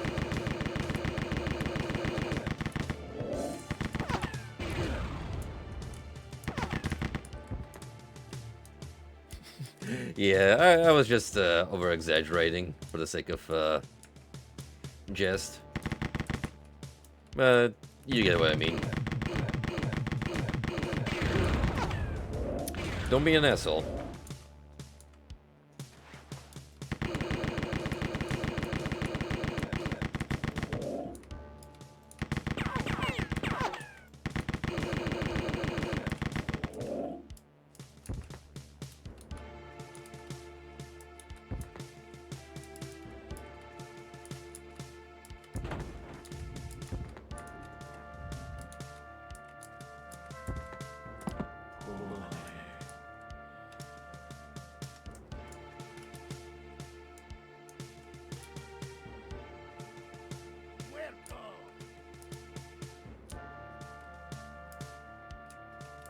They have to be right here.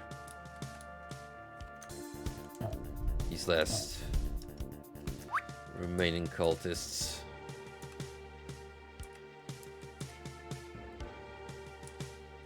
Maybe?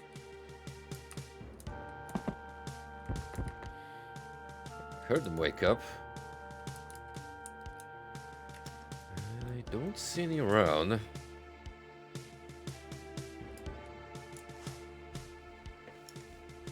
Could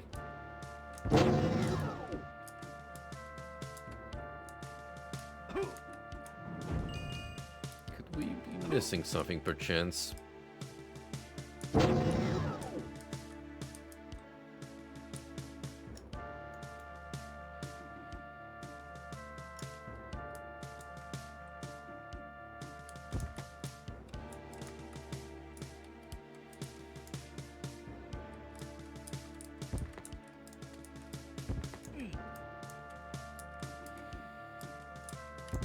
I mean, we pressed all the switches.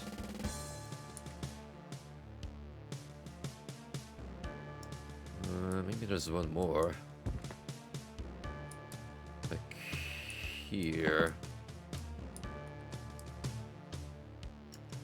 Oh no, this is where the actual exit is.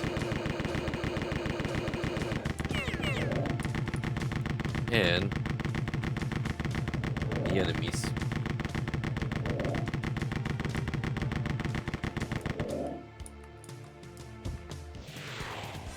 Yes. Asbestos armor.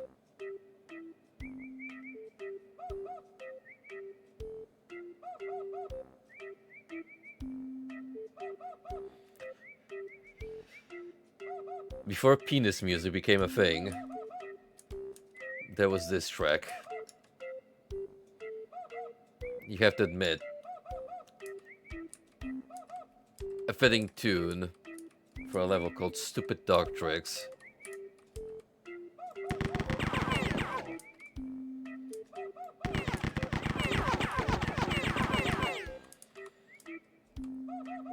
Oh, you heard that right, friendo. There's an actual pickup in rod that gives you protection against fire.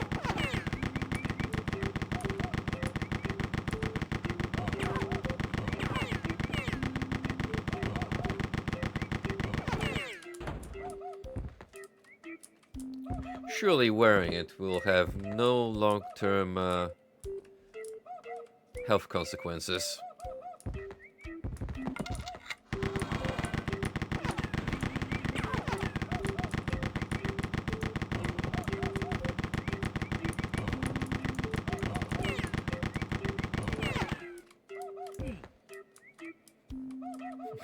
There's really not a whole lot going on in this song, is there?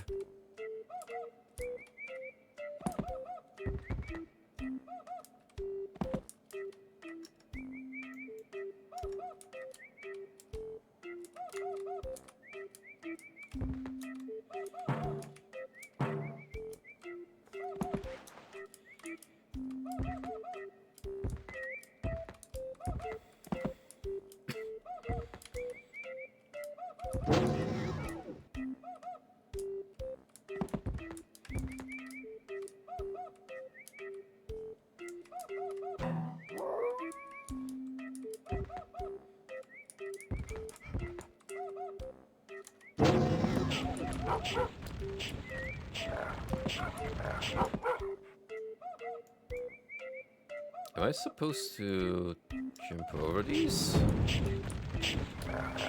while I doggo?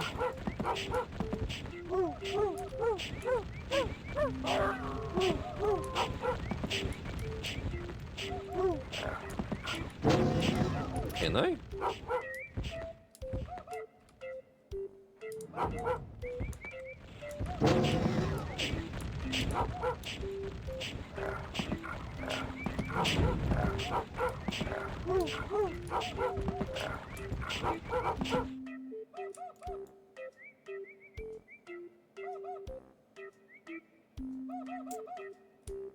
Well, I mean, map kind of demands that I beeline this way.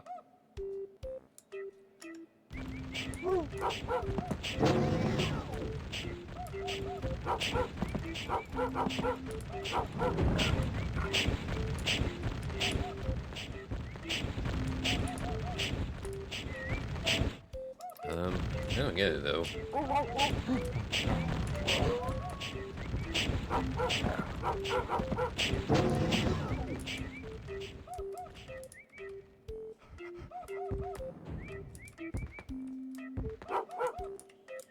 No. Oh. Okay, that's some more power-ups, which I suppose I'll need.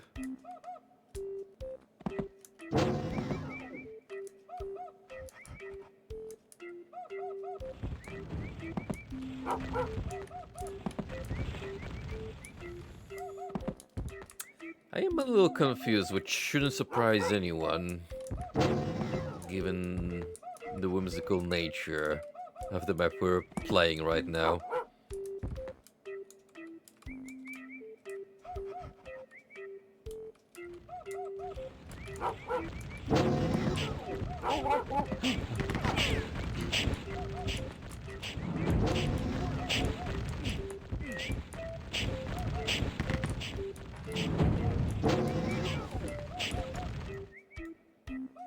Trouble is, once I hit this point, and I'm no longer a pupper, I become soft-locked.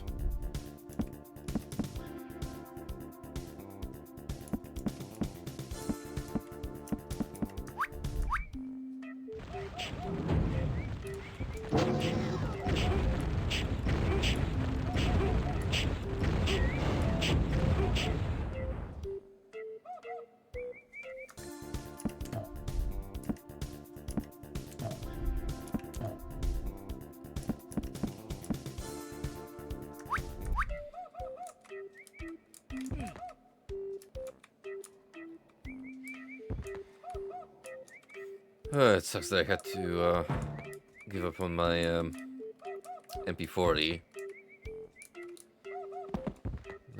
Well, who would have thought that I'd get stuck like that? Yeah.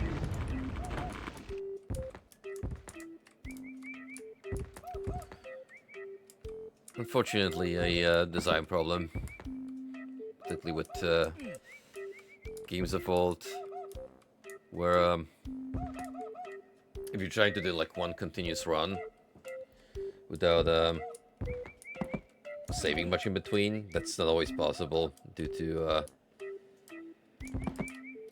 situations like these where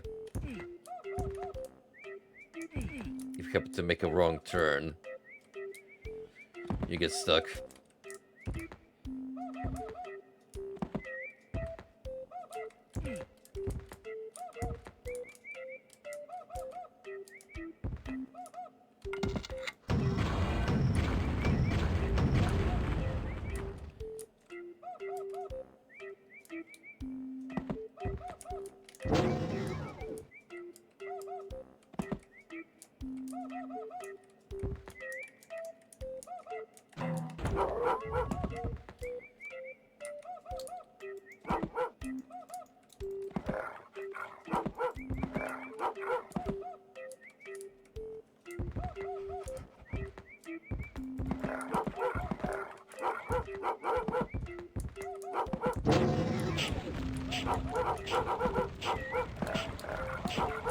Oh wait, it did like a jump, double jump over there.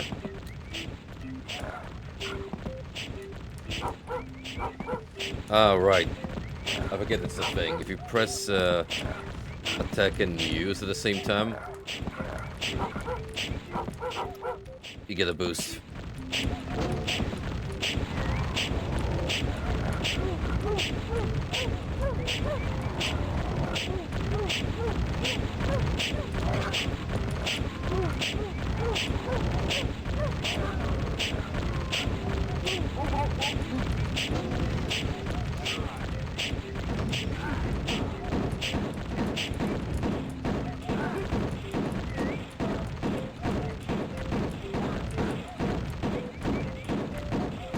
You thought me dancing around with a machine gun was already quite the spectacle. Now what we have to pistol all these guards.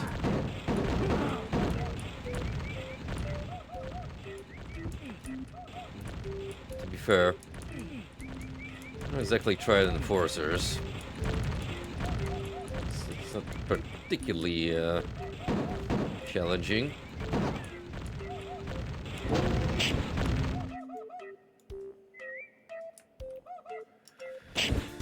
Ooh, really gotta be quick through here.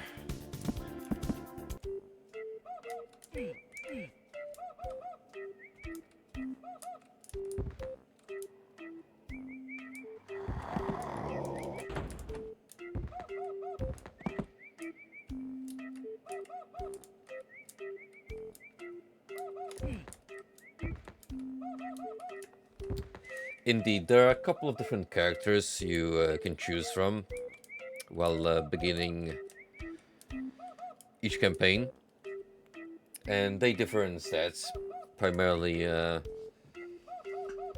speed, shot accuracy, and how much health they have.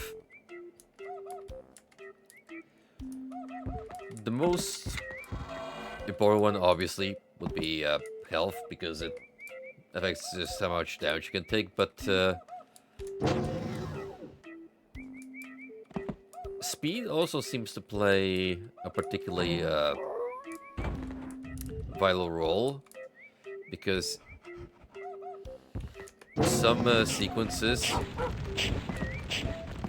are actually easier to perform while your character is faster, like getting past obstacles, and that's reaching secrets that would normally be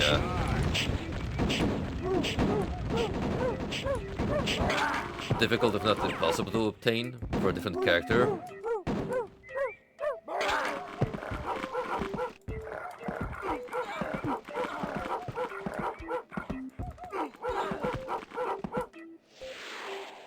Anyway, that was that.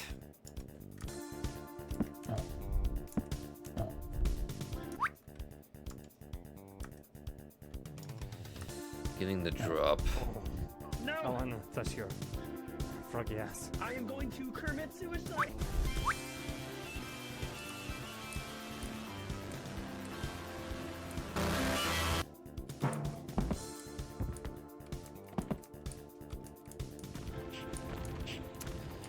And with that out of the way,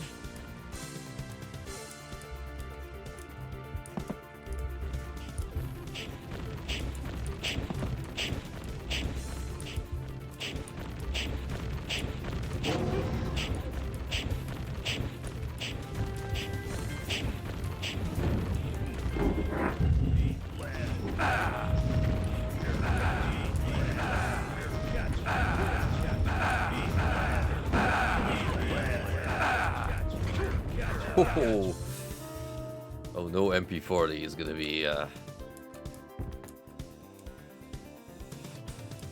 serious drawback here. Heck, even a pistol combo would help out significantly.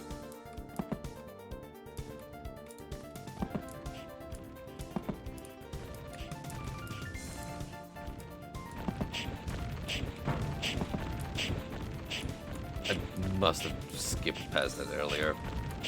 There's no way otherwise.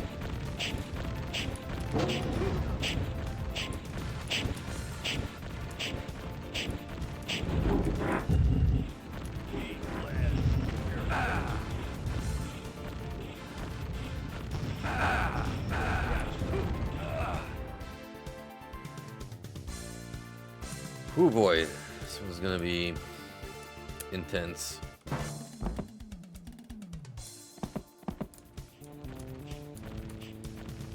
Oh, you really pick one explosive weapon with you. Kind of depending on what's your preference. Maybe the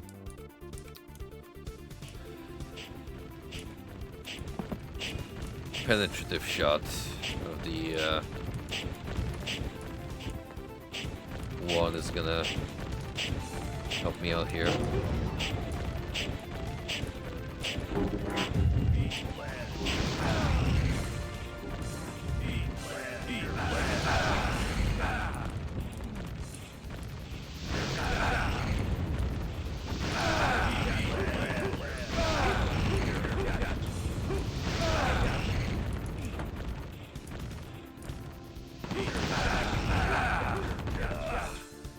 Nope, it's still gonna be hell. Just from the sheer volume. If Triad forces I have to fight in that small ass room.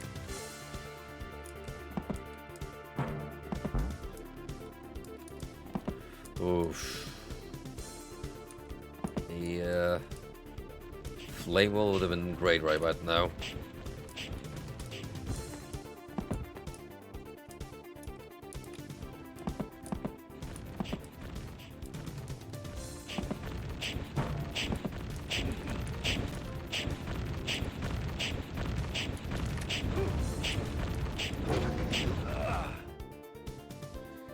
Really not disable that trap.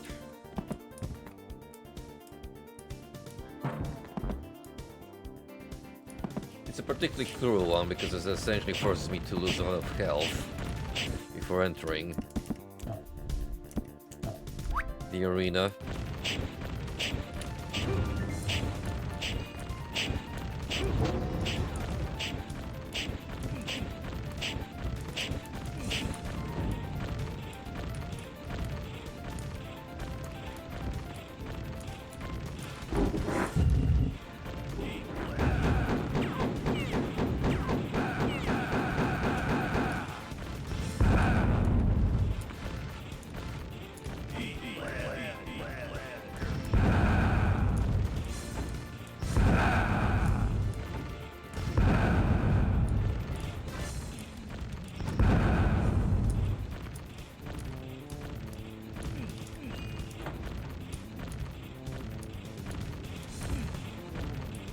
Well,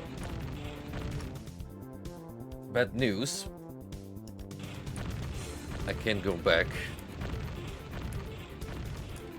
So it's just me and my trusty akimbo pistol duo against the whole world.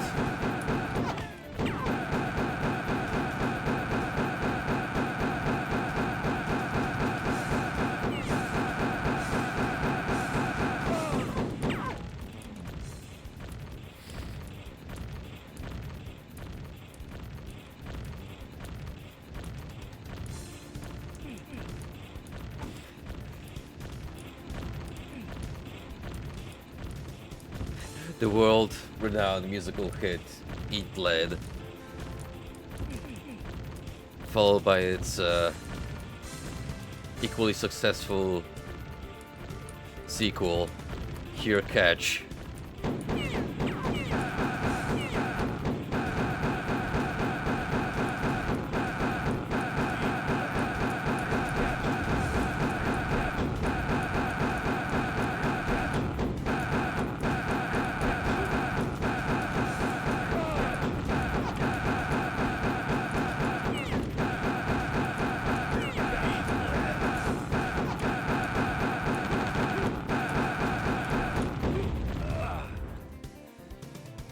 Ooh, the whole trouble in getting here is not aggroing everything in sight.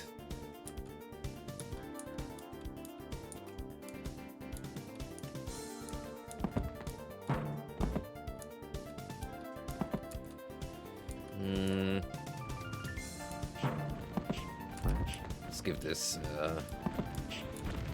weapon a try again.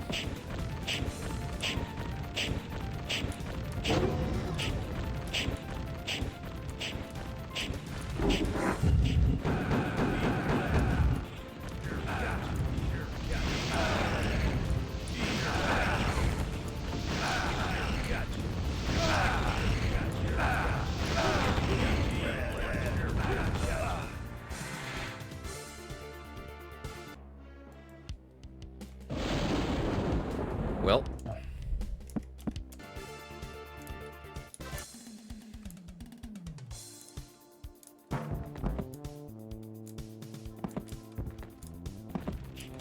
back to the drawing board.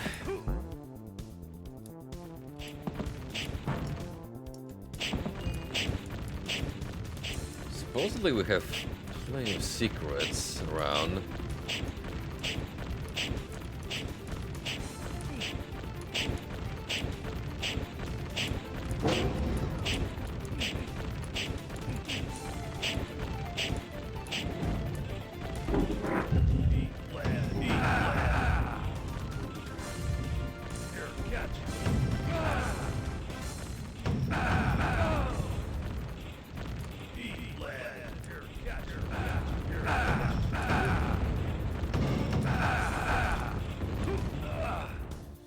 No. That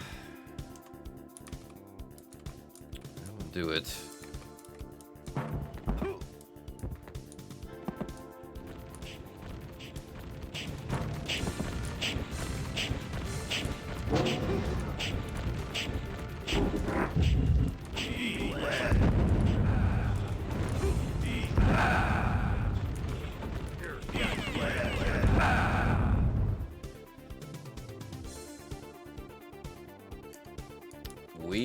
might have actually hit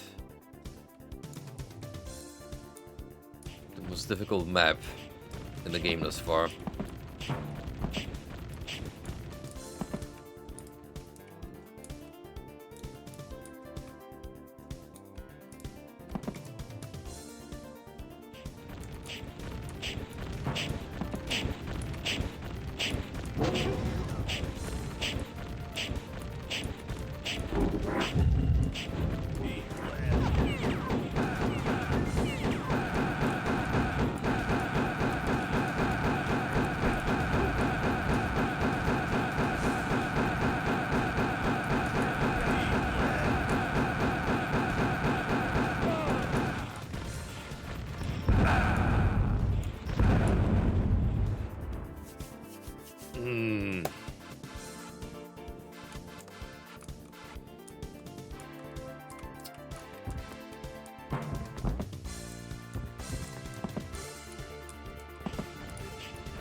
Trying to come up with a good strategy, but alas, nothing really comes to mind.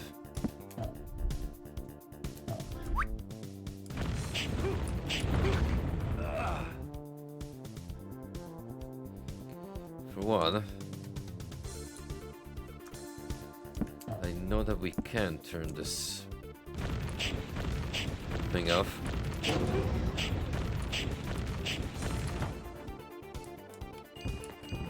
In which case, I can at least enter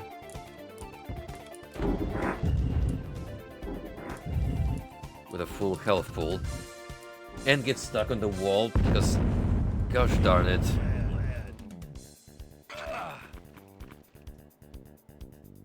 Yeah.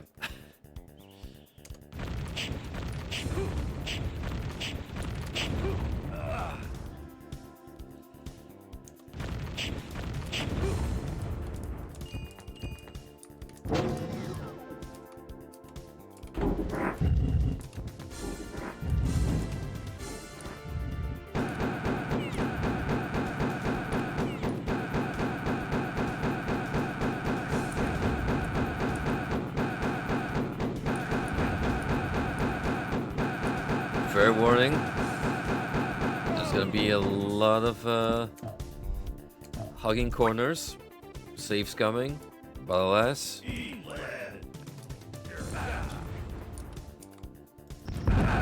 the game has forced my hand.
Take this attempt. So far it's going somewhat decently.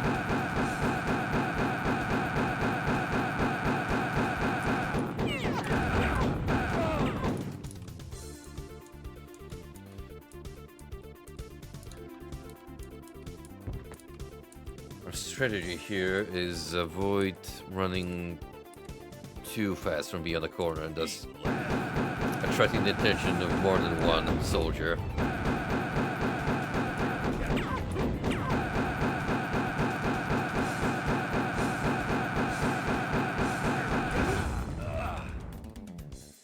Otherwise, I get blown to smithereens.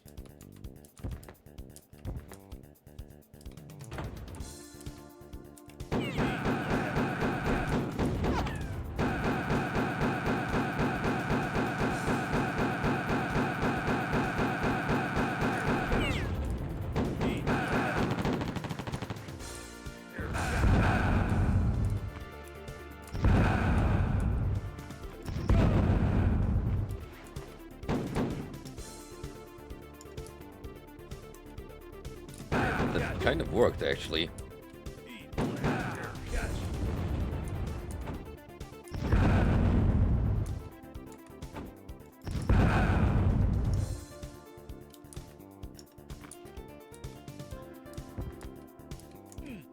The downside is all my explosives. This little stunt.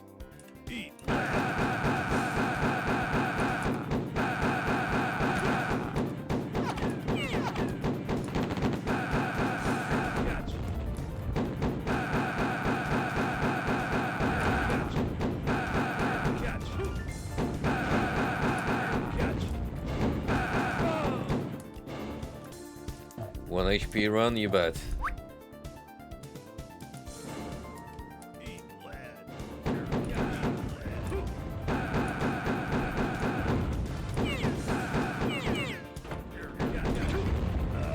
But maybe not against 3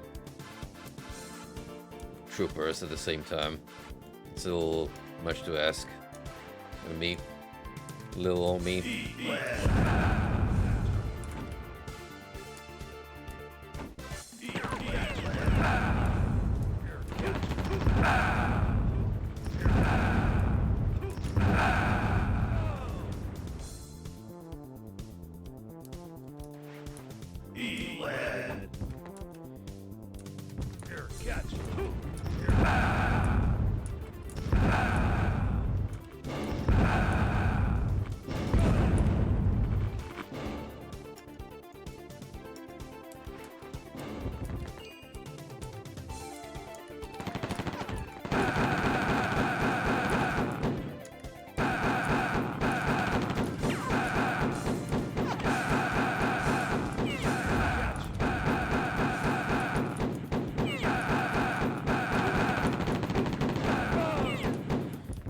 They would like to bait themselves into throwing grenades up against the wall when they're close, but doesn't always work as intended.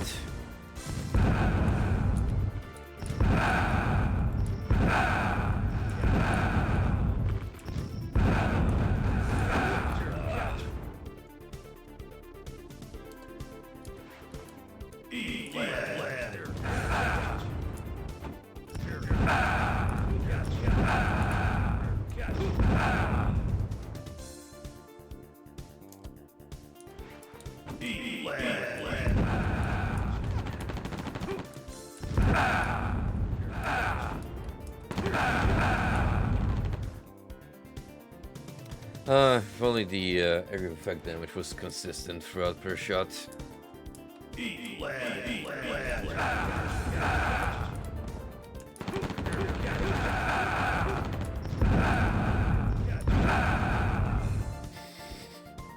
War is hell. And I'm stuck smack in the middle of it.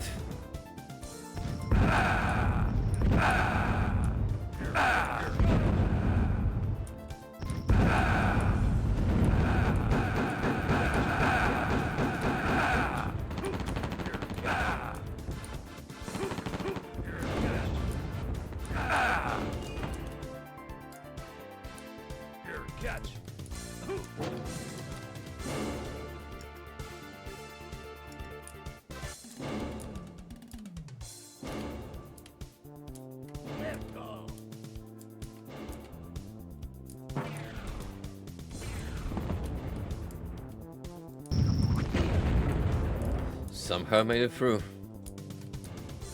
Through sheer miracle.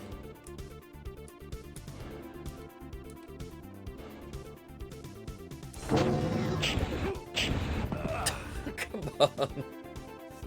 Game. That wasn't funny.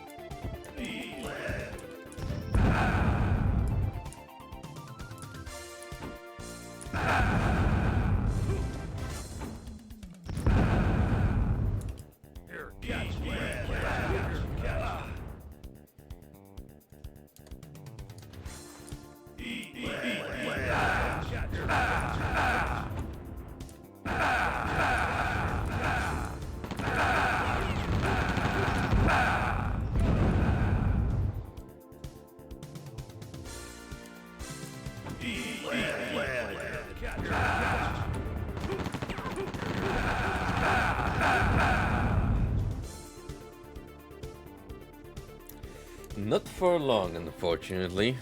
We're back to square one.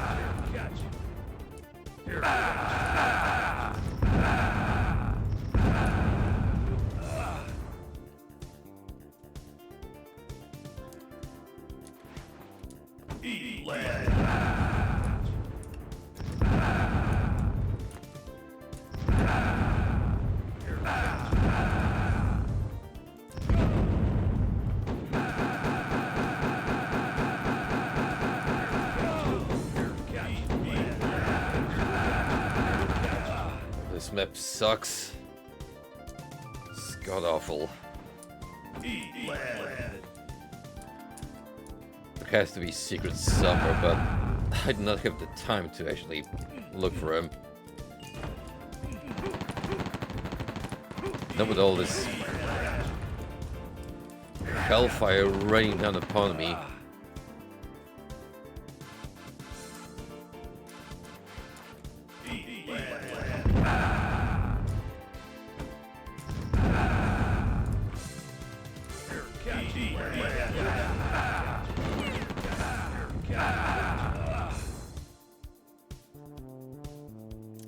Screw it, I'm just gonna run past everything.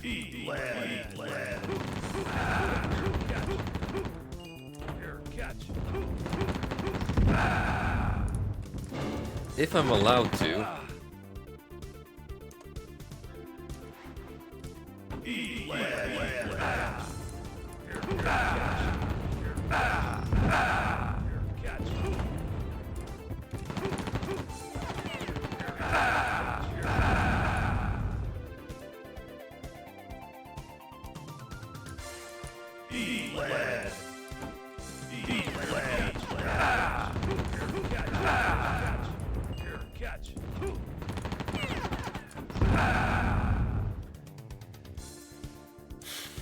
I really don't see a way besides clearing them up gradually, one after another.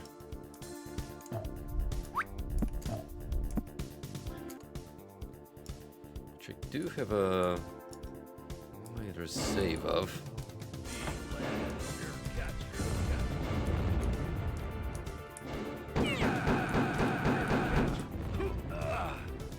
Yeah, let's try from this point. At least I can pick off individual targets.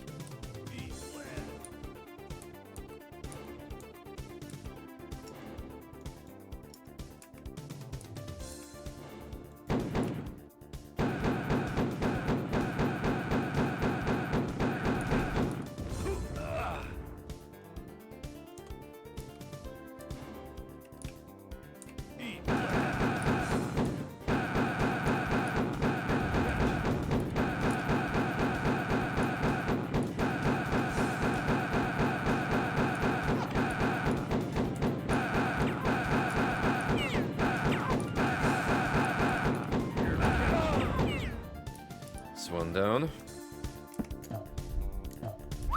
There's already a lot.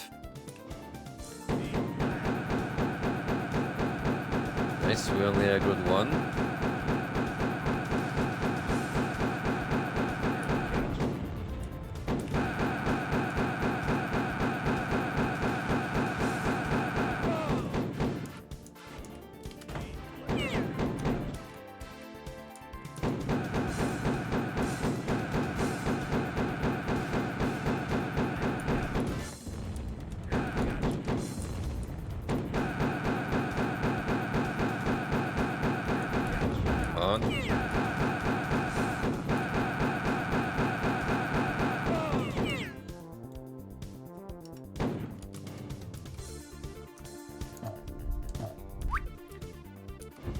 It's almost all of them.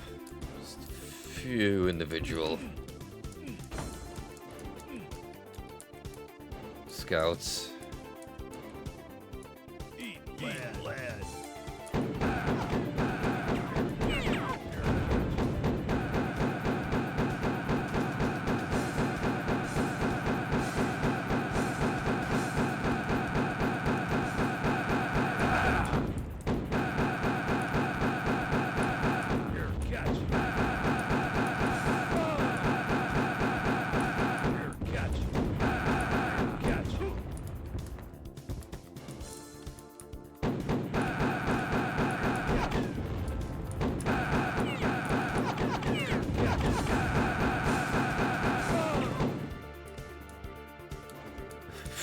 That was legitimately fighting tooth and nail for my life.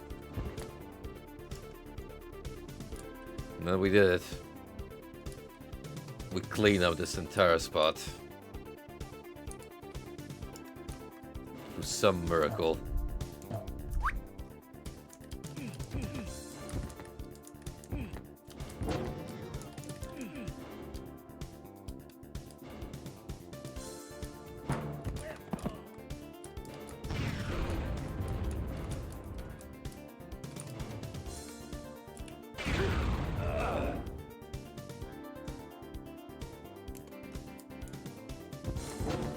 However, I'm seeing on 1 health point, so I'm gonna be pretty darn squishy for a little while.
This is just cruel at this point.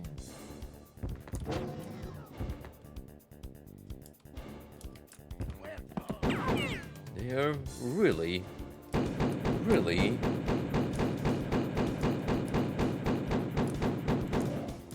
swimming in my anguish.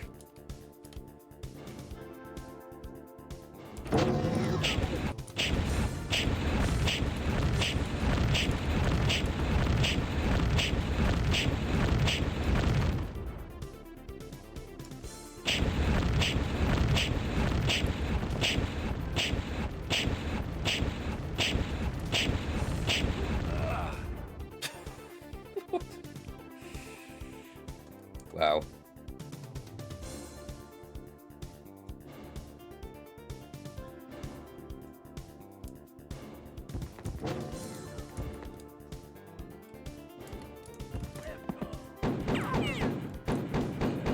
Are you referring to Rod? Because there is no fall damage.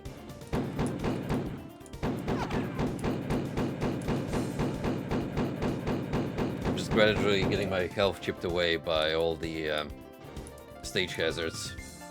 So rubbing against the death fall right here, because it happens to slide too close to me before I'm able to sidestep.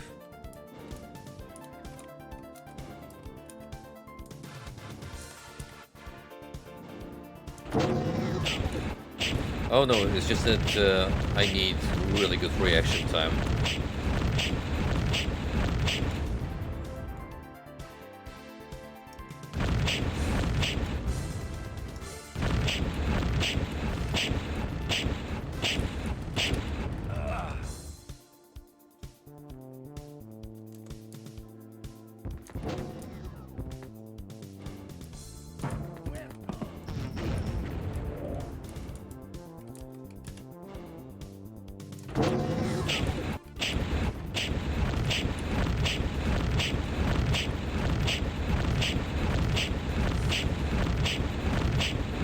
This right here is easily the mother of all Rise of the Triad maps in terms of challenge rating.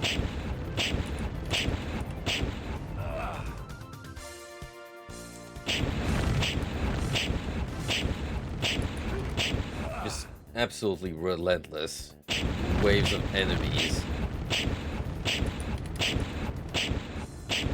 Death traps all over.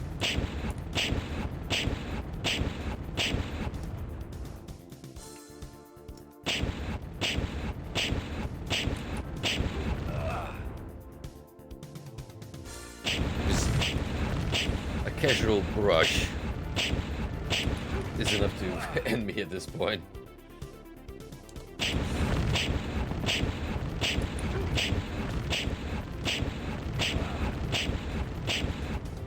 Frankly, the hit detection of those fireballs seems a little too generous. I swear I've been running past a couple of what it seemed like, and they still collided with me.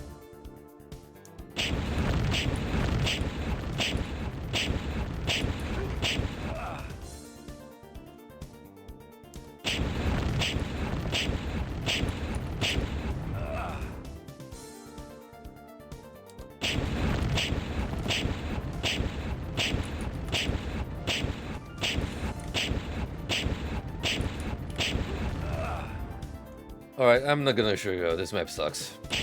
Like, this is just absolute unfair frustration.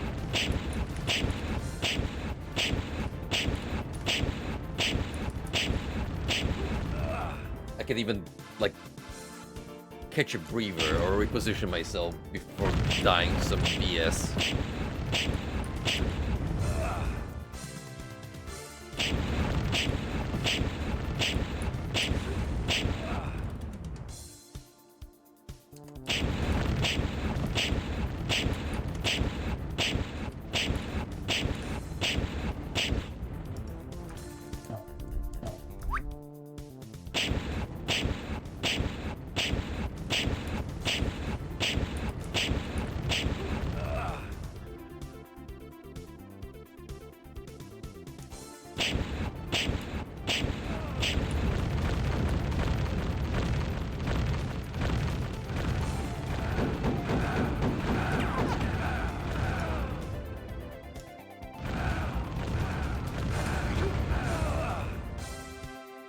Oh no, you stepped on the wrong tile. Too bad. You're dead.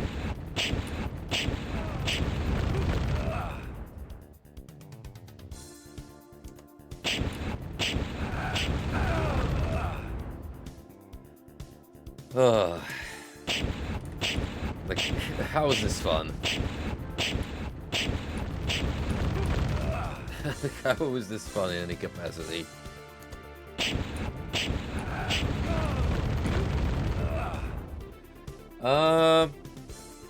The classic vein, yes, for sure. So from the first to the third included.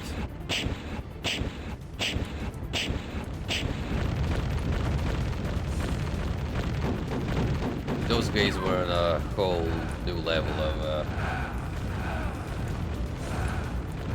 irritation, to the point where I set up the legendary thermometer to depict my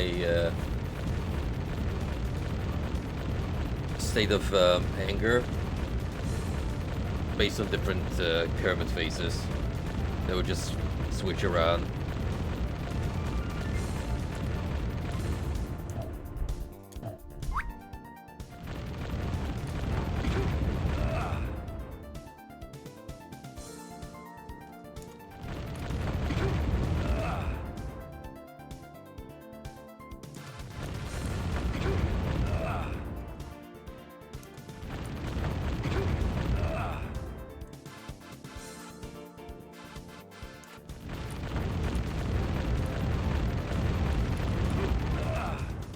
What did that do this time? I was behind the pillar already.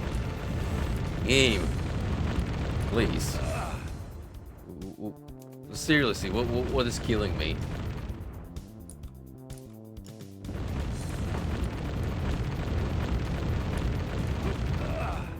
Is it still the explosive radius? The fireballs?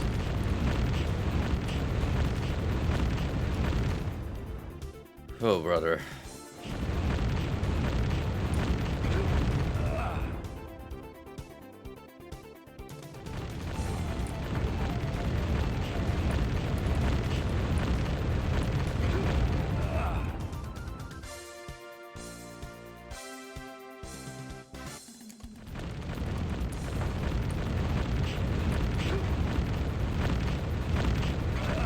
Oh, believe me, a lot of safe state abuse went into beating those games on stream. They are not easy.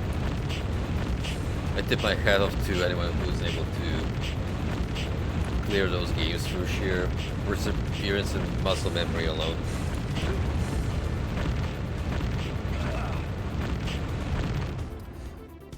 They are fun though, in a brutal way. I'll give him that.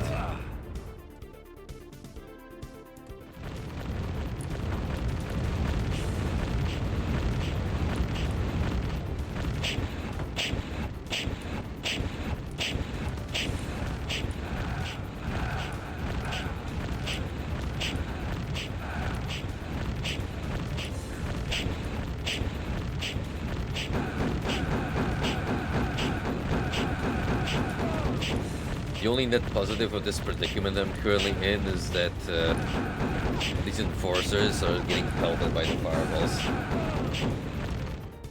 So they're getting eradicated.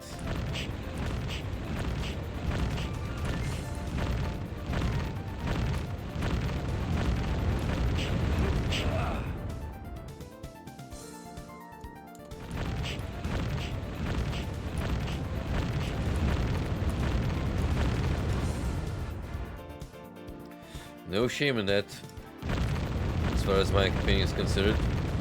They are tough in their own right. So the fact that you beat them in the first place is already a sign of commitment and iron will.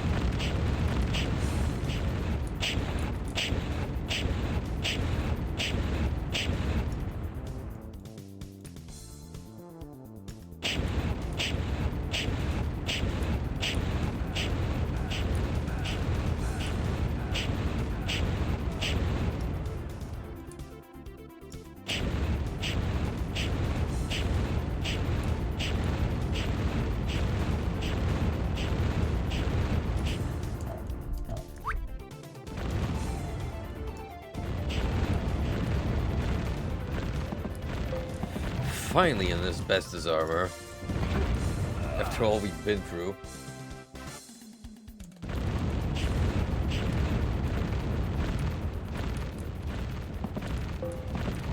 It's basically there to taunt me, if anything.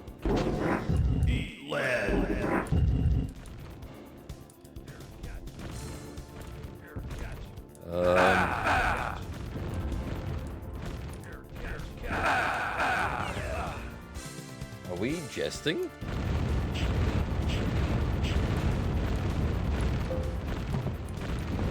Like, what do you expect me to do?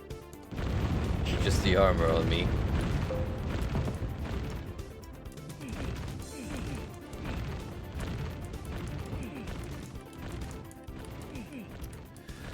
Ooh, buddy. Believe me, I get you. There are no cheat codes in life to get past that hurdle. It is a mixture of luck, persistence, and keeping your chin up.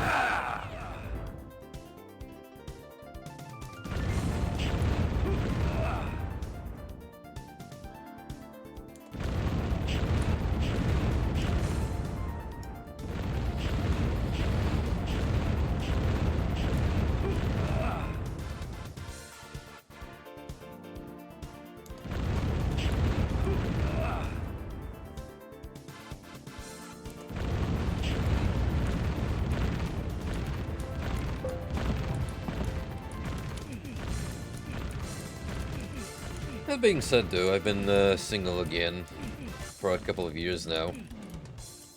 And sure, lack of company does get a little lonesome at times, but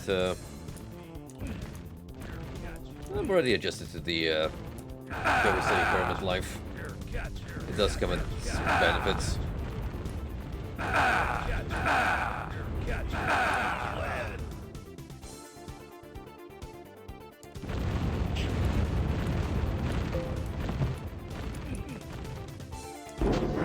Eat lead.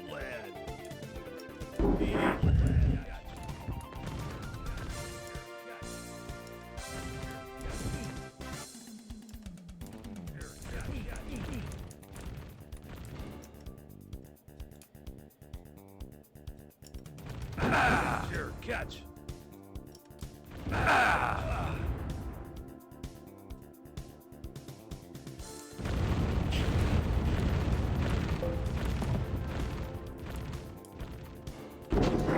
Eat lead.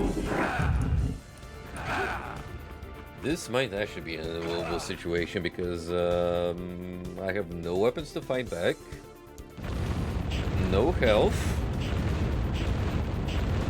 only asbestos armor, which does not help at all.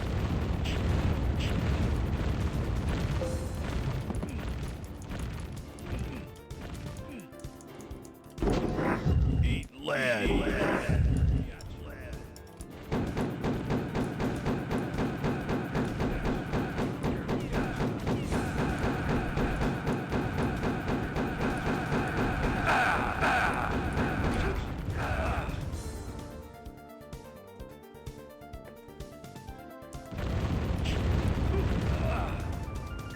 It really depends on your mindset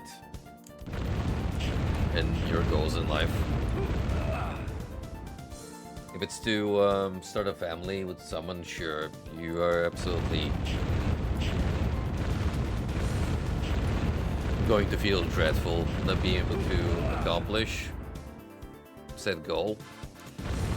But if it's more focused on a spiritual journey and self-improvement, then companionship is nice to have, but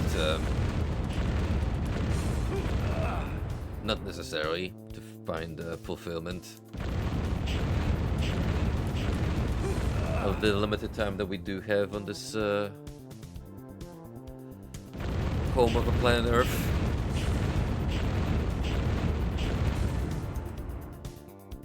I think I genuinely might have to look at the guide I've been using mostly to look at secrets, because I have no idea how you normally get past all of this nonsense.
Oh, admittedly, I'm getting a little tired, so maybe we'll just restart the map on a future stream, because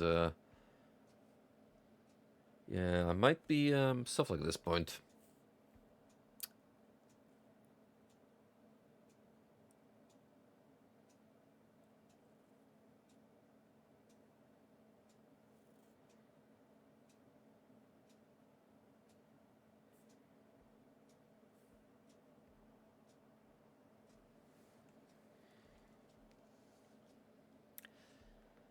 Well, not so much the scope of the level, but there are so many hazards along the way, and Now it's pitting me against a massive encounter where I absolutely need a powerful weapon to fight against all those enforcers, because I won't be able to just survive and rely on them killing themselves with their nades. It's just not happening. They won't be able to deal that much damage to each other. So I think what I'm gonna do is just read up some strategies, how the pros tackle on this map, and we'll come back in full force and try again, because we do have a save from the beginning. Yeah, we do. So we'll do a pistol start and work our way from there.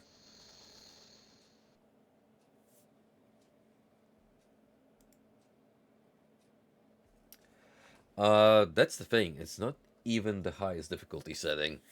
It's just that the expansion, Extreme Rot, is notoriously considered to be some of the most difficult this game has to offer, just because of the map design and the enemy placement, which, well, you've seen what happens in getting the drop. It just goes absolutely off the rails.